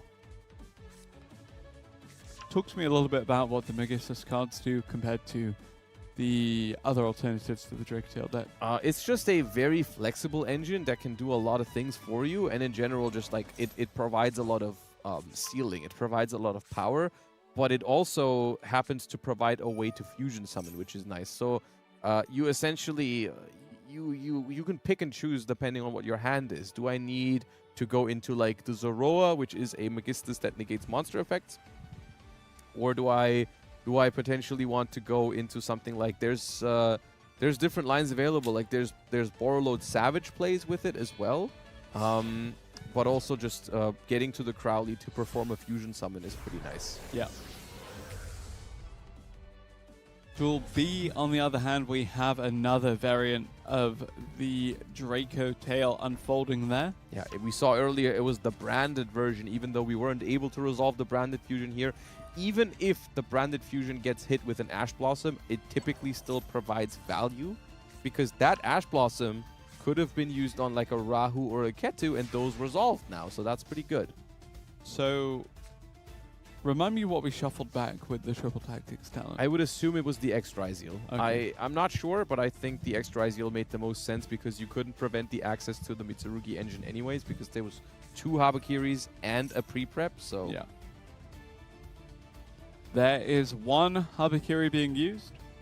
Yep, that's probably going to try to get Saji out there because we want that Prayers or Mitsurugi Ritual in hand to perform some ritual summoning, as we do use the Ash Blossom on the Habakiri's effect, which is an interesting choice. Typically, you want to use that on the Saji in the graveyard because then this once per turn effect is used up. We see Draco Tail Flame hitting the pre-preparation of Rites, and that is a potentially really strong combination because we've stopped Habakiri from accessing the ritual spell. Now we're stopping pre-prep from accessing the other ritual spell. If that card drawn off the top is not a starter, things are looking tough here for Kaito. And it is not two Habakiris, and whatever else we drew off the top is not able to play the game here with the Mitsurugi deck. And as you said earlier, Mitsurugi Raziel struggling here for Kaito so far. And they're going to lose this game if Draco Tail is able to dish 8,000 damage this turn. 6,000 already on the field, so maybe not the biggest challenge. Fortunately for Kaito, though, on a team that is currently 4-1 up, so has the luxury of losing this game, especially if Duel A continues to play out like it is so far. Because it looks like Nas is in commanding position. Yeah, thanks to Dimension Shifter making it impossible to summon the X-Dryziel last turn. Thanks, Dimension Shifter. Yeah, it has to send the monster from the extra deck to the graveyard to summon itself. So Malice going into the battle phase here, and this is potentially game and match ending because this would be win 5 for UWS. And with the help of a little bit of Dimension Shifter and a big Heart Scripter, this is looking like the match winner. Cryptor connects, and Access Code Talker for the final blow also connects, and UWS, very commanding performance here, takes it with a 5-2 win and moves into the finals. Yep, and again, Malice just coming through for this team time and time again. Very, very well played. Absolutely. By Nas specifically throughout this set of games and also throughout the tournament thus far. Yeah, I believe Nas, they're winning all 3 of their games with the Malice deck in this set of games. So very, very dominating performance by Nas, but also just by the Malice deck in general. And once again, manifesting proving that the deck is still a top-tier contender. And as we do see, actually, this was the second match to finish out of the top 4, as Team T2 has also won their match. And so our finals is going to be Team T2 against Team UWS. Yep, so far seems some really fantastic games and some really fantastic uses of some of our newest cards to Yu-Gi-Oh! Master Duel. And, you know, the Draco Tail I've been super impressed by. It came out today. People are already using the fusion monsters. They're getting the trap cards from the deck. And those trap cards, you know, they're mostly normal traps. You know what else is a normal trap? Trap-holic. And we have a Trap-holic game mat currently able to be won on our socials. So if you go over to the Yu-Gi-Oh! Card EU X or Instagram account, you can enter this giveaway to win this very exclusive, very cool mat. Yes, indeed. And that is going to bring us to just one final match, T2 against UWS. It's going to be an exciting finals between two very strong teams, not just today, but also just in Challenger Cups in general. So really looking forward to that one. Going to be joined by Lampi for commentary for that in a second. So for today, we're going to be saying goodbye to Ibris. Thank you for joining me on commentary today. It's Josh is still in, though. I'm still in. I'm going to be still in for the finals. We're going to be going on a very, very short break before the finals, so don't go anywhere. We still need to find out which of those two amazing teams is going to take it all.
And here we are for one last dance, the finals of today's 3v3 Challenger Cup competition. We've brought it down to only 2 teams remaining. Also, the last 2 casters remaining now with Josh joining me here for the finals. And it's going to be one last exciting best of 9 set that we're about to see. The two teams we've gotten are T2 and UWS with similar lineups in terms of decks, right? I mean, yeah, I do think Draco Tail as well as Malice as well as a Ryziel version on both teams. Yeah.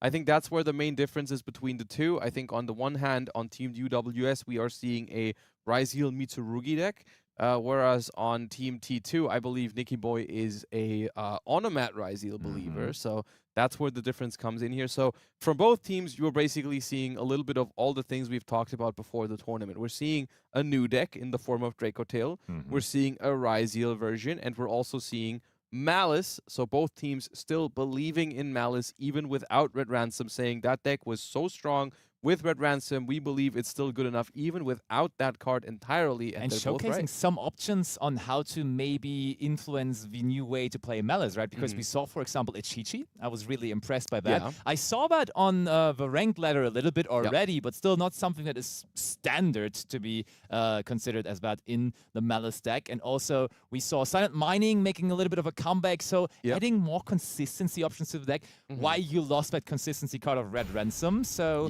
might be the way to go forward. For sure is that Malice still is a top contender, and it will probably be in the winning roster here for the finals too. But speaking of the winning team, let's find out who it is going to be, as Abo, the Draco Tail player of Team 2, is going to start it off, and he's immediately getting Ash Blossomed on the Lucius. And honestly, what do you think? Against Draco Tail, oftentimes it's just a good approach to try to stop the first thing, right? Hoping that they don't have more.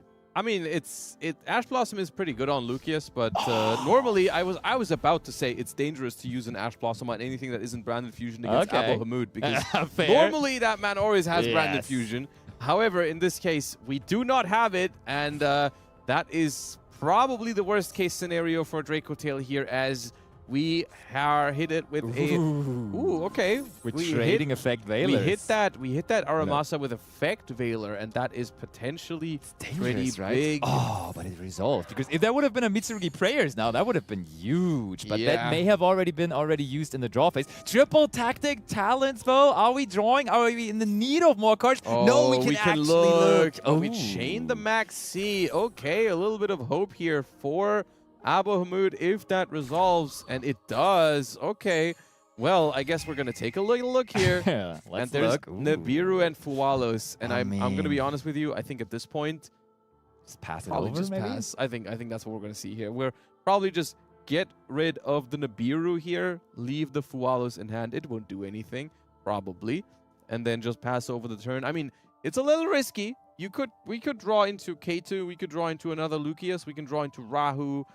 There's things definitely that we can draw here, but it also depends on Kaito's hand, of course. If they have another Ash Blossom or anything like that, I think it's a pretty safe pass. Something that's also somewhat interesting, would you consider, just imagining we do not have Ash Blossom in our hand or a way to stop K2 Draco Tail, would crashing the Aramasa into the Lucius ever be an option to make sure we do not have a monster on the field anymore, to not have them have that bonus effect? In the meantime, I think we got rid of the Fubulos there, actually.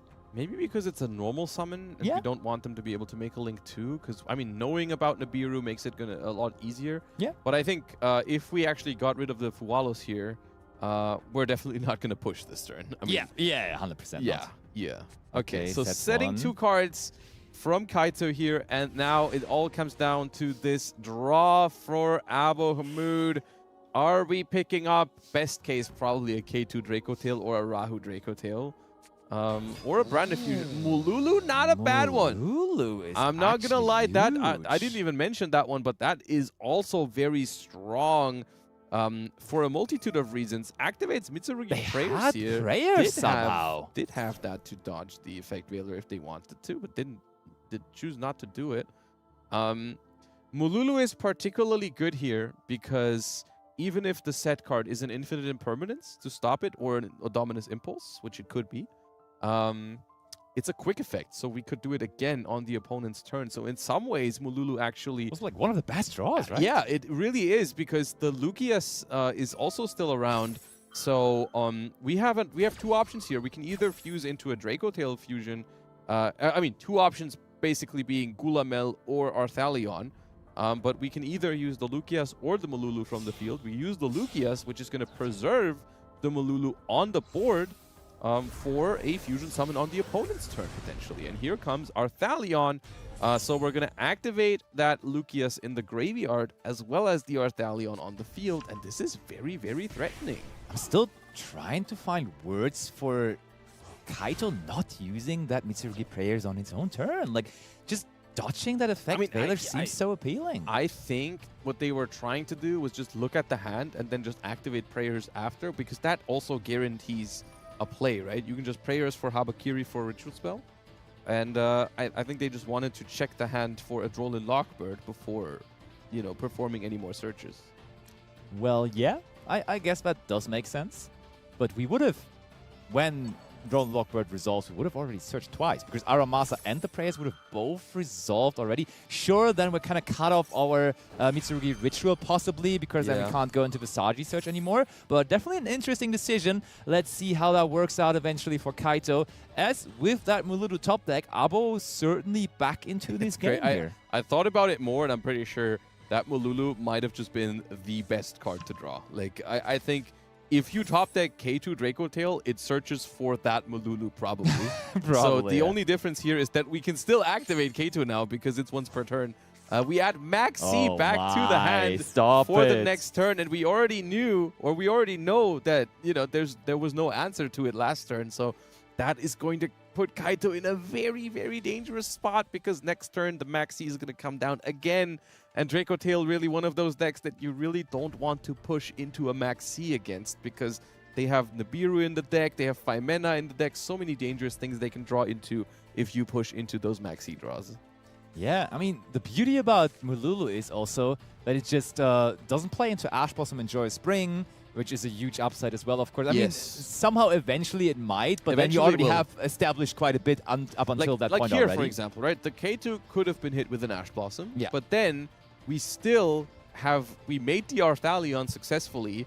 The Mululu is still on the board, threatening more fusion summons next turn, and we have a Max C back in the hand, so... very, very scary, and this is going to be a fusion summon of Secretarion Dragon.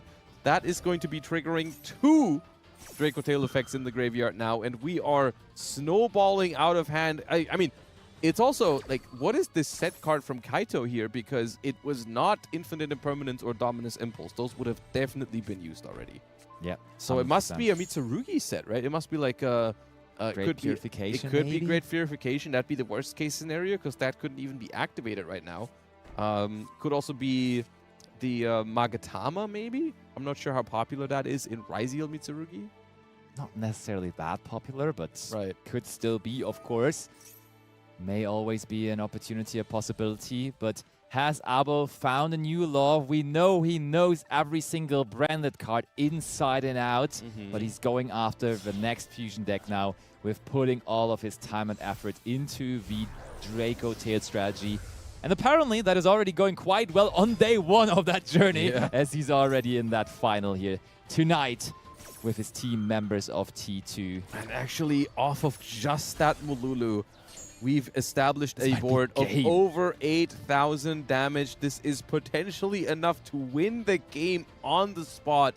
Quite literally the perfect draw, enabling Abo to win this game. And it's an important one as well, because as we see, there's already been 1 win for Team UWS on table B here, so this is going to be the equalizer. It was the Great Purification that was destroyed there in the meantime. Doesn't look like there is anything to stop those attacks, so Abo does, courtesy due to that drawn Mululu, win this game. What a crazy draw, really. And now we go into the last game of the first round of the finals here, as it is Malice by Grass taking on Gira from Team UWS. And it is an interesting game state, as we do have a lot of monsters on the side of Grass, which are just ready to be link summoned. And that is exactly what Grass is going to do here, as well as we're joining them, going into the hard scripter. I mean, I'm saying it's an interesting game state, but it does look like a super favorable game state for Grass if we're thinking about it a little bit more. Once again, we are joining at the time when Malice is in a winning game state. However, I will say, Team T2 on table A it won, right? We had Nicky Boy with Onomat Ryziel taking down Malice from UWS. So Malice winning this game, but didn't win that one. So I guess we'll find out which team is going to walk away with a lead here. Currently, it's looking good for Team T2 as Malice is walking towards 8,000 damage. Thinking about it more, no. Nicky Boy must have lost because Abo was the one winning for T2. Oh, so you Nicky are Boy, right. My bad. Must have lost against Malice. So seemingly Malice also here in the finals Malice somewhat unstoppable. Yeah. Malice is kind of be beaten. No, you're right. Yeah, I mixed it up. Because I think UWS was the blue team in the semifinals. I believe. Yes. That's that. Yeah. Still, we have that access code talker now on the field, and by using a hot scripter for it as material, that is a very, very, very easy way to make it happen here if Gera has no further interruption. And it really doesn't seem like it. Using the effect now. Hard scripter in the banishment. Bye-bye, Aphalion. And hard scripter ready to return. Is that the lead here once more for Team T2? It's looking likely. I mean, the only card to prevent it would be a Nibiru, the Primal Being, before we go into the battle phase. But then we have no cards left, and there's a big token on the other side, and there is no Nibiru even, and that is a win for Malice once again. So we have both teams winning with their Malice decks in the finals here, with a pretty decisive performance. Yeah, but as this is day one of the format, maybe, I mean, it's a different variant of the new toy syndrome, because very often people are just going after the new thing because it's more exciting. They want to try out something new. That would mean they are playing Dracotail, yes, but is mostly the case here. But maybe also on that same train, people have over-prepared for the Dracotail matchup, as they were like, okay, the format changes, there's new cards, so I need to address them. And that may be the reason why Malice is so strong, as people are kind of forgetting or not valuing it, honoring it enough anymore. What do you think? I mean, it's a good point. We did see cards like Retaliating C for example. And that card is not very good against Malice. Exactly. We saw people play a lot of Droll and Lockbird, maybe because they were expecting more Ryziel, more Mitsurugi, now that the new list was in effect. So maybe it's true. Maybe people didn't respect Malice as much as they apparently needed to. But also, like, I mean, it's not like Malice is showing up here and there today. Malice is like Malice is here. You know, Malice is showing up. It's in the building with us. Malice is winning. Malice is in both lineups in the finals. Malice was winning these games in the finals. So it's a very, very dominant performance. I would be surprised if it's just due to the fact that a couple of people are playing with Retaliating, you know? For sure. Because on the same note, we see a lot of Dracotail decks with Nibiru, the Primal Being, which is a very good card against Malice. We see people playing Ghost Bell and Haunted Mansion, which is also decent against it. So I don't think it's just a matter of people aren't prepared for it, but rather just the deck is still very strong and a force to be reckoned with. And I think it's something that we're really gonna have to respect when it comes to the Duelist Cup later this month. First things first, though, we have our two Ryziel enthusiasts going up against each other. We have Nicky Boy on X Ryziel here, with, of course, representing the Onomat Ryziel deck, whereas Kaito is representing the Mitsurugi Ryziel deck. Dangerous Infinite Impermanence trying to completely cut off the entirety of the Ryziel engine, but we have seen this Onomat Ryziel deck play. It can just bring out so many level 4 monsters, and there is immediately a super easy way, sending another copy of Dodo the Warrior to the graveyard, though. So what does that mean? Maybe we've drawn... must have drawn the Onomatsukage, Or the gloves as well, right? Both of them, maybe, Both of them, really? I mean, if you don't send them to the graveyard? It's like the only explanation, but it's really, that's unlikely, but... Kaito once again really been With the opening that Molchami Fuwalos, Fuwalos a lot, but so far it hasn't really helped that much. That's true. That's true. Because they just happened to run into hands that just dealt with it very well. Oh, there it is. The One of the Automat two Akage. targets. Good call. Gonna be summoned here, and Nicky Boy here gonna have to choose carefully what to go into under this Molchami. Well, what could it be? I mean, what has been the approach so far? I mean, we oftentimes just saw completely committing into it, saying, hey, if I make my full field, you can also have like 15 cards in hand, and it really doesn't matter that much. Yeah. Or do we go for maybe something such as Baguska? Because Baguska oh no, wait, Baguska is no longer legal in Master, so that wouldn't be an option, but there I think I is know what we're Flame going to. Banshee. I don't think Nicky Boy is playing Protoss, though. We've never seen him search it. There we we're go. going for Star, right? Star Okay, Raziel. you know what? I actually don't mind this either because I think we're gonna summon Star, get Raziel Cross, and then make Detonator. Yeah. And then we just have like the good old Detonator plus Cross setup. Sounds about right. We've given 2 draws for that, which isn't the end of the world. Also, I want to bring your attention to, I believe it's Table A that I wanted to take a quick look at because we see Abo going first once again. So let's take a look at Duel A, where we're performing some Draco Tail fusion summons. Oh, Aphelion on the field there, indeed. First turn still. Gera. This is an all Draco Tail affair, right? I think Gera is also the Draco Tail player of the UWS team. I think yes. So that means this is the round of mirror matches, right? I think we have all mirror matches. We have Raziel versus Raziel, Malice versus Malice, and Draco Tail versus Draco Tail. So really, that is, I think, one of the most important set of games because, of course, when both players have the same decks, then the mirror matches feel very important. And we have Abba Hamoud going first here, K2 Draco Tail going to try and search for another Draco Tail monster. That's going to be Urgula. And then usually what you try to do is use Fimena, fuse the Urgula away, and then Urgula adds the Fimena back, so you have access to it on the opponent's turn. What? Duel C. Let's go to Duel C, as there was one Dominus Impulse coming down the mirror match, making sure that Nas was only able to pass on a singular SP Little turn Knight. 2 already. Yeah, Yep. we've passed the turn with just SP Little Knight, which is, believe it or not, not the desired Malice endboard. Not really, and also not that great against Malice, as you're not really trying to banish Malice monsters necessarily, but we have the banishment of the Malice monster there, because Grass gets that desired Dormouse onto the field through the field spell Medicine Underground. Also noteworthy, Duel B, Nicky has gone for Raziel Detonator, but he has not stopped there. Yeah. He has also now gone into Raziel Duo Drive, so maybe he's going to aim even for a bigger field, but plays that's the a, Raziel trap card there. that's a good explanation, right? All right, SP Little Knight here banishes the Dormouse, and as it's already returned from the banished pile, it's not going to return once more, but it is going to resolve and banish another Malice from the deck, which White Binder or Chessy Cat, White Rabbit and Chessy Cat are the most likely ones here. Maybe also trying to make our field empty early on, so Could possibly indicating a Molchami Fuwalos on the side of Nas. Yeah. Wouldn't be Which would surprised by indicate that. that it would be the shared card, right? Because we've seen Kaito on the Molchami. I've been paying attention to that, but I couldn't quite make out which card is the shared card here. In these two lineups here, but I mean, if we do see a Molchami from last year, it'd be a pretty good indicator. Unless they decided to split them between the decks, you know, maybe each. that as well. You're right. Yeah. But we've definitely seen double Fuwalos from Kaito earlier, so that's something.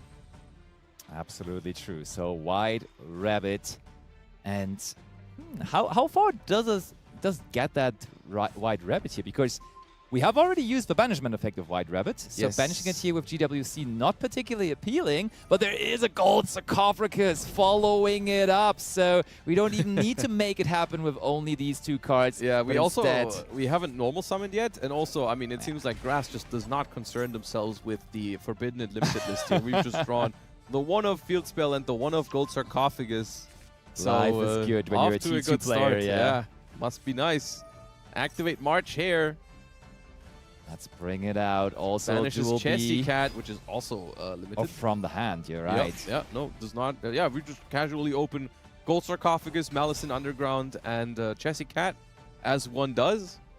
Plus the Dominus Impulse to stop Nas from building a field, really. Yep. So that was nice, but also we have now found the end on Duel B of Nicky Boy's turn, as he has also added a Gallant Granite to the field, resulting in Nibiru in the hand. Okay. Which is against Mitsurugi Ryzeal of all decks. Yeah. How good is it, really? If it's the only thing you have to worry about as the Mitsurugi player, you typically have no problem. Yeah. Because all of the Mitsurugis, like, if you just play carefully, you can just leave their effects open so they can still come back from the graveyard after they're tributed, so that's okay.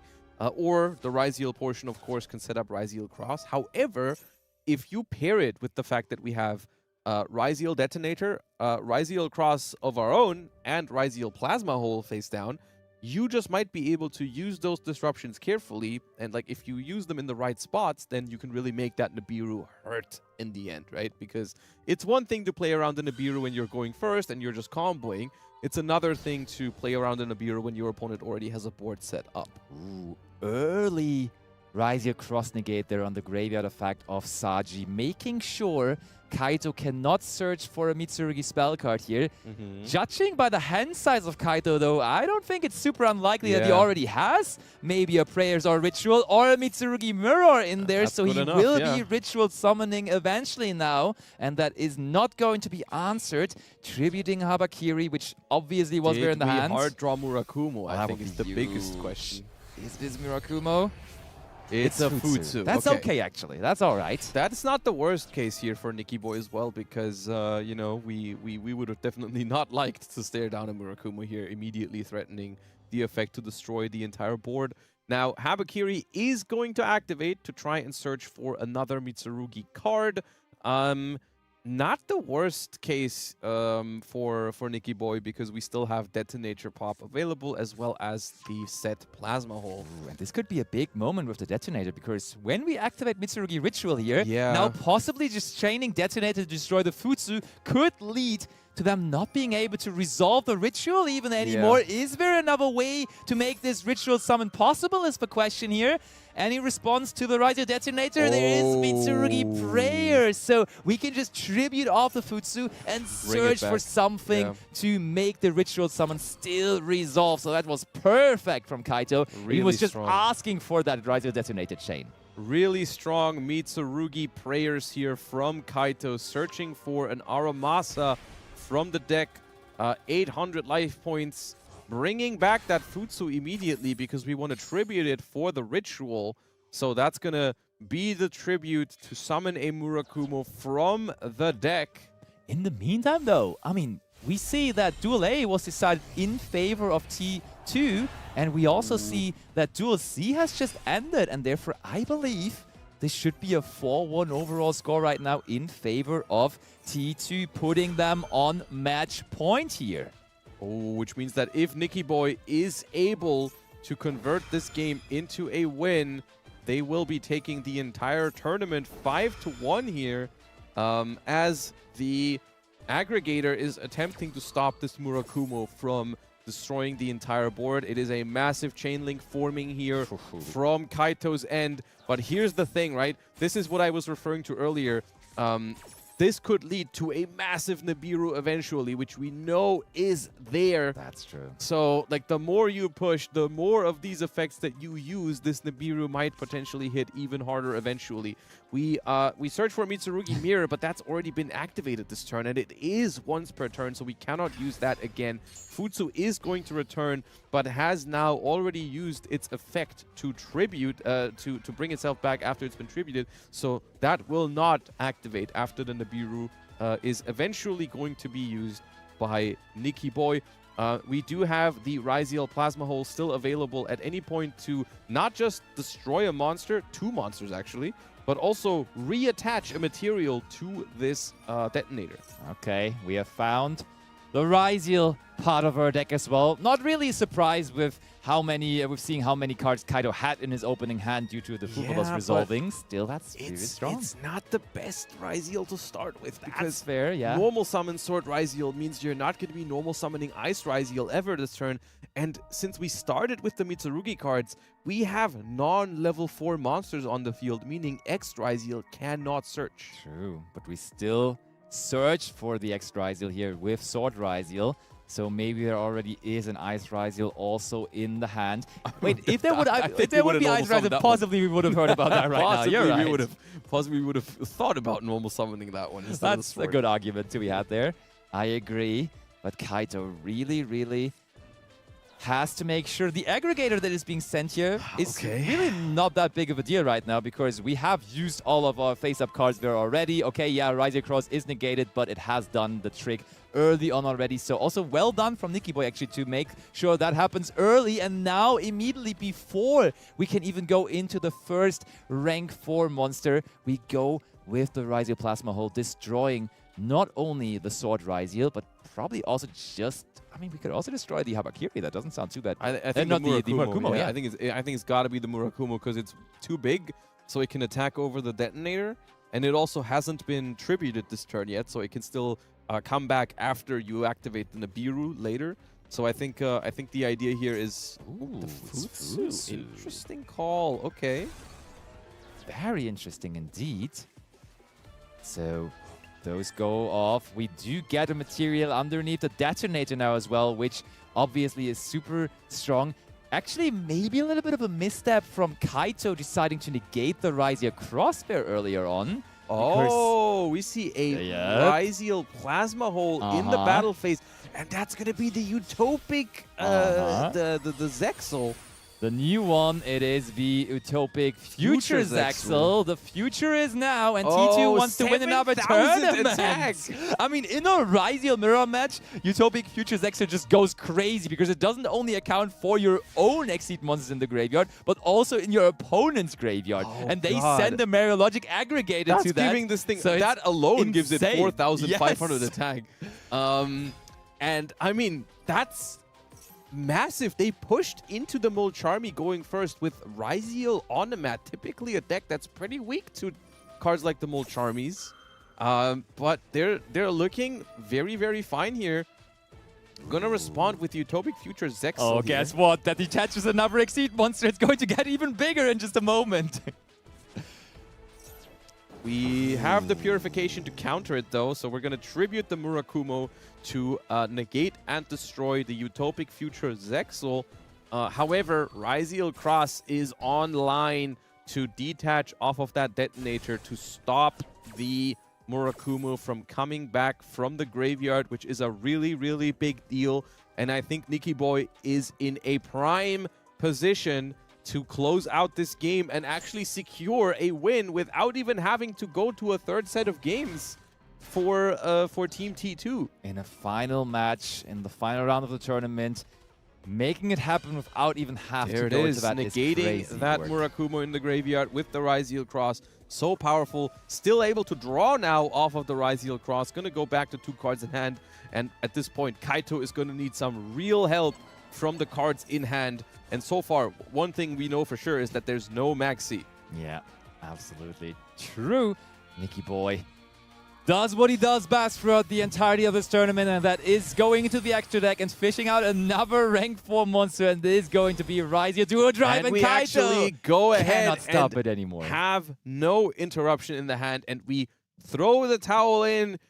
T2, very commanding finals, 5-1, well played. Not the easiest games, to be fair. I mean, under that Molcharmi Fuwalos, going up against that 7 or 8 card hand from Ryziel Mitsurugi, definitely scary, but able to pull through with a very surprising entrance of the Utopic Future Zexal. That one was kind of awesome. Also explaining why we weren't worried about the Murakumo attacking over the detonator, because we knew, well, I'm just going to summon a 7,000 defense Utopic Future Zexal. That was hilarious. That was pretty awesome. So congratulations to Team T2, our winners of this 3 vs 3 Challenger Cup. But also, of course, I mean, huge congratulations to Team UWS, which if you look at the bracket there, they actually had quite the commanding run through the bracket as well. Yeah, they had a lot of 5-2, 5-1 wins. So well done to you guys as well. Yeah. It's been a pleasure to host this Challenger Cup from the Konami studios as always, and very happy to be joined by Lampi and Ibris today. It's been a great day.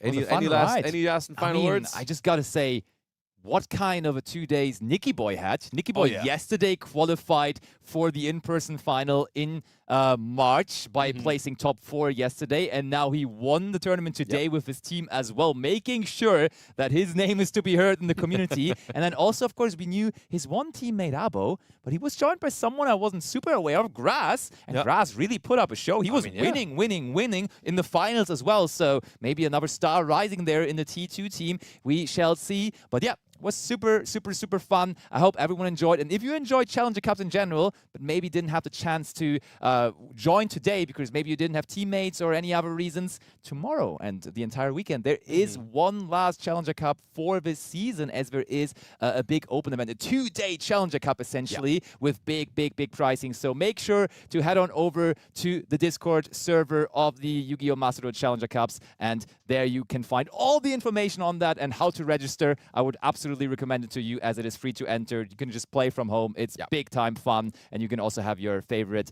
content creators casting over it. So why not, right? And with that, thank you all so much for tuning in to today's Challenger Cup. We hope you had a good time watching. We had a blast casting with the new pack and the new Forbidden Limited List in effect. Of course, we're also going to use it and take some notes for in anticipation of the Duelist Cup towards the end of the month. Until then, thank you all so much for tuning in today. Have a wonderful rest of your day, and we'll see you guys at some point, Duelists.